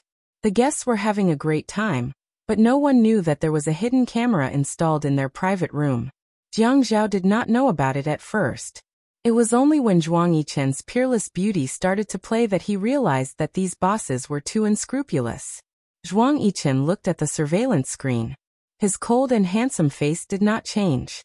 However, his tone towards Jiang Zhao was not as friendly as before. He did not even use the words "Brother Zhao." "Call someone to close down this place. I will take care of the rest." Jiang Zhao was not in the mood to care about this. What about the rest? He would probably have to chop off the hands of those cowherds. He was too lazy to care. Chop off hands. Drag them out and feed them to the dogs. Golden Dynasty was suddenly reported to have people playing karaoke, powders, pills, and other prohibited products. The door of the private room was opened. The police came in and took away the cowherds. Only 3 women and a police officer were left in the room. Xiaoya was the calmest. Xia Qian had never been caught playing outside. It was inevitable that she was nervous. Yi Er was afraid of what would happen if Jiang Zhao found out about this. Xiaoya stood up and walked in front of the police officer. She saluted him playfully and said in a soft voice, "Uncle Police, do you want us to go with you? If not, we will leave first. Is that okay?" When Yi Er saw that Xiaoya had taken the lead, she gave Xia Qian a look. The 2 girls also walked in front of the police officer. Bang! They stamped their feet and saluted him. They said in unison, "Hello, Uncle Police." The police officer was obviously trained. It was useless to act coquettishly. "You can't leave." After that, no matter how Yi Er and the girls served tea, the police officer did not even look at them. He simply went outside and locked them inside. After at least an hour, it seemed that the police had left. There was no movement outside. The three of them were just about to leave when the door opened again. The person leading the way was Jiang Zhao. The person who came in a little later was Zhuang Yichen. Both men did not look happy. Yi Er thought to herself, "Oh no, does Jiang Zhao have a washboard in his house?" But when Jiang Zhao came in, he did not walk towards her. Instead, he walked towards Xiaoya. He stood still and said coldly, "Miss Chiu is considered a big sister here. Shouldn't you be a good role model for the kids? Are you trying to learn bad things from your sister?" Xiaoya bowed to Jiang Zhao and stood up straight. She smoothed her short hair and said with a smile, "Thank you, Mayor, for your advice." In front of Yi Er was Zhuang Yichen's tall figure. He looked at her coldly and said, "You are so young and you already know how to be bad. I wonder what you will become when you grow up." Yi Er sighed. Why was this man at odds with her? If he did not want to kill her, he would scold her. She straightened her back and raised her chin proudly. "I have already grown up. I am 19 years old." The luckiest one was Xiaqian. No one cared about her. Yi Er felt strange. Why did Jiang Zhao not scold Sister Xiaoya? Even if he wanted to scold her, he should be scolding the main culprit, Xiaqian. Why did Zhuang Yichen and Jiang Zhao not know their priorities? Yi Er avoided everyone's gaze. When she got into Jiang Zhao's car, her beautiful eyes were smiling as she called out sweetly, "Ah Zhao." Jiang Zhao started the car and warned himself not to do anything rash outside. "Yinyi, you are very bold now." No, Xiaqian insisted on experiencing life. Jiang Zhao had a faint smile on his face, but there was no trace of a smile in his eyes. "Shirk responsibility? You are getting better." Yi Er looked at Jiang Zhao and became even more afraid. "It's really not that. I am not lying to you. Didn't you ask me to find a way to get to know Sister Xiaoya? I went with them for the sake of PR." Jiang Zhao suddenly turned the steering wheel and pulled the car to the side. He stepped on the brakes so hard that Yi Er almost hit her forehead. Jiang Zhao's voice became louder. "I asked you to get to know Xiaoya. Did I ask you to learn how to be a gigolo?" Yi Er could not care less. She buried herself in Jiang Zhao's arms and refused to come out. Okay. Go ahead and scold me. I know I am going to die today. Just scold me to your heart's content. I am already very grateful that you didn't scold me there just now." Jiang Zhao felt that it was too difficult to communicate with this woman. He reached out and held her face in his palm. He pinched and lifted her head, forcing her to look straight into his eyes. Yi Er looked at him and couldn't help but tremble. He was like this when he was extremely angry. His eyes were filled with viciousness and coldness, and his facial features were especially stiff. Looking at him, his lips were opened and closed in anger. "Scolding you in front of outsiders? Then everyone will come and see how pathetic you are after I scolded you? Everyone will laugh at you? Am I crazy? Isn't humiliating my own woman the same as slapping my own face? Do you think I haven't been humiliated enough?" Yi Er's heart suddenly jumped. What did he say? In front of outsiders? His woman? Wasn't she an outsider? Come and see. Xinwu 799.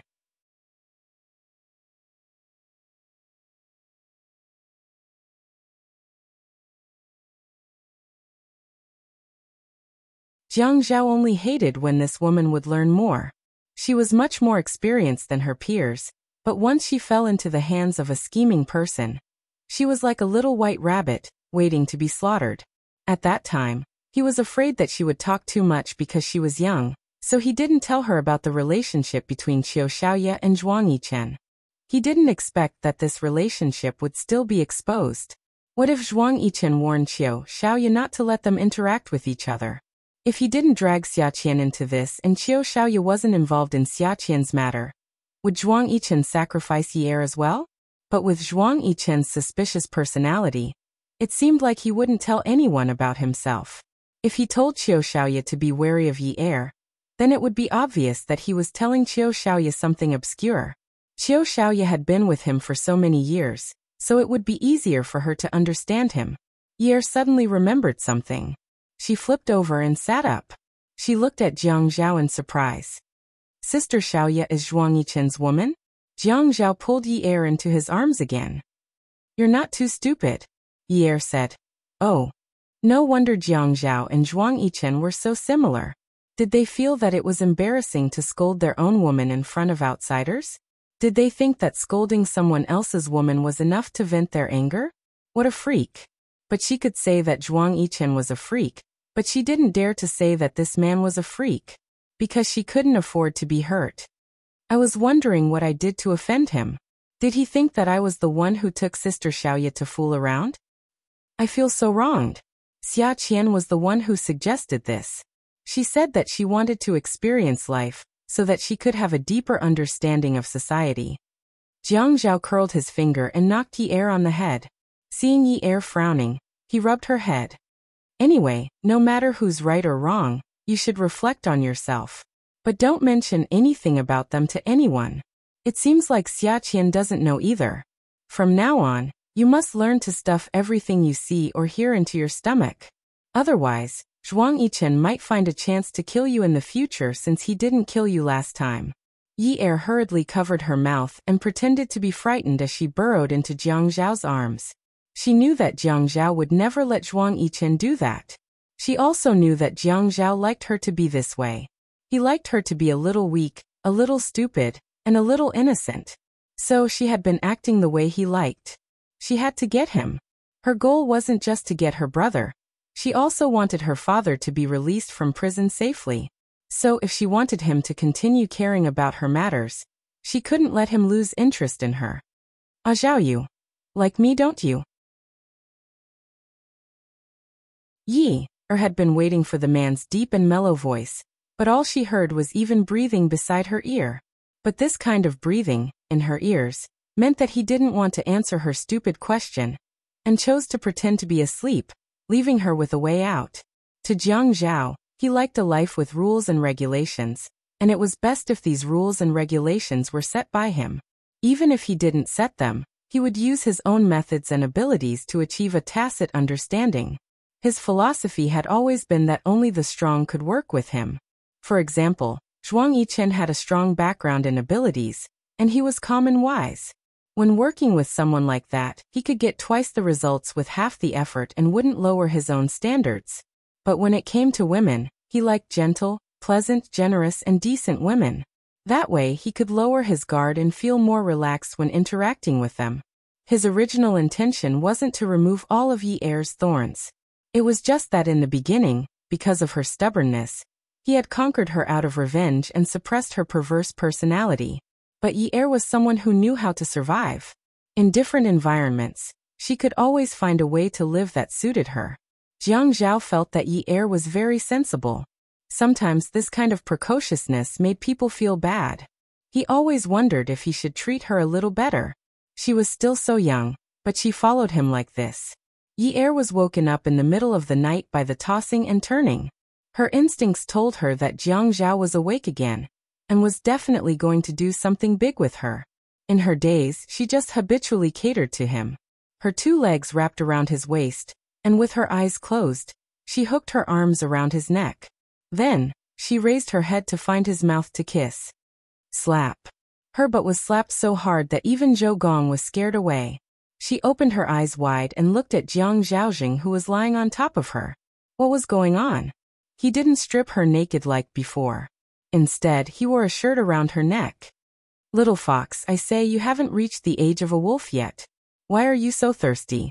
Jiang Zhao lifted Yi Er's arm and stuffed it into his sleeve. He smiled mischievously. Little fox, do you want it again? Yi Er was stunned. Just as she was about to speak, her other arm was stuffed into her other sleeve. He pulled her shirt down and said, Why are you so addicted now? How did you spend Friday to Sunday? Yi Er buried her face in the blanket. She was so ashamed that she thought Jiang Zhao wasn't satisfied when he helped her put on her clothes. What are you talking about? I thought you were. Jiang Zhao pulled Yi Er out. What about me? It's not that I want to criticize you, Yin Yi. But you're really the best when you're sleeping. It's fine if it's summer, but the weather is getting colder now. Don't you feel cold with your hands outside every day? Yi thought for a moment. Sometimes I dream that it's snowing and it's a little cold. I just can't find a place to hide. He pulled her into his arms again. It's impossible for you to change this habit. Remember to wear long sleeves when you sleep at night. I got someone to buy you a few. You can bring 2 back this week. Why are you so good to me? I've said it before. I can't mistreat you when you're with me. There are many things that I can't think of that you can mention to me. Anything is fine. Jiang Zhao felt that it was quite dangerous to be with Yi like this. He wasn't a stingy man. He would give whatever he could to a woman who had a physical relationship with him. But Yi never took the initiative to ask for it. When he bought clothes for her, she would wear them. When he gave her jewelry, she would accept it. He thought that she would at least ask not to work at Peerless Beauty, or go to college while she was still young, or she would ask for a house or a car. He could satisfy all of her requests. The more she didn't want these materialistic things, the more he felt that she was ambitious. For example, some of her ambitions were outside of his normal rules. What if I want Dad to be released from prison as soon as possible? Jiang Zhao smiled. Indeed. She was a woman who knew how to endure. She didn't want it, but it didn't mean that she didn't need it. It was just that the things she needed couldn't be given just because he said so. What if I say that I won't save your dad for you? Yi's heart sank. She asked. Then why would you save my dad? Jiang Zhao's gaze also darkened. He paused. For myself. Zhuang Yichen was doing it for himself. He was also doing it for himself. Yi was with him for herself. Every one of them was doing it for himself. However, he didn't want to say it out loud, but he couldn't seem to find any other words to replace it. Yi was silent for a moment. Then she asked calmly. Then what do you need me to do for you? Jiang Zhao frowned slightly. His hand, which was holding the back of the woman's head, froze slightly. Then just like Yi he said calmly. I need you to tie Xiaqian, Qiu and Xiaoye to your side. That way you can keep Zhuang Yichen in check. This was the only way that Zhuang Yichen wouldn't hurt her. Yi turned around.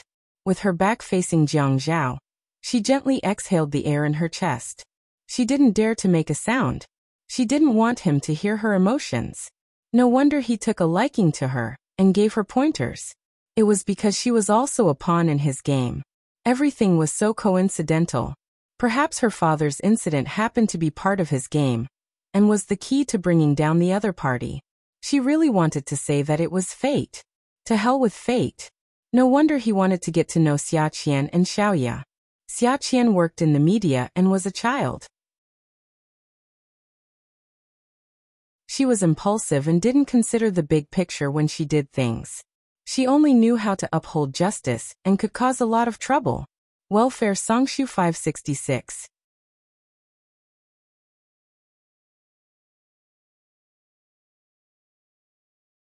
Chapter 482. If Qiu Xiaoye was wrapped in it, Zhuang Yichen would protect her because Qiu Xiaoye spoiled her sister. He Jiang Zhao would be able to treat everyone as cannon fodder and fight in the vanguard. He would be able to sit back and reap the benefits of the battle. Zhuang Yichen's weakness was Qiu Xiaoye, so he had her under his control. Yi cursed Jiang Zhao in her heart. One day he would meet his nemesis. She would let him have a taste of being a cannon fodder. She never thought that Jiang Zhao was a kind person. Therefore, it was reasonable for him to play politics. What's more, he was born in the political field. If he didn't know how to play politics, wouldn't he die? However, it turned out that the person who was on the blind date was so utilitarian. When he exposed everything, he felt so uncomfortable. Yi turned around, hugged the man and kissed him hard. Then, she took off the clothes that he had put on for her, and threw it off the bed fiercely. Yi looked at the man and hugged him. After this, Yi watched Jiang Zhao go into the bathroom and fall asleep. She said in her heart that if Jiang Zhao dared to ask her to take a shower, she would bite him to death. She would bite him so hard that he would never be reincarnated. She didn't wait for the man's urging. In the morning, Jiang Zhao was woken up by the phone. It was his cousin Yi. Seeing that Yi was still sleeping soundly, he went out of the bedroom and went to the living room to answer the phone. He pulled open the big curtain by the floor-to-ceiling window. At this time, the sun hadn't come out yet. Behind the clouds, there was a little golden edge. He cleared his throat and answered the phone. He said with a smile, "Brother, it's so early. Are you missing me with an empty stomach?" On the other end of the phone, Jiang Rui said to someone, "Xiang, don't bring so much food. Mian can't finish it." Then he said to Jiang Zhao, "Yes, I want to bring my family to your place for breakfast." Jiang Zhao said with disdain, "Don't come. I'll pick up sister-in-law and Mian. You're an eyesore." Jiang Rui laughed. "The main purpose of my life is to make you suffer. Because your existence makes me suffer. If you don't let me live, I won't let you live either. So I must go." Jiang Zhao turned to look at the bedroom door. He was afraid that his voice was too loud, so he went to the kitchen and closed the door. "Fine. You're shameless. I'm a reserved and open-minded person. I won't argue with you. And Mian. I'll bring sister-in-law and Mian in my place. And you'll stay in the hotel." Jiang Rui snorted and said, "I won't let Xiang and our son stay in your house. They will see some scenes that are not suitable for children. It will affect their physical and mental health." Jiang Zhao snorted. "Their physical and mental health has long been destroyed under your influence. Why do you have to pin such a big crime on me? I still want to lead them back to the right path." The two bickered for a while before Jiang Rui said seriously, "It's Grandpa Qin's birthday. I'm having a headache thinking about the gift. Help me come up with an idea." Jiang Zhao pretended to be serious and said, "Find a woman that Fian likes and send her over. Also, let them marry and consummate their marriage. Grandpa will bow to you. If you have another child, Grandpa might even kneel to you." Jiang Rui sighed. "Gosh, I really can't afford such a big gift. But even if I can't do this. If I want an old man to kneel, I'll be struck by lightning. I still know how to respect my elders." Translator, Atlas Studios editor. Atlas Studios. A phone call early in the morning, from Jiang Rui to Xiangwan to Mian screaming, "Ah!" The main idea of the whole process was that it was Grandpa Qin's birthday and the Jiang family's relatives wanted to come over in advance. When Yi Er woke up, Jiang Zhao told her about the matter and asked her to pack her things. He was worried that when the family members came over, it didn't matter to the others, but he was afraid that Grandpa Qin would rummage through everything. Yi Er said, "Oh." She got up, stood on the ground, and jumped twice. She saluted Jiang Zhao and smiled mischievously. "Yes, sir. Sir." Yi Er's clothes were packed into a luggage bag, which wasn't much. This was because most of the things that Jiang Zhao bought for her, she would take them back and not put them here. When she went downstairs, she had a lot on her mind. This was the first time after she officially got together with Jiang Zhao that she carried a bunch of things out so early in the morning. She didn't blame him for not sending her off. Because it was really inconvenient. Even if they came back together, they would go upstairs one after the other. This feeling was really weird, really weird. His family members were coming, and she, a passerby, had to pack her things and leave. It was as if the first wife was coming, and the mistress had to get lost. Suddenly, she bumped into her head. Ah.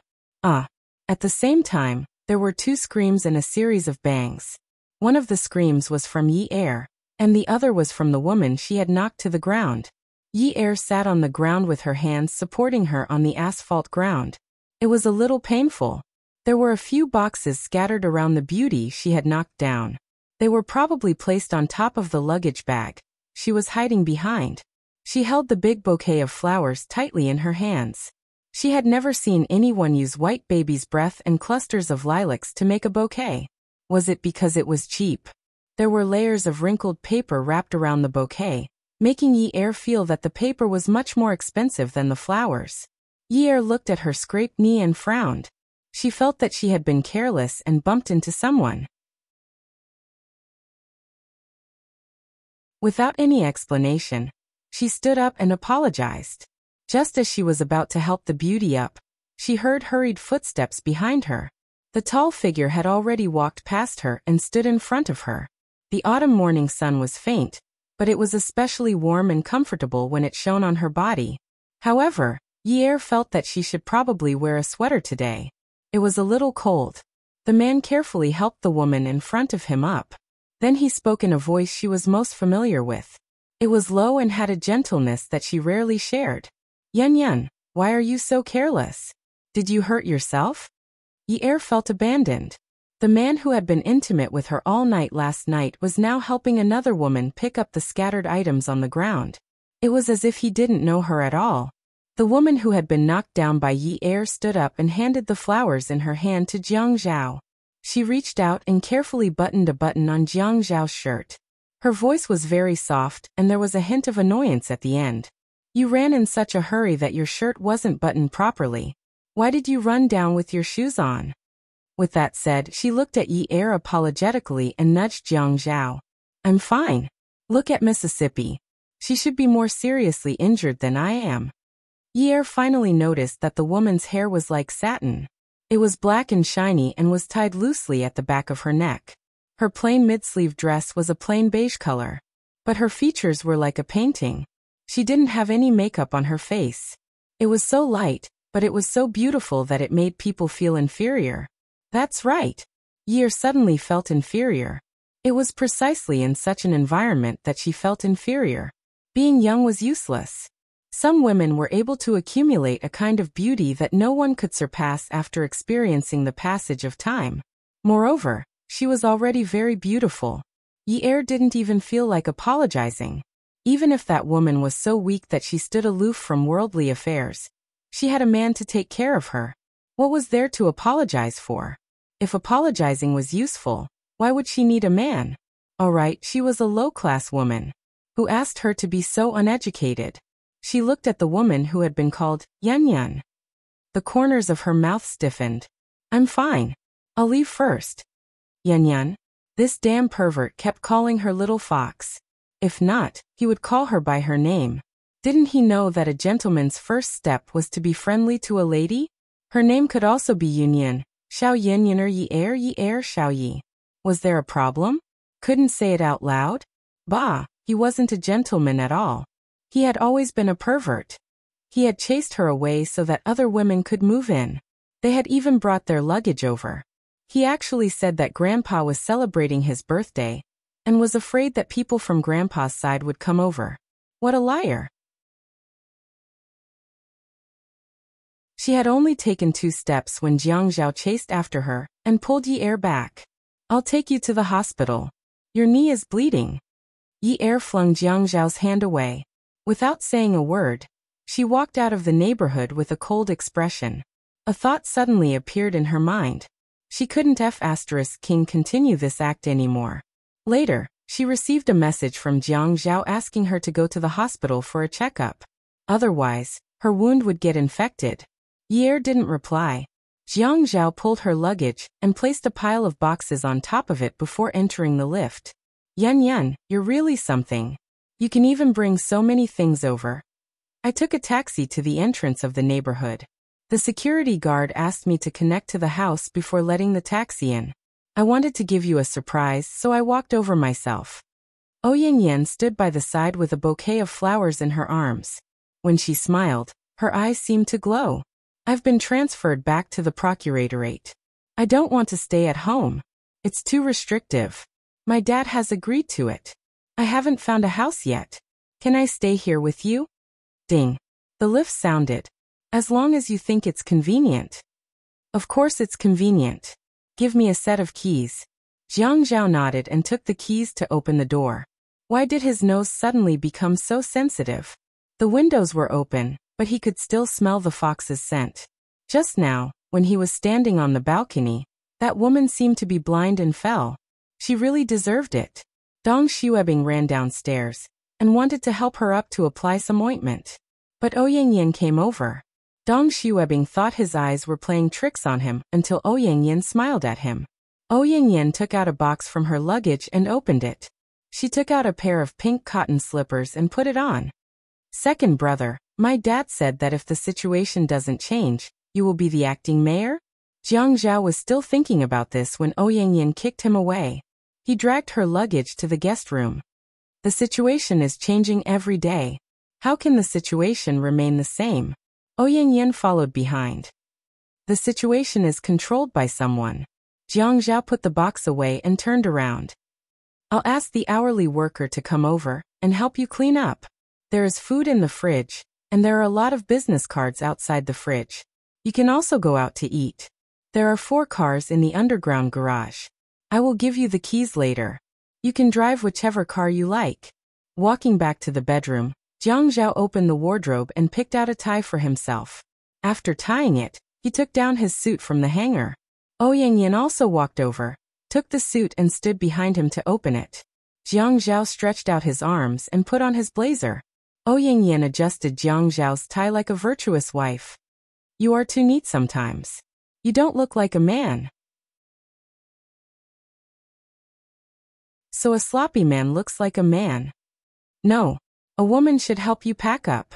A woman's role is to help a man pack up? Ouyang Yin coquettishly slapped Jiang Zhao's chest. I can't win against you. Add Songshu 566.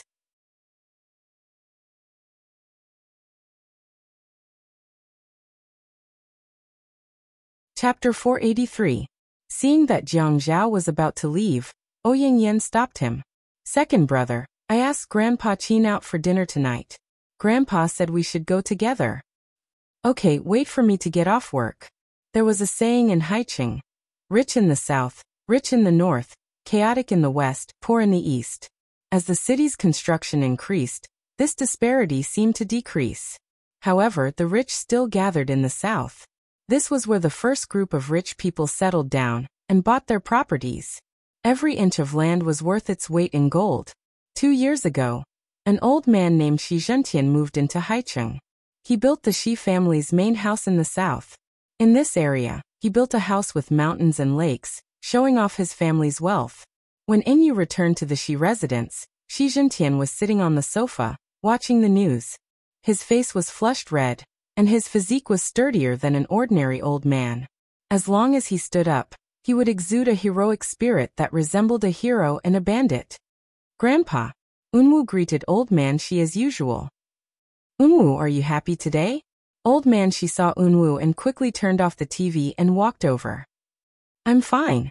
Did you encounter something that made you unhappy recently? Grandpa always sees you in a bad mood. Grandpa, you're thinking too much. I'm always like this. Master. Little Master's studio, Aleta Gue. The 40-year-old housekeeper, Sister Hua, shouted from upstairs. Before she could finish, Unwu ran up the stairs. Shi Zhentian panicked and chased after him. Even though he was in his 60s, his footsteps were strong and strong. There was an intimidating aura about him that swept past the servants in his wake. A crisp slap sounded from upstairs. Pia. Then there was the sound of someone kneeling on the floor. Ague's voice was heard. Little Master, I just wanted to help you clean. And you bent down and grabbed the neck of the 30-year-old servant, Ague. His eyes were bloodshot, and it was as if a blood-eyed leopard had suddenly jumped out of the gentle boy's eyes. What did you see? Who allowed you to enter my studio? Who allowed you to touch my things? Are you tired of living?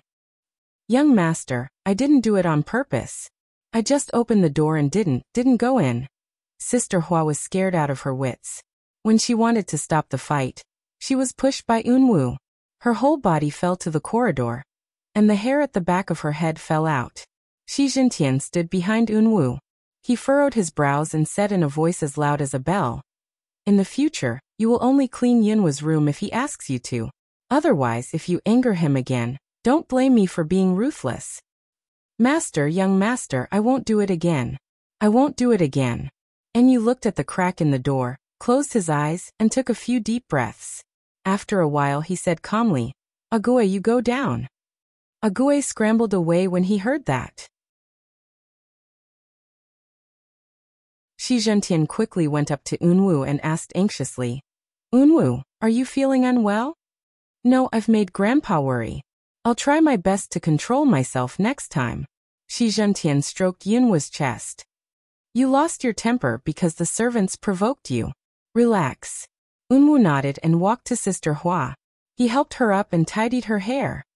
Aunt Hua, I'm sorry for what happened. I didn't do it on purpose. I couldn't control myself. Although Sister Hua was pushed to the ground, she looked at Unwu and didn't complain. Her eyes were full of heartache. Young master, it's Aunt Hua's fault. I almost let someone touch your things and made you angry. Unwu slowly wiped the tears off Sister Hua's face and said softly, rest early tonight. I'll ask the kitchen to make some sweet soup for you. I'm afraid that you'll be in a bad mood. Eating something sweet will make you happier. No need, no need. After comforting Sister Hua and Shi Jintian, Unwu entered the studio and turned on the lights. The bright room was filled with the smell of oil paint. He walked to the window and covered the drawing board with a white cloth. He raised his hand and pulled it open. On the 4 drawing boards, the women were wearing different clothes and had different hairstyles. But no matter how their expressions changed, they were still the same person. He turned sideways and pulled open the white cloth next to him. On the 2 drawing boards were the graceful figures of the young women. They had seductive curves, but their eyes didn't have the slightest intention of flirting. Unwu looked at the drawing in front of him. His eyes were as clear as water and slowly filled with warmth. But there wasn't the slightest trace of lust in them. At that time he framed the drawing and made a copy of this drawing. He wanted to make a copy at that time, but he didn't look at the original drawing at all. He drew one based on his memory. It turned out that when he was thinking of someone, his memory could be so complete. Even the curve of her curly eyelashes when he drew could be engraved in his mind. Yin Yi. If only he had known her name earlier. Then he wouldn't have had to think about her becoming an artist at Wudong Street. All he had to do was look up at the sky. The sky was filled with her. Weren't white clouds clouds clouds clouds? They had known each other for more than a year. It had been more than a year, and she had abandoned him just like that. It was just because he asked something that he shouldn't have. He pulled open the curtains and looked at the bright moon outside the window. When he touched his heart, he realized that this was the feeling of heartache. It was a feeling that tugged at his heart. Xia Qian called Yi Er and asked her to have dinner together. She said that her sister liked her a lot and wanted to ask if she was interested in being a design assistant. She could be an assistant while studying. When she graduated, she would introduce her to a designer job. Yi Er felt that this was like a pie falling from the sky. It was too good of a thing. The location of the date was Xiushui Jiangnan. However, enemies were bound to meet on a narrow road. When she saw Jiang Zhao's back view, she pretended to be indifferent. Who cares? However, when she saw old Master Qin Fian and that Yan from today enter the private room, Yi Er couldn't remain calm. What was going on? Meet the parents. He actually chased her away and brought a woman to meet the parents. Xiaoya crossed her arms and tilted her head to the right. She reached out to tuck her hair behind her ear and nudged Yi Er. You know them? Yi Er wrinkled her nose and harumphed at Xiaoya. I'm not that old-fashioned, okay? Everyone in Sea City knows that I'm a phoenix that has its feathers plucked. Yes. Who doesn't know Miss from Yin University? What I meant was, are you familiar with them? Xiaoya had also heard about Yi Er from Xia Qian. Although she knew that the Yin family's matter was troublesome, Zhuang Yichen didn't say anything. He only said, stay away from Yin Yi. What? Why should she listen to him? They had agreed that they wouldn't have anything to do with each other. As long as her body didn't betray him, it was fine. Besides, she wasn't his woman anymore. She didn't want him to meddle in her affairs. She wouldn't listen to him. I'm not familiar with them. Yi Er turned and entered the private room. Xia Qian sat at the head of the table and picked up the menu to order. Xiaoya walked over and slapped Xia Qian on the shoulder. Go away. You can't sit here if you don't have money. Xia Qian snatched the bag from Xiaoya's shoulder and held it in her hand. She shamelessly said, it's my treat. You can sit here. Yi Er sat to the side and covered his face. He thumped his chest and stamped his feet. Oh my God. I really don't want to tell outsiders that I know the two of you. Especially Qiu and Xiaoya. He let go of his hand and looked at Xia Qian. Qian, you're in the media. Why don't you film a documentary about Sister Xiaoya's life? It'll definitely sell for a lot of money, and I'll be able to benefit from it. When the time comes, my feathers will grow back. Xia Qian looked at Xiaoya in disdain and said to Yi Er, forget it. If you film it for her, it'll be exactly what she wants. She's always thinking of using unorthodox methods to promote herself. She turned and poked Xiaoya's forehead. Wicked. The order of society is destroyed by people like you. Xiaoye stood up and said fiercely, "You impudent thing. Be careful or I'll beat you to death." Yi Er was increasingly not in the mood to watch the two of them fooling around. He was only thinking about what the people in the other private room were talking about, and what they were planning. This woman was so intimate with him in the morning. Her eyes were full of love and affection. In order not to make that woman angry, he actually ignored her. In the future, that Yun would be living in the Chengbei apartment. What would she do? Jiang Zhao was getting married. What would she do? Would he still care about her? But he was already married. Even if he cared about her, she couldn't do that kind of thing. Yi Er didn't know what was going on. Whenever he saw a family meeting a woman, he instinctively felt that they were discussing marriage. This feeling made him panic. So what if they were purging people underground? It wasn't that shameful. To put it bluntly, so what if he had a girlfriend now? Everyone had a chance to fight and choose before marriage. But to be the third party in someone else's marriage was really shameful. That was the bottom line of morality. Even if she had to beg others to help her, she didn't want to fall to that level. But why? Although she was using him, he was also using her. He was using her father in prison. Because of her father's injustice, he used this to defeat his opponent. Wasn't that right? He admitted it himself. Originally, they were using each other, but he still slept with her again and again. She didn't care for giving clothes and buying jewelry. Anyway, it wasn't rare. But he was worried that she wouldn't sleep well and catch a cold. He even bought her long-sleeve pajamas and put them on for her personally. Wasn't this good for her? Why was this man so annoying? He just wanted to give her some benefits, and she was happy to let him sleep with her? She had been with him for so long. And now he was asking her to find a new backer?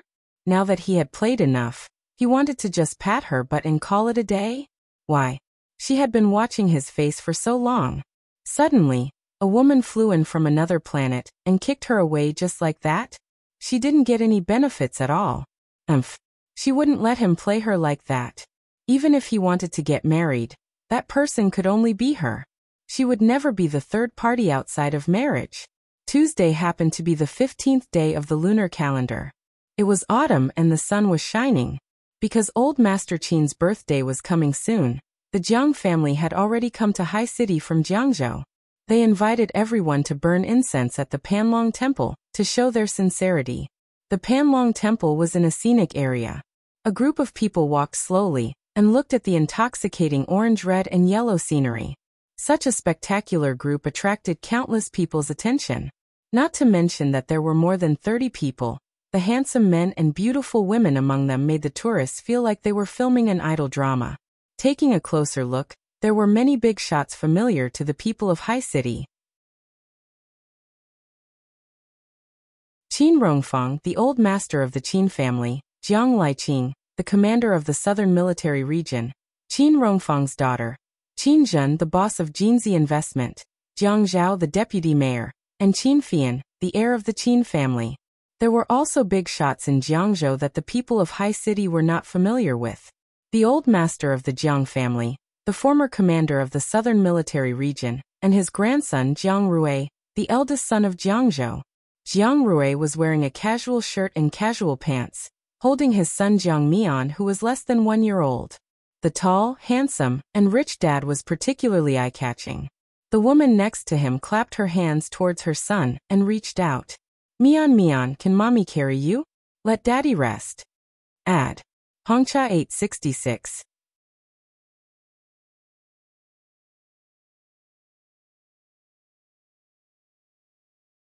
Chapter 484.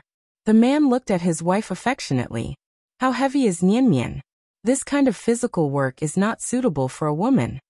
Jiang Zhao took 2 steps back to Jiang Rui's side. The 2 men were of the same height, and were both handsome men. However, their styles were completely different. One looked gentle and elegant, while the other looked calm and reserved. Brother, you're always showing off your love. Are you trying to get grandfather and grandfather to unite all the men in our family to have a competition? Old Master Qin stopped, turned around, and said angrily, not only that, especially Fei Yan, he can be sentenced to death. Qin Feiyu pinched the frame of his spectacles, lifted it, and said bitterly, "Brother, you know that every time this topic comes up, the fire will definitely burn me. I just like a man. Is it worth it for you to rack your brains to force me?" Jiang Rui held his son with one hand, and put his other hand on Xiang Wan's shoulder. He lowered his head and whispered in her ear, "I'll bring you here to watch the show in the future." Old Master Qin snorted. "Aren't you afraid that the fire will burn on you when you publicize it and admit it publicly?" "Haha, I just want more people to support me. Dream on. I'll find a woman to give you artificial insemination. When the insemination is successful, I'll drive you out of the Qin family." Old Master Qin turned around and continued to walk away. Old Master Jiang walked over and patted Old Master Qin's shoulder. He said earnestly, "Old Qin, don't be angry. Your children and grandchildren will have their own blessings."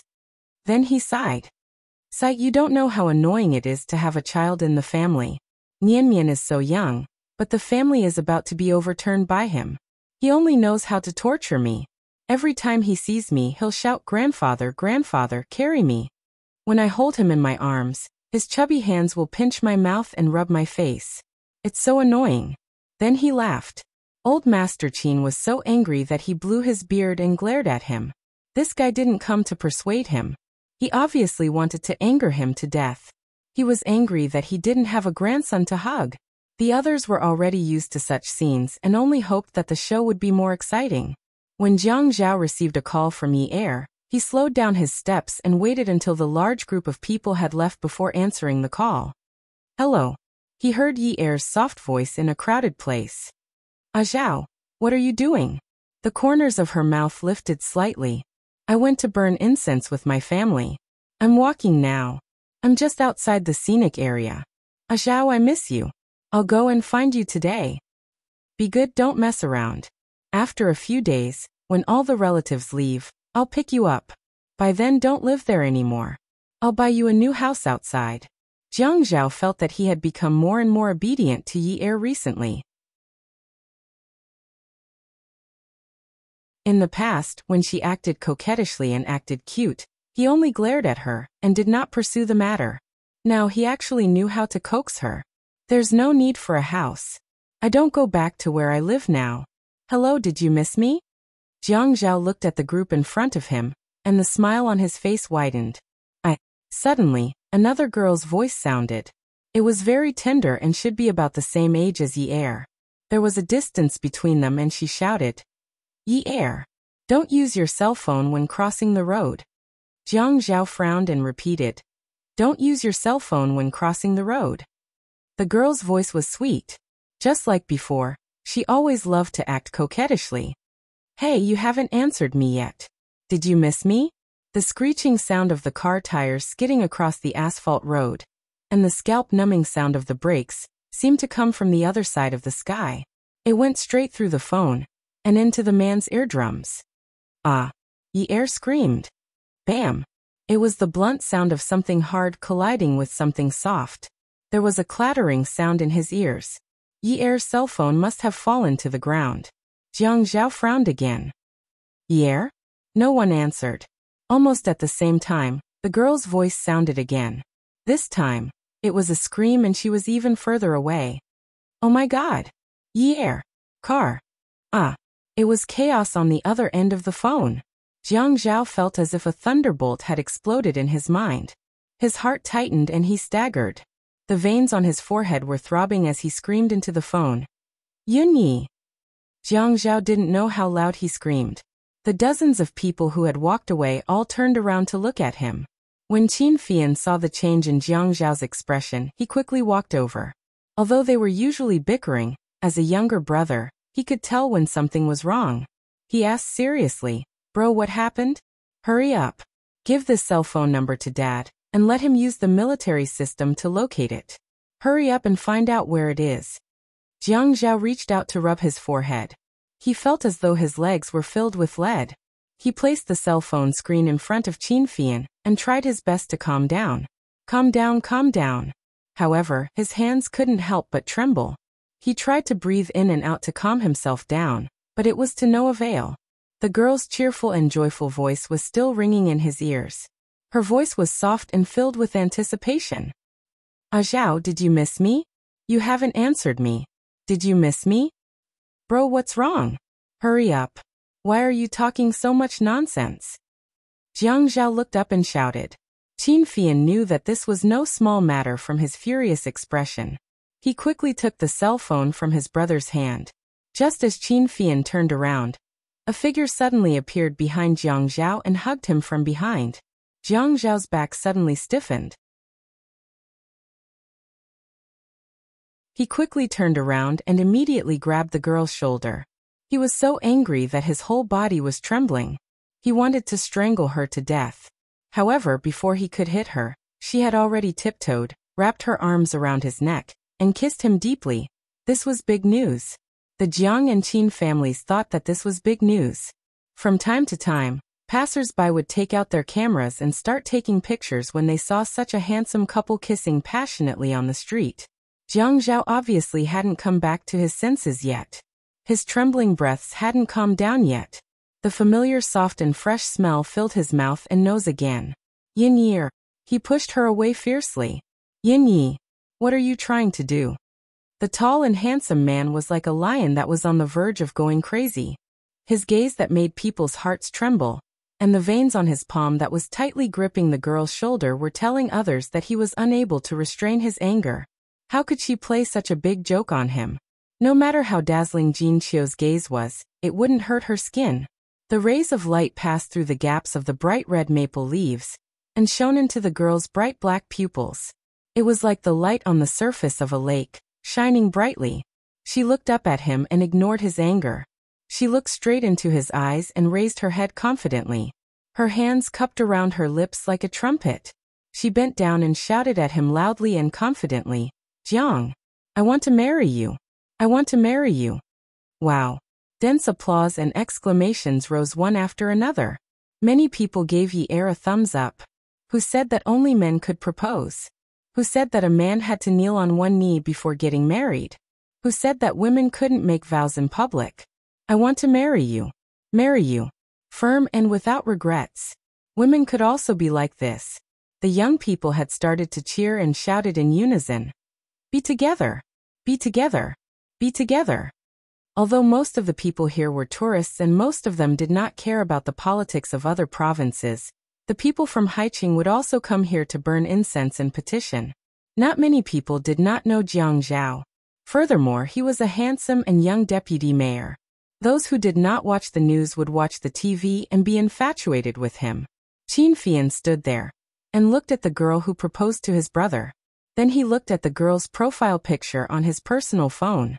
Forget it. There was no need to use the satellite to locate them. It was impossible for Jiang Zhao to throw a tantrum at Yi Er in such an environment. However, due to his frequently polarized state of mind, he could only force a smile at the corner of his mouth.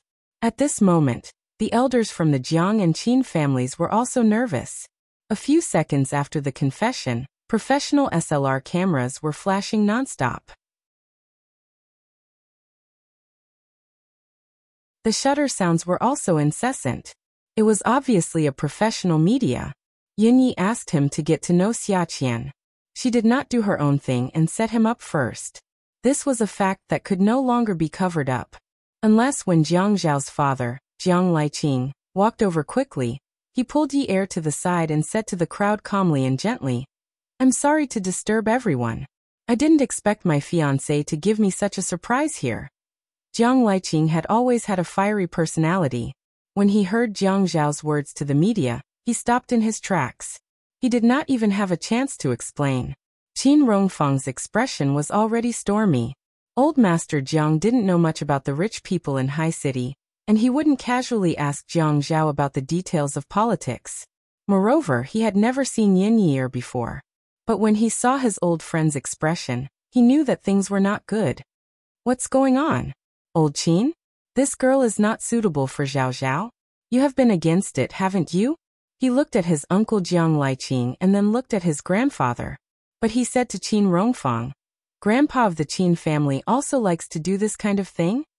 Although Jiang Zhao was the son of his uncle Jiang Liqing, and the brothers had been fighting since childhood, they had a good relationship. He did not want his younger brother to follow in his footsteps. Elder Jiang looked embarrassed. He looked at Qin Rongfang and advised, "Adults can't interfere with the children's affairs. You know my eldest brother's affairs. Let me tell you, Zhao Zhao's surname is Jiang. Don't go too far." Jiang Rui stopped talking. Qin Rongfang said angrily, "So what if he's surnamed Jiang? He came to Haicheng with his mother when he was 14 years old. Is my relationship with him less than yours in the first 14 years? You want to fight with me, don't you? You old bastard." Elder Jiang knew that Qin Rongfang was angry, so he did not care about what was happening. He snorted, "Seeing that you are not dead yet, I am embarrassed to die first." Ouyang Yan, who was standing in the crowd, could no longer differentiate between north and south. What was going on? Fiancé? When did he have a fiancé? Did she transfer back to work just to see him marry someone else? Ye only knew that she had to take the risk, especially when she saw that Yun Yun was so close to Jiang Zhao's grandfather along the way. She could not let those irreversible things happen. Attention Songshu 566.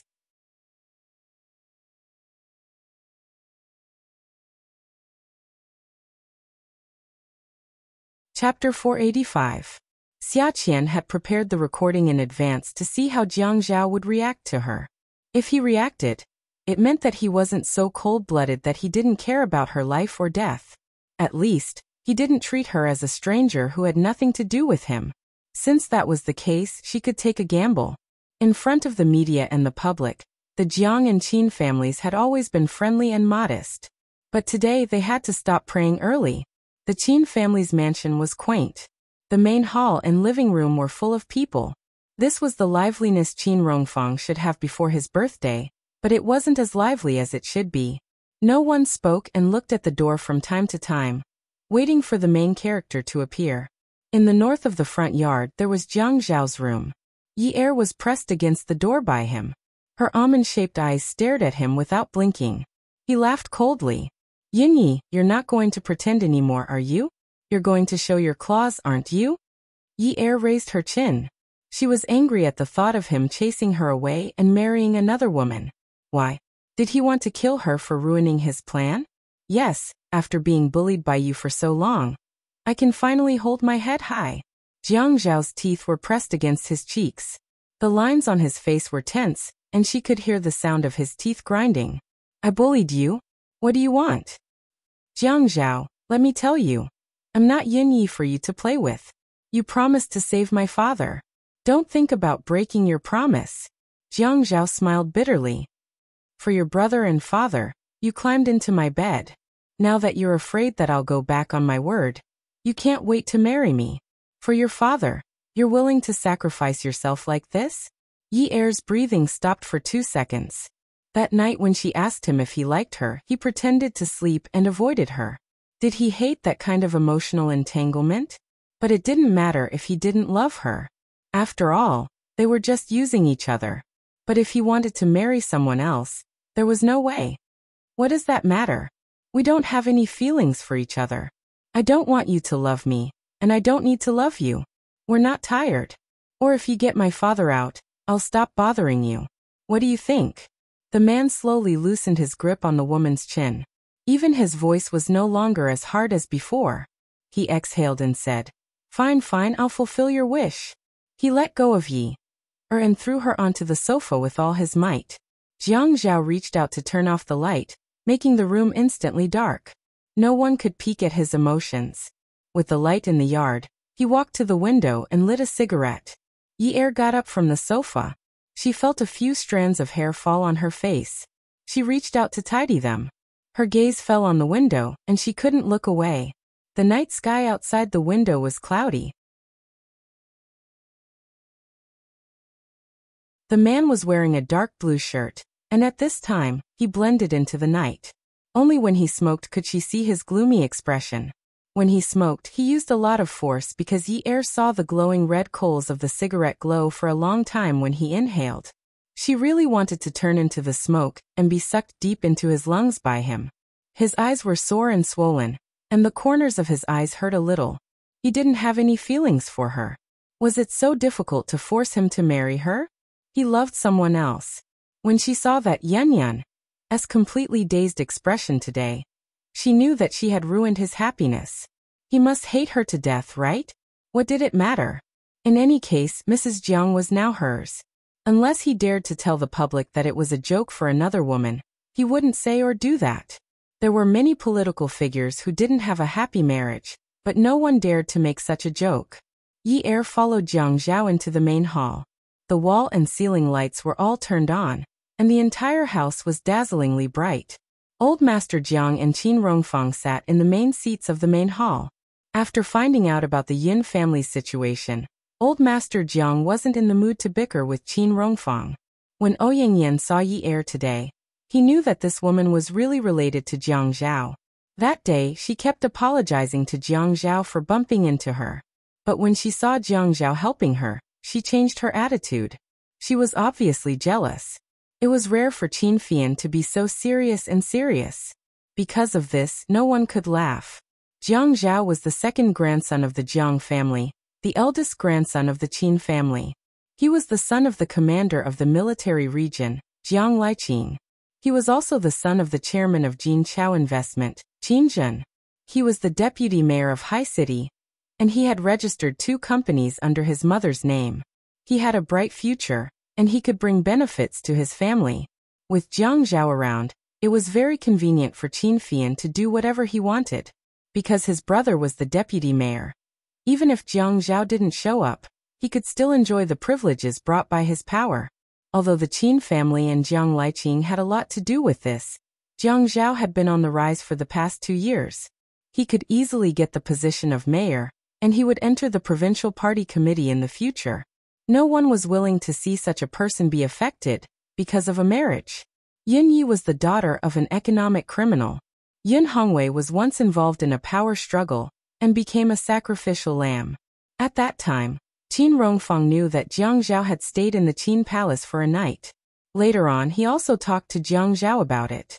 Hai City was a place of power, and they couldn't easily destroy its balance as it would affect the whole situation. However, they didn't expect that the 2 of them were actually involved. If they wanted Jiang Zhao's future to not be affected, they could only get Yun Hongwei out and release him without charges. However, this would be a huge sacrifice for the Qin family and the Jiang family, and they would offend too many people. Although Jiang Rui was playing with his son in Xiangwan's arms, he was listening attentively to other people's conversations. Old Master Jiang said, "Zhao Zhao, can you bear this responsibility?" Jiang Zhao stood in the middle of the hall.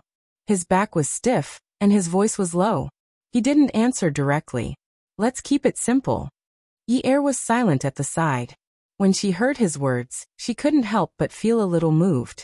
Qin Rongfang and Old Master Jiang stood up from their seats almost at the same time as Jiang Liqing.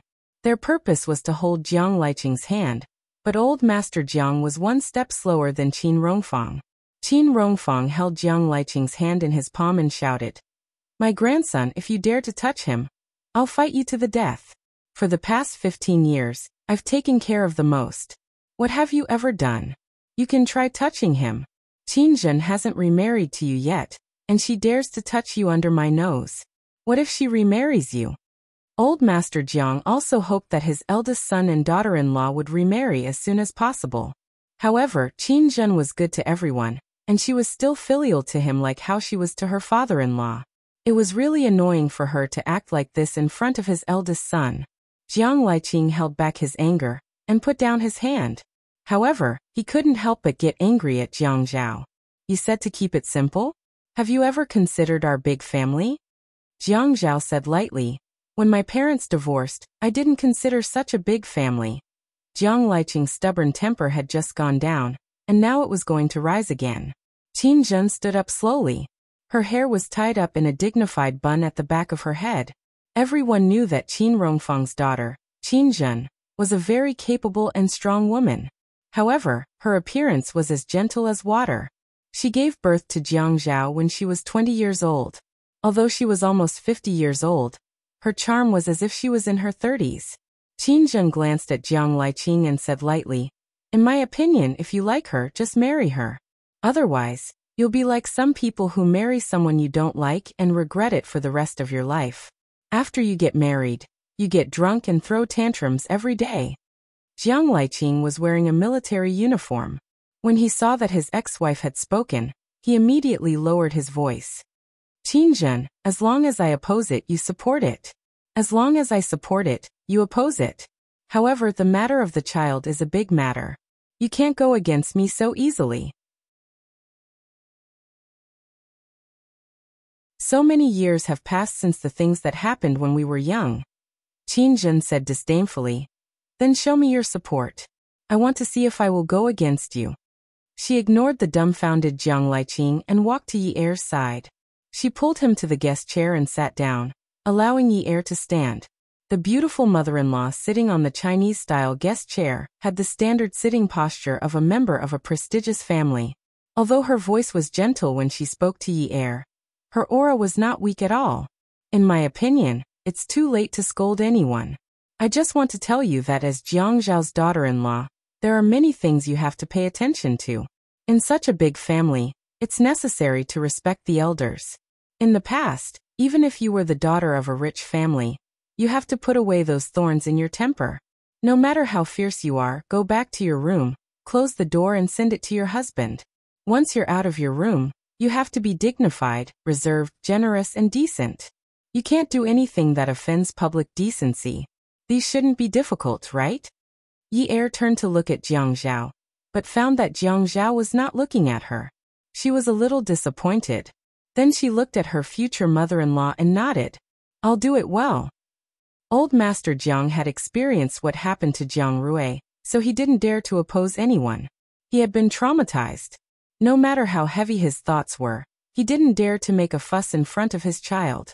Jiang Rui and Xiangwan acted as if they didn't know anything and just teased their son in a low voice. Ouyingyan couldn't stay calm anymore. She couldn't continue to be dignified. She stood up and walked to Qinzhen. She clenched her fists, and there were some clearly visible veins on her neck. Auntie, I object.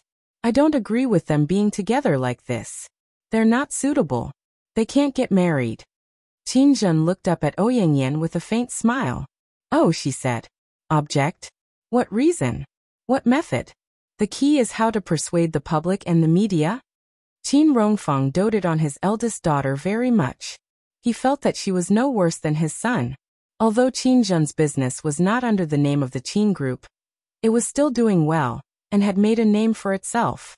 Therefore, when she decided on something, even if he was unhappy, he would not refute it directly. Ouyingyan analyzed Yi Er's family situation seriously. Then she looked at Yi Er from the side and said calmly, I think her purpose is not pure. If she really loves second brother, how could she force second brother to do this? She clearly knows how much her father's matter will affect second brother, yet she still wants to publicize their relationship like this. It's obvious that she wants to use the Qin family's power to offend the officials in order to save her father. Jiang Zhao didn't speak.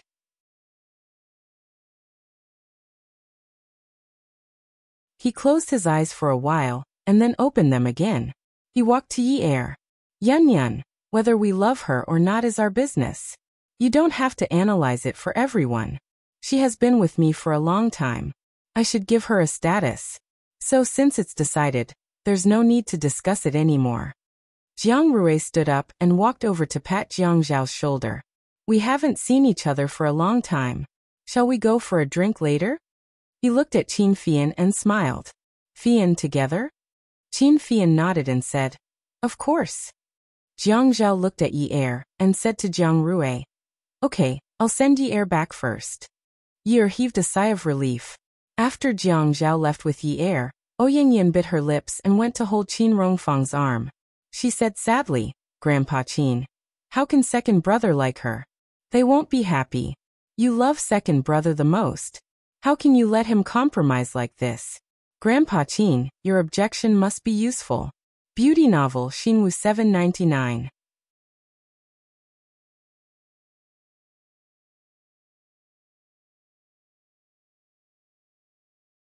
Chapter 486. Jiang Zhao glanced at Ouyingyan and said, If Jiang Zhao doesn't like her, he will definitely leave her here and let you drown her with your saliva. What's more, is Jiang Zhao a person who can be threatened by any woman? The Qin family is obviously against it. As long as he doesn't buy it, the Qin family and the Jiang family can't deal with a down-and-out daughter. Don't treat Jiang Zhao as a pushover. No one can bully him since he was a child. Qin Fian was the only one who had seen the photo on Jiang Zhao's mobile phone. He saw through everything. He bumped Jiang Rui's shoulder and said ambiguously, "Brother, no wonder you love someone." Hearing his words, Master Jiang felt lucky that he didn't say too much just now. Qin Rongfang slammed the table, which shocked Ouyang Yan so much that he quickly let go of his hand and stepped aside. Tonight, Qin Rongfang's sage-like temperament didn't stay on him. My grandson is ruined by you people. Make it clear. He is my grandson." Master Jiang also roared. Besides, he can't be ruined. If the Qin family is weak in High City, it will definitely be ruined. If you can't manage it, I will. Qin Rongfang looked at Master Jiang with hatred and took a deep breath. After calming down for a few seconds, he said, "Lai Qing, investigate the Yin family's affairs thoroughly and find someone to intervene. No matter how much it costs, we can't affect Zhao Zhao's future." After that, he didn't forget to stare at Master Jiang. Jiang Liqing frowned deeply and nodded solemnly. In the A8 carriage, the man and the woman were silent. Jiang Zhao couldn't understand the feeling of being pricked by needles in his heart. If they didn't talk so much tonight, maybe he wouldn't let a demon suddenly break into his heart. That demon wanted to run out of his body and kill the woman sitting in the co-pilot's seat at any time. He didn't dare to forget what she said for a moment. For her father, it was not that he didn't dare to, but he couldn't forget it. She said that she could finally hold her head high. He thought that he had treated her well these days, but she wanted to take revenge like this. Thinking that the woman beside him was about to become his wife, and thinking about the conversation that night, he felt a knot in his heart. Aren't you afraid that you won't be happy after marriage? Wouldn't she regret it when she finally met the man who was willing to marry her for no one else? What kind of identity did she have to pursue her own happiness? Ye looked out the window. Who can guarantee that married couples will be happy? She couldn't be so great as to care about his happiness. She only knew that he couldn't marry anyone except her. The position of Mrs. Jiang could only be hers. She definitely couldn't give it to that Yun Yun. There is a saying, marriage is the tomb of love, but it is better to be buried in the ground than to be left in the street. But the premise was that the tomb was built on love. Then what would a loveless marriage be like? Buried alive? Even if she had to bury him alive, she would drag him down with her. After a long time, they would eventually form a grave. Even if we don't help each other in times of need, we can still treat each other with respect. I will do my part as Mrs. Jiang. When I walk out of the house, I will definitely be dignified, reserved, generous, and decent. Turning her head, she saw that Jiang Zhao was still silent. His edges were exceptionally cold and hard. Ye felt a tug in her heart. He really hated her. She gave in and said, "You have someone you like. As long as I don't find out, I won't say anything. You can just date secretly." She had already given in, so it should be enough, right? Ye rolled down the car window, wanting the wind to quickly blow away the steam in her eyes. It turned out that compromising for the sake of the general interest was uncomfortable, like being repeatedly pulled. Ye thought that it was an emergency dodge and firmly grabbed the handle of the car roof. However, when the car stopped by the roadside, Jiang Zhao turned around and reached out to grab her chin. He stared at her intently. His fierce expression scared Ye so much that she didn't dare to speak. She only felt that all the cells in her body were trembling. The cruel feeling of being raped by him last time came back again. The man's gaze was fierce. He wanted to kill this woman on the spot. Today, at the foot of the mountain, if he hadn't reacted quickly and acknowledged her, his father would have definitely pointed the spearhead at her. How would she live in the future? This might even be considered a light punishment. She might not even know how she disappeared. He couldn't bear it and messed up his life. Did he hear wrongly? She wanted to marry him, but she wanted him to have an affair with another woman? What right do you have? What right do you have to ask me to date the person I like secretly? Who do you think you are? What right do you have to ask me? Based on the fact that there are no feelings between us? Based on the fact that I don't love you? Based on the fact that you used despicable means to make me marry you? Tell me, which part of this gives you the right to control whether I'm with the person I like openly or secretly? Yi Er's tears suddenly gushed out uncontrollably. Her lips were slightly parted, but she was trembling at the fastest speed. The cold liquid flowed down her cheeks and dripped onto the man's hand. Fine, fine, fine. I don't care about you. I don't have the right or the right. You can do whatever you want. After we get married, we'll mind our own business. Okay? Let go. You're hurting me. It hurts so much. It hurts so much. It hurts so much. In the end, Yi Er began to wail unbridled. However, she kept repeating that it hurt so much. However, the pain did not come from the cracking of her jaw. Instead, it came from the blunt pain in her heart, as if it had been split open. Jiang Zhao felt that he was too irrational. How could he be like this? He was stirred up by a woman to this extent. It was as if the sky had turned gray. It was fine that he married a woman who didn't love him, but this woman was already pushing him into the arms of another woman before the marriage was even consummated. Was he going to quarrel and divorce like his parents after marriage? He shouldn't have such a life. It shouldn't be like this. He turned around expressionlessly and ordered himself to stay calm while leaning on the steering wheel. After sending Yi Er back to her old neighborhood, he called Jiang Rui. The music in the jazz bar was not so noisy. It was the best place to chat. The three men's glasses collided and made a clear and ethereal sound. Jiang Zhao didn't look like he was in the car just now. He looked refreshed again. Qin Fian raised his glass and said, "Brother, congratulations. You're going to be her husband. You'll have another identity." Jiang Zhao raised his glass and drank it up. Are you jealous? Are you going to be her husband or her wife in the future? Qin Fian shook his neck naughtily. This is a secret. My feelings are not mainstream, so it's inconvenient for me to share it. Haha. Jiang Rui poured another glass of wine for Jiang Zhao. What if this thing ruins your future? I heard that it's quite tricky. Jiang Zhao laughed. If it's ruined, I'll start to do business seriously and go back to Jiangzhou. Jiang Rui raised his hand to stop him. Don't go back to Jiangzhou to compete with me for business. I've been tricked by you since I was a child. I'm still living in the shadow of my childhood. But if you want to go back to Jiangzhou to be the mayor, I'll welcome you with open arms. Qin Fian looked at Jiang Rui and said discontentedly, Brother, don't poach people like this. 2 years ago, you wanted to trick my brother into going to Jiangzhou. Fortunately, Grandpa was wise and only asked him to jump aboard. Qin Fian's tone sounded like a joke, but he really thought so. He was not willing to let Jiang Zhao go back to Jiangzhou. The elders of the Jiang and Qin families always argued about this. Jiang Zhao's ability and means were fast and steady. No one was willing to let him go. He always said to Jiang Zhao, Brother, I'm so jealous of your company's speed of making money. It's like money laundering.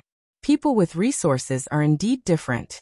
They're more powerful than those noble families. Everyone thought that Jiang Zhao was just a mayor, and that his aunt Qinzhen's business was very powerful. The two companies under his aunt's name that belonged to Jiang Zhao were the real money grubbers. Even Grandpa said, the Qin family has been the first in Haiqing for so many years. Without your uncle and brother, it's impossible. Therefore, when Grandpa was looking for a husband for Feiyu, who was only 17 years old, he considered a non-political family. Jiang Zhao smiled but didn't say anything. Go back to Jiangzhou? Grandpa was happy. Later, Grandpa would have a heart attack again. His stomach would have to be cut again, and he would faint every 2 or 3 days. Jiang Rui said, I'm just afraid that he will cause trouble in Haiqing. Don't worry about going back to Jiangzhou. I will definitely settle it for him. But a strong dragon can't suppress a local snake. In Haiqing, my resources can't be used. Qin Fian said confidently, If the Qin family can't solve such a small matter for my brother to marry a wife, then we really don't have the face to establish ourselves in Haiqing. What's more, my uncle is not someone to be trifled with. Jiang Zhao held the wine glass and shook it gently. This matter is not so troublesome. We already have some clues about the Yin family's matter. It will be solved as soon as possible. You don't have to be so frightened. Qin Fian pushed the frame of the glasses on the bridge of his nose, picked up the glass in front of him, and clinked it with Jiang Zhao. I knew it. You never do things that you are not sure of. Jiang Zhao nodded and poured another large glass of wine into his stomach. Today, he was going to get drunk and didn't care about anything else. Jiang Zhao didn't go back to the apartment in the north of the city at night. Instead, he asked the designated driver to drive him directly to Yi Er's residence. He had sent her downstairs many times, but he still carried her upstairs that time. The community was very old. The traffic here was convenient, but he always felt that it was not very safe. The lights in the corridor were not all on. He originally said that he would buy her a new house today. When going upstairs, he had to stomp his feet or cough fiercely to make the sensor light turn on. It was dark orange, and the bulb was covered with a thick layer of dust. When he walked to the 6th floor and looked at the door, he felt that his heart was not at ease at all. He drank a little too much at night. When he knocked on the door, he just knocked and didn't care if he disturbed the neighbors at all. Yi Er put on her slippers in a hurry and stood at the door. Because there was no peephole, she didn't dare to open the door casually. She asked, "Who is it?" Jiang Zhao kicked the door panel and continued to knock on the door. His voice was vague with impatience, but his voice was very loud. "Who is it? Who else could it be other than your husband?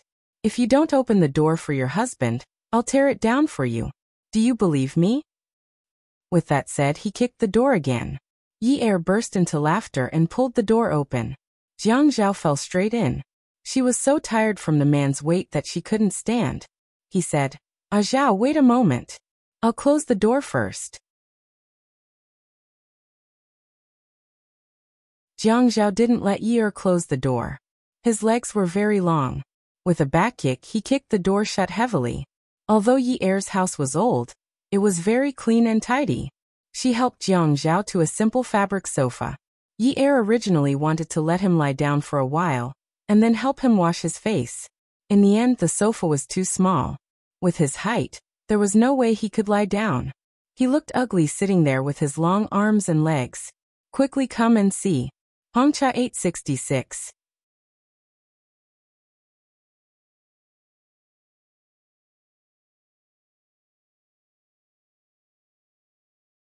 Chapter 487. Yi Er had never seen Jiang Zhao so drunk before. In the past, no matter how late he was at social gatherings, he would never look so drunk. It seemed like he didn't have to care about his image when drinking with his brother today. Was he very relaxed? At this moment, Jiang Zhao lost his temper. He tugged at his collar and stood up with a stomp of his foot. With a childishness that he had never shown before, he made an unreasonable fuss. "Yun, when your husband comes home, you throw him on a small stool like this. Don't you know that a wife should be virtuous? Don't you know that the wife is the leader of the husband? Go.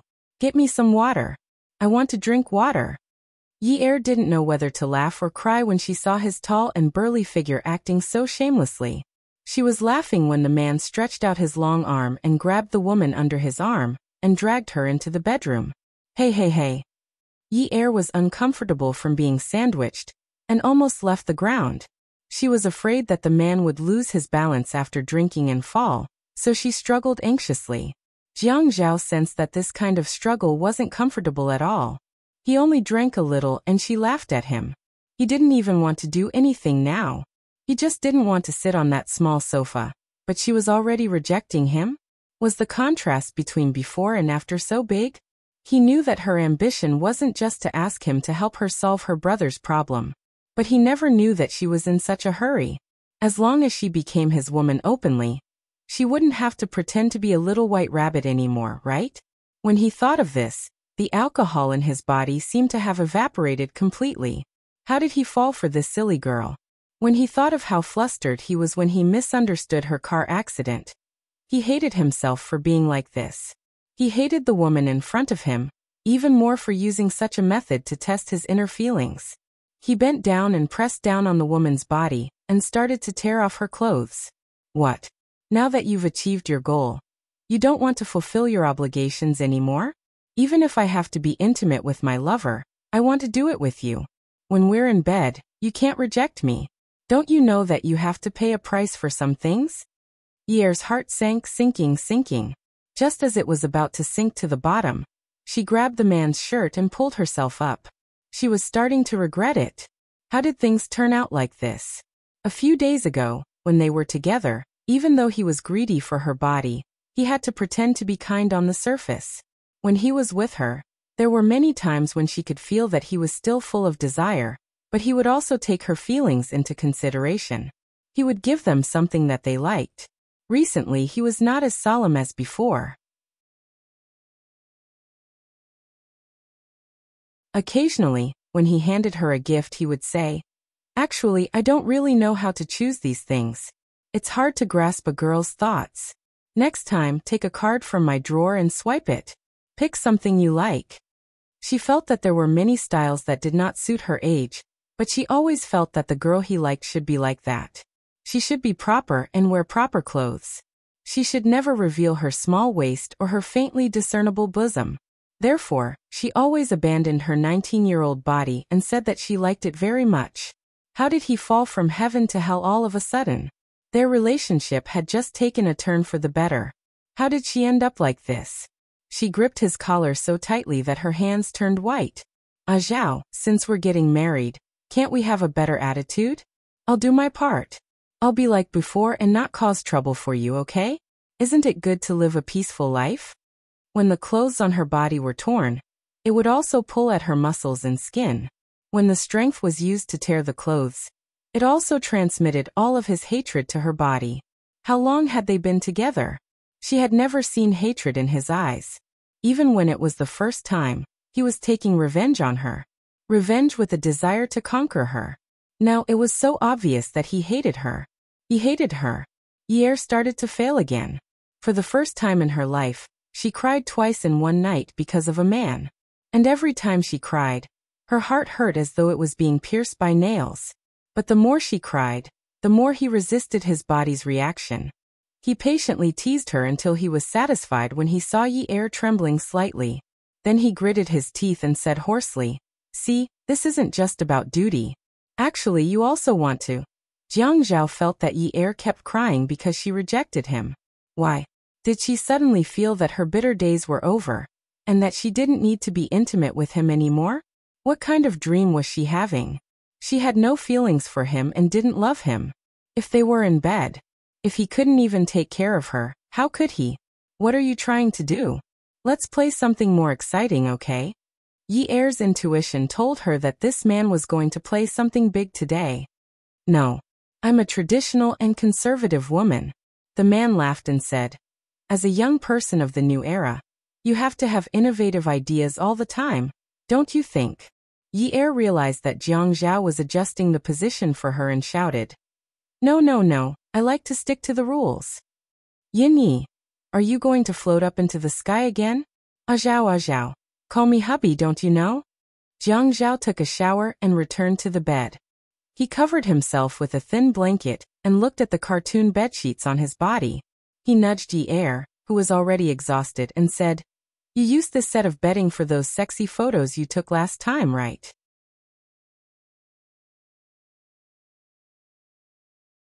Ye turned over. She was suddenly happy that Jiang Zhao was willing to talk to her in such a tone. She took the opportunity to lie on his abdomen. There was a set of abs there, and it felt very comfortable to touch. "You still remember?" Jiang Zhao reached out and took the cell phone that was beside the pillow. He then pulled Ye closer into his arms and said, "Let me show you." He went online, opened his email, and downloaded the photos. He opened them one by one for her to see. "This set, right?" "Yeah." Ye swiped her finger across the screen of the cell phone. Those photos that she had deleted a long time ago were all in his email. She couldn't explain what she was feeling. Actually, it was good to keep them. These were all memories. "You didn't delete them?"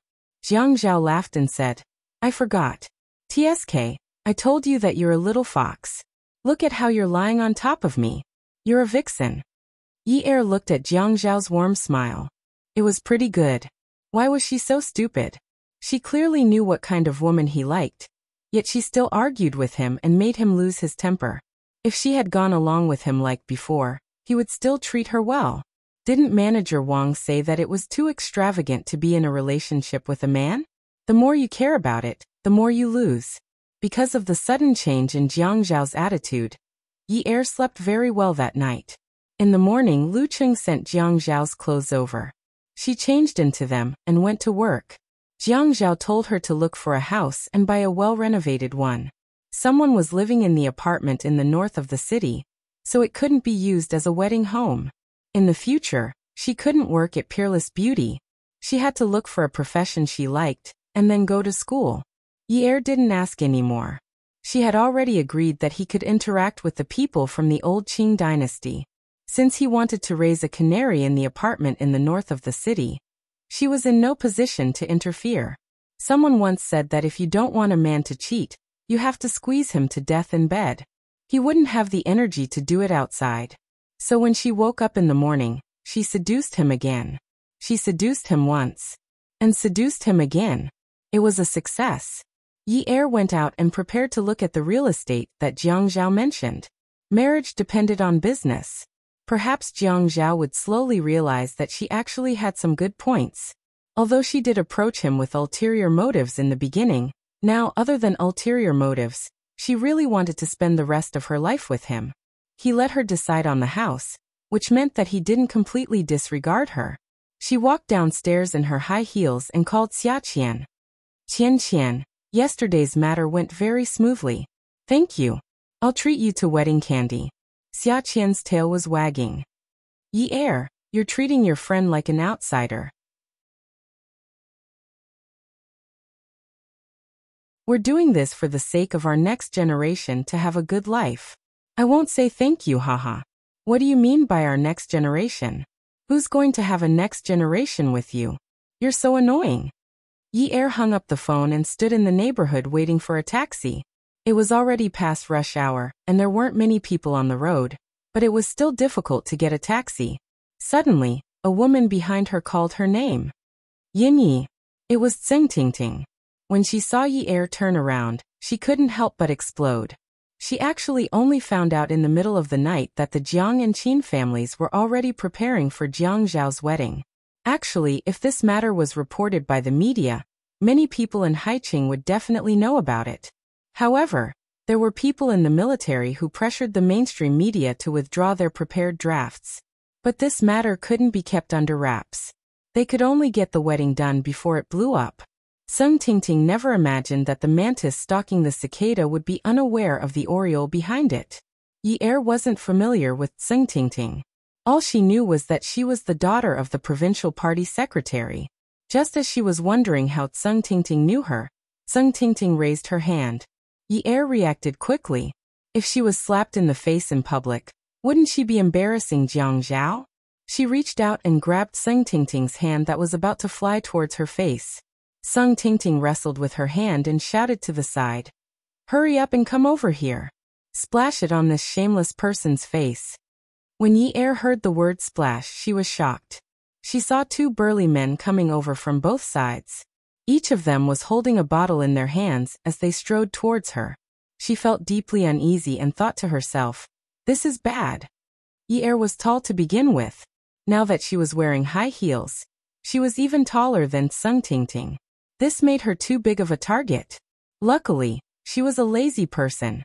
She tiptoed and kicked the shoes away. She stood firmly on her bare feet and used all her strength to pull Sung Tingting's hand to her chest. She firmly held her in front of her as a hostage. She shouted at the two burly men who were already unscrewing the bottle caps at her. It's broad daylight. I don't care what you want to splash. With the daughter of the provincial party secretary accompanying me, there's nothing to be embarrassed about. You better hurry up. If someone sees you, you won't be able to escape. The two burly men who were holding the bottles looked well-mannered. They weren't scared off by Yi Er, but they didn't dare to splash the liquid in their hands. Sung Tingting wanted to break free, but Yi Er's survival instincts made it impossible for Sung Tingting to break free.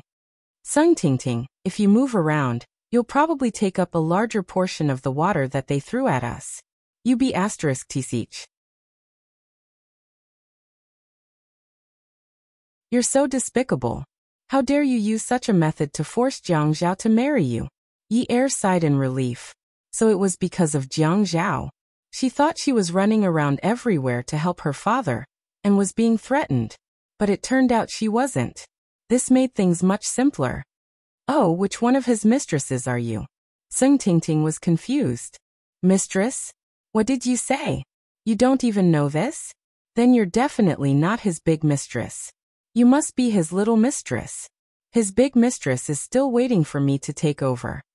Sung Tingting seemed to have a tacit understanding with Yi Er. She casually said, You mean Ouyang Yan? Attention, Xinwu 799.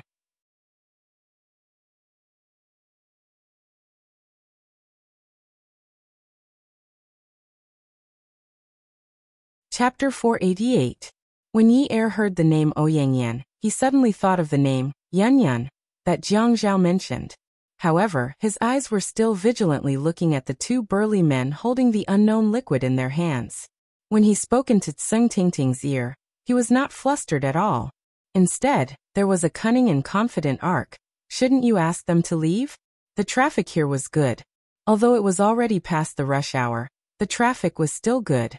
If the news that the virtuous daughter of the Provincial Party Committee's secretary poured sulfuric acid on the street spread, it wouldn't be good, right? Sung Tingting did do that, because she was so angry. She never thought that the man she had coveted for so many years would suddenly be taken care of by a woman who appeared out of nowhere. She thought that at most it was just an Ouyang Yan. There was nothing special about it. So what if they were childhood sweethearts? She and Jiang Zhao were also childhood sweethearts. So what if they were innocent? With Jiang Zhao, she could guess whatever she wanted. It was fine that the person who married Jiang Zhao was an Ouyang Yan. No matter how unhappy she was, she could still balance it out. After all, everyone knew that Jiang Zhao loved Ouyang Yan very much at that time. She had even been imitating Ouyang Yan. Anyway, Jiang Zhao liked her like that. She was especially dignified outside. However, no matter how she imitated Ouyang Yan, Jiang Zhao did not buy her account. Now the person who came out of nowhere was not the Cheng Yaojin she thought. The person who came out of nowhere was actually a sinister Cao Cao who had transmigrated to the Tang dynasty. How old was Yin Yi? 19. She was younger than her by 2 years. How could she do such a shameless and sinister thing? Even if she coveted Jiang Zhao, she would still pester him. However, she would not lose face to this extent. Sung Tingting asked the man with the liquid bottle to leave. Yi Er was still very alert to the changes in the surroundings. She was afraid that the other party would come back and attack. Sung Tingting, you usually have a good reputation outside. Don't go all out and harm your father. Sung Tingting thought about it and agreed, but she still wanted to know about Jiang Zhao's big lover. She said indifferently, who hasn't been young and impulsive. Yi Er was quick-witted. When she saw a taxi, she let go of Sung Tingting, put on her shoes and ran to stop it. She didn't forget to answer Sung Tingting as she ran. I'm younger than you, but I don't dare to say such things. Next time, be careful. I have a task that my husband assigned me to complete. If you want to chat with me, call my husband's cell phone. When Sung Tingting heard what Yi Er said, she was confused. What? This woman with the surname Yin clearly knew that she was going to steal her husband. Yet she still asked her to call Jiang Zhao to chat with her? Was he crazy?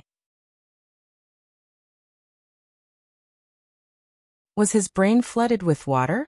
She stomped her feet and chased after him. Hey, don't go.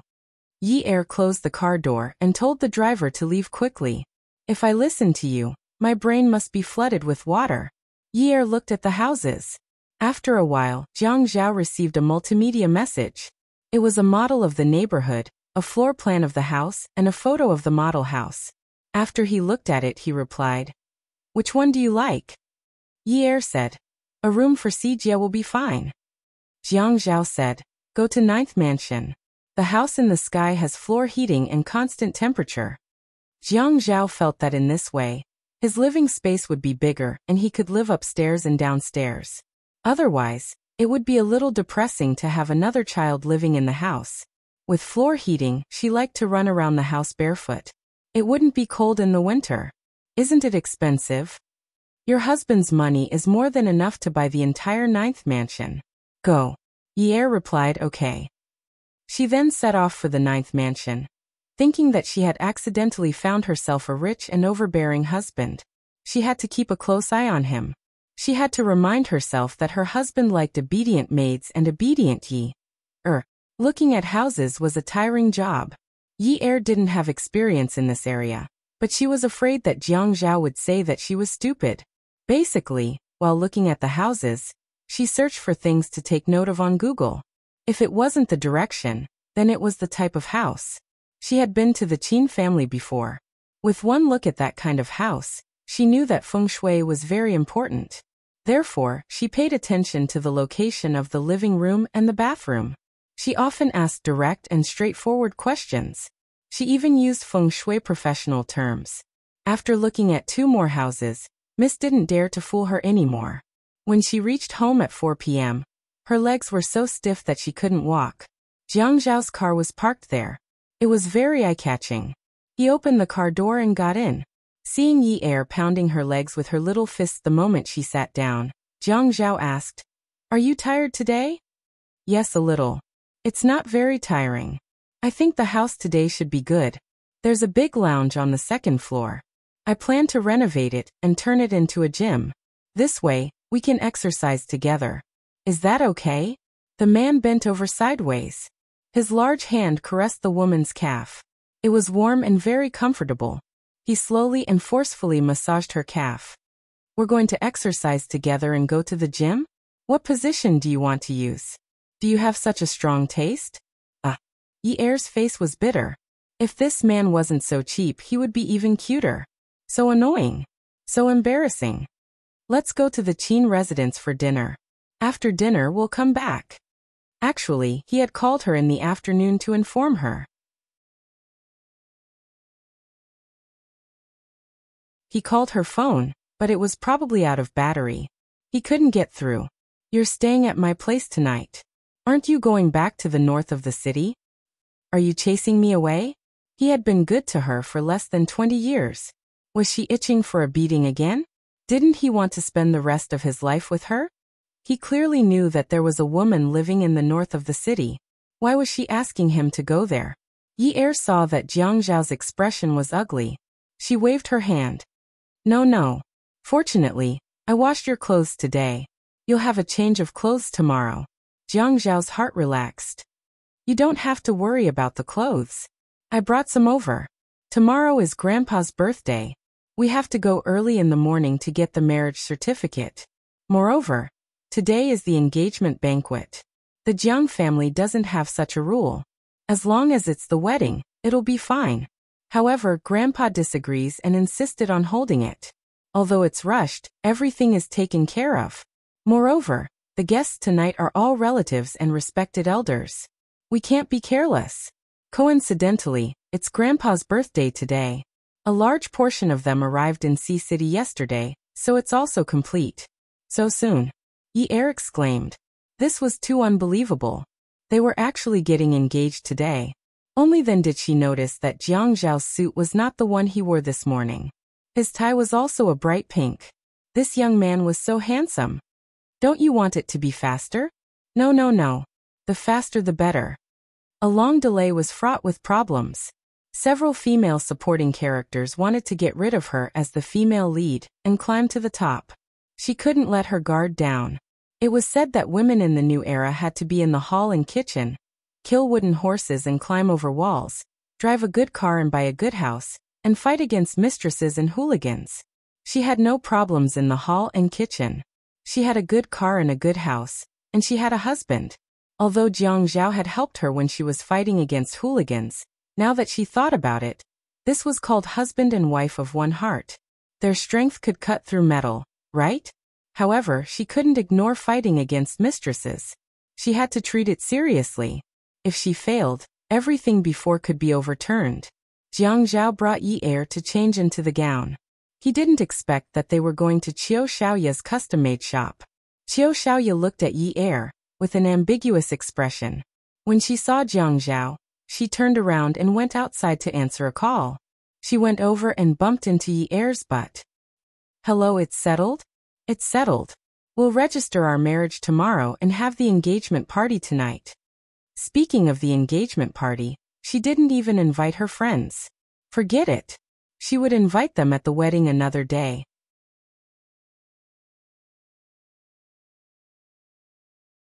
Yeah, you have to give Qian Qian and I a big red packet. We are the ones who contributed the most. You guys just helped because you don't have balls. Don't try to blackmail me. She was so arrogant. I don't have balls. At most, I have nothing to do. If your balls hurt, ask your husband to rub them for you tonight.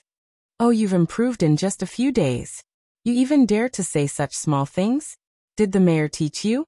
You taught me. While the two of them were talking, Qiu Xiaoye had already picked out Yi Er's gown. Your husband called me this afternoon to tell me about the details. I helped you choose this gown. It has to be dignified. There are many old people who are very conservative. It's best if it's an old-fashioned style. It has to be red, not pink, green or other colors. This is the rule over there. The first wife has to wear red. Yi Er thought to herself. First wife? He still wants to marry a second wife in the future? How dare he? When she came out of the fitting room, Jiang Zhao happened to come back. Yi Er's hair was still down, and she was wearing a modified cheongsam with 2 layers. She wore a bright red tube top dress on the inside, and a cheongsam with peony embroidery on the outside. This way, the bright red color softened a little, making it more suitable for Yi Er. Peony's elegance and luxury was not suitable for a girl of Yi Er's age. But this layer of fabric made her look more playful. Jiang Zhao reached out and held Yi Er's hair in his hand. He pulled it up and fixed it behind her head. He leaned back and looked at her neck, and the curve of her jaw. She was so beautiful. This was how it should be. He tilted his head and said to Xiaoya, Xiaoya, get someone to help her tie her hair up. After tying her hair into a bun, putting on earrings, and putting on powder and makeup, she looked 3 to 4 years older. Yi Er looked at herself in the mirror. This was good. If she looked too young, people would think that Jiang Zhao was not mature enough. Jiang Zhao stretched out his hand and lifted the collar of Yi Er's cheongsam. His slender knuckles rested on her neck, his fingertips stroking the intricate but bright embroidery on the collar. A warm smile appeared at the corner of his mouth. Yi Er thought that he was going to say something touching, but the man raised his hand and flicked her forehead. Little hussy, you've really grown up. You're becoming more and more pleasing to the eye. The woman shrank back from the pain and looked at the man who turned around to leave gracefully after committing the crime. She stomped her feet angrily. Couldn't that be ** change his tone? How infuriating. In the car, Yi Er called Zhengling and told her about her wedding. But it was not convenient to invite her friends today. Everyone was from her family, and it was equivalent to meeting her elders. Zhengling answered the phone and was overjoyed. She could not blame Yi Er for not telling her beforehand. Mrs. Zheng's ear was pressed against Zhengling's phone, and she was very excited. Later, she wanted to snatch the phone and say a few words to Yi Er. Zhengling hurriedly said a few words and hung up the phone. He glared at Mrs. Zheng. What? Zhengling's mother laughed. Yi Er is about to get married. We should buy a gift for her. Let's go to a jewelry shop and buy a solid piece of gold. We can even spend about 100,000 renminbi on it. Zhengling looked at her mother with disdain. Mum, you are so generous. Don't tell me she is marrying Mayor Jiang? Zhengling's mother poked Zhengling's forehead. You are so vulgar. Yi Er is your benefactor. If she did not give you money to open a photography studio, you will not be able to buy a car and a house. Zhengling actually hated to continue this topic in her heart. If her mother hadn't deliberately said such unpleasant words in front of Yi Er wouldn't have come to find her later on. Beauty novel Hongcha 866.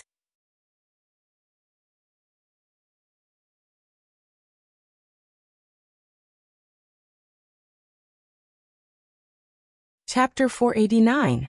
For example, she had no idea what had happened during this wedding. It was completely different from the past. Yi Er would no longer share her hardships. Although she knew that Yi Er was afraid that she would be put in a difficult position, she still felt sad.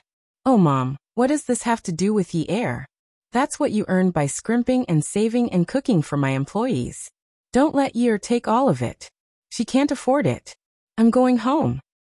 Zheng Ling turned around and left the office after saying that. Mother Zheng saw that Zheng Ling ignored her and scolded angrily. You wretched girl. You're getting more and more stubborn. When Yi arrived at the Qin family home, she thought that she had come to the wrong place. It was as if she had traveled back in time to a wealthy family in the Republic of China. The front door was tied with red silk, and the hallways and main roads were all hung with red lanterns. Jiang Zhao held her hand. Don't be nervous. I'm here. Yi nodded and followed the man's footsteps. She lifted her chin and smiled. She greeted everyone politely. Although she did not speak much, she had the bearing of a lady from a wealthy family. In the living room, carved wooden chairs were neatly placed. None of the respectable elders sat on the sofa. They were all sitting on the hard wooden chairs, which made the young people sitting on the soft sofa look weak. None of the elders wore suits. Some had silver beards and some had white hair. They were all wearing Chinese-style clothes with buttons. At the very least, they were wearing Chinese tunic suits. Their expressions were different, but they all exuded a dignified aura. None of the young women were dressed too extravagantly. They all looked like reserved ladies from wealthy families. After Jiang Zhao's introduction, Yi bowed and greeted the elders one by one. The Qin family was a wealthy family. They had their own dining area for the banquet, which was not in the living room in the front yard. Today's engagement party was rushed, but it was not sloppy at all. The chefs hired by the government were all present. The decorations were also done by several wedding companies within a few hours. This might be the soft power that a big family should have. No matter how urgent the matter was, it could be prepared very quickly. There were even more people today than yesterday. Yi was completely dumbfounded by the number of people who came. She couldn't even remember their names. She laughed until her mouth was sore. In the end, she only remembered a few surnames. Yi had originally chosen a pair of high-heeled shoes, but Jiang Zhao helped her change into a pair of small high-heeled shoes. He said that she would be very tired at night, and might have to stand again tomorrow. Only then did she realize that it was indeed very tiring. She had never sat down on a stool before. She was already starving.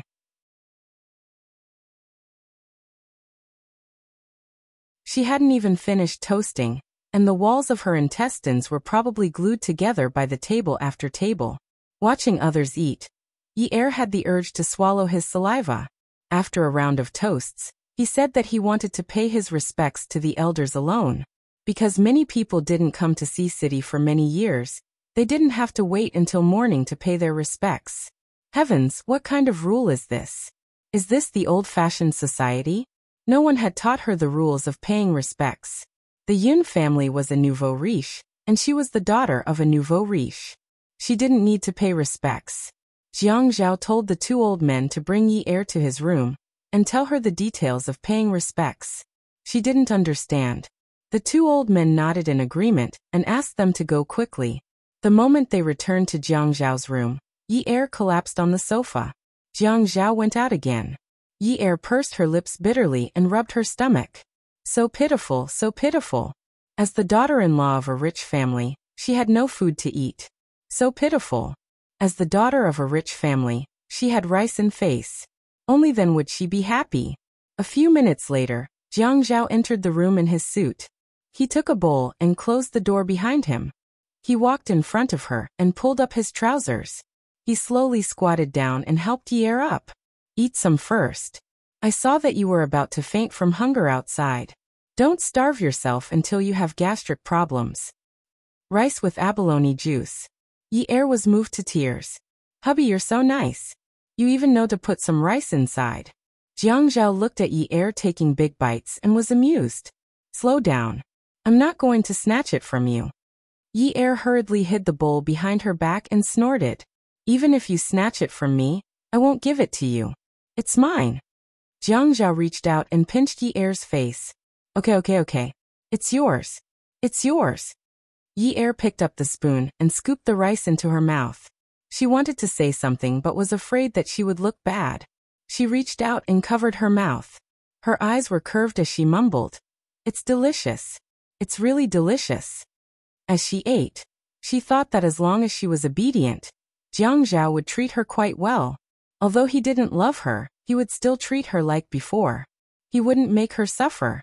He didn't make her drink water to make up for her hunger. He would also think of ways to make the rice taste good. He didn't feel like he was making do with her at all. As Yi Er ate, Jiang Zhao told her that she didn't even have to kneel to greet them anymore. She just had to say some auspicious words to the elders in the family and appear more obedient. That was about it. The more Jiang Zhao whispered to Yi Er, the more Yi Er felt that she was one step closer to being unable to extricate herself. This was because no matter how she looked at Jiang Zhao, he was a good man.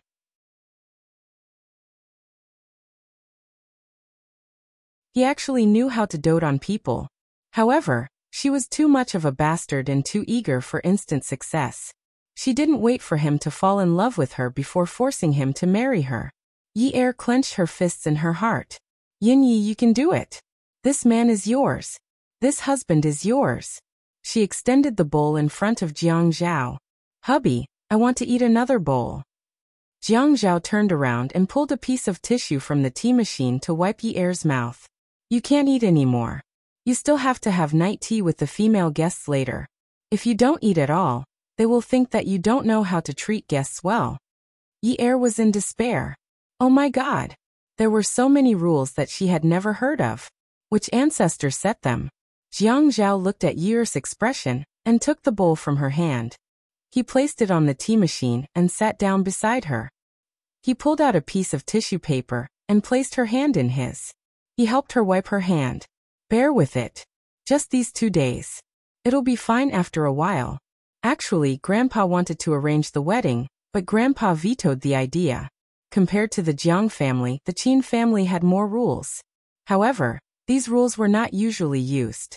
It was because they were valued that there were so many rules and extravagance. Although I am only his grandson, Grandpa has always treated me as a member of the Qin family. Yi Er felt guilty. She felt that she didn't know how to behave properly. The family valued her so much and didn't say that everything should be simple. Yet, she was still nitpicking. She was too insensible. She leaned on Jiang Zhao's shoulder and held his arm. She acted coquettishly. I didn't say that I didn't want to go. Hubby, I just thought that the rice you made for me just now was very delicious.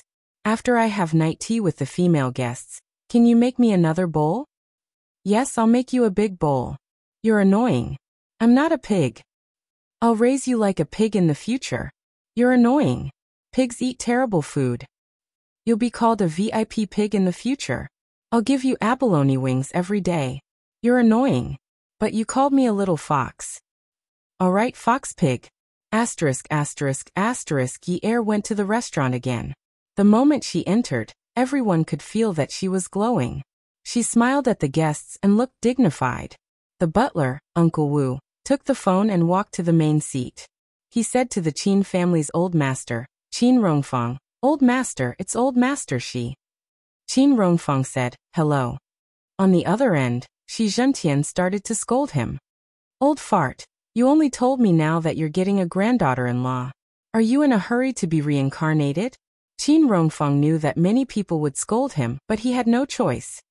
He had said before that he would hold a grand wedding for all his grandchildren.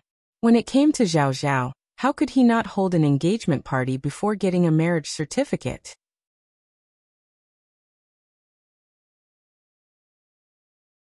He would have a knot in his heart. His explanation to everyone was the same as what he had said to Shi Zhentian. I'm not in a hurry to be reincarnated, but today is a good day. They say that if I, Zhao Zhao, hold a wedding today, I'll be very lucky. I believe in this, so I might as well do it today. Shi Zhentian was not an unreasonable person. He knew that there were many things that were not convenient to say now, so he just vented his anger. My private jet is at the airport now and can't take off. You have to keep this granddaughter-in-law's tea for me. Qin Rongfang said readily. Of course. I'll make them kneel down and apologize to you. Okay. I must sit in the main seat.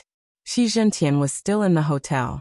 After hanging up the phone, he saw Unwu leaning against the big chair and reading a book.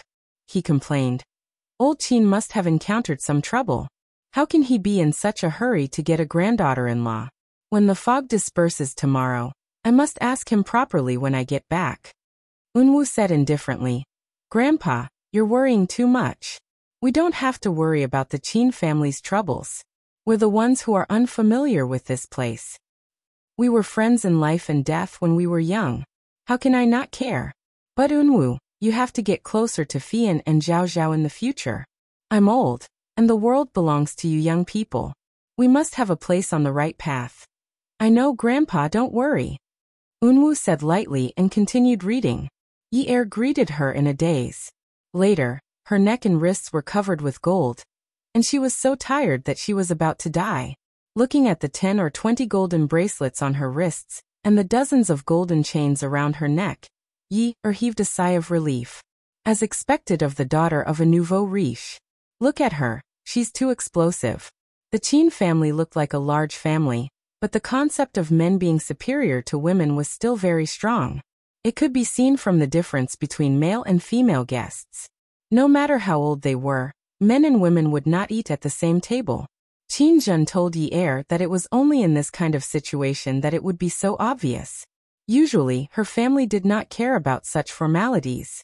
Sometimes, no matter how advanced a man's thinking was, he still cared about face.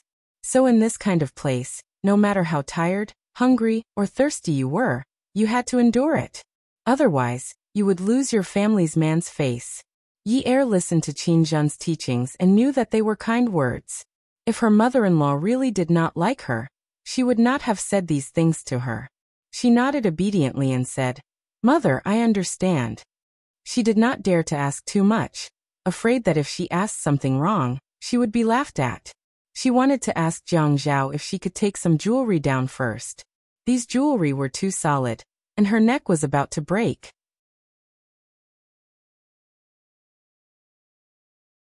Even if she could not take it down, she could still complain to him. However, she did not see Jiang Zhao anywhere. Yi Er wanted to go outside the restaurant to take a look. As soon as she reached the entrance, she heard the servants discussing. Young Master Zhao is about to get married. Even if he liked Miss from the family Ouyang, that is already in the past. Miss Yin should pay more attention. Who said that? Didn't you hear how Miss Yin cried in front of Master yesterday? She even said that Miss from the Yun family forced young Master Zhao to marry her. Women these days are really fierce. The new daughter-in-law is only 19 years old, but her thoughts are too deep. Yes, young Master Zhao has never met a woman like this. Add. Songshu 566. You're tuning in to the Li Mei's Wuxia Whispers YouTube channel. We're so grateful for your support, and don't forget to subscribe to join us on this incredible journey through captivating stories. Your generosity through donations truly makes a world of difference, as it's the primary source of revenue that allows me to expand and enhance this channel for you. Thank you from the bottom of my heart for being a part of this adventure.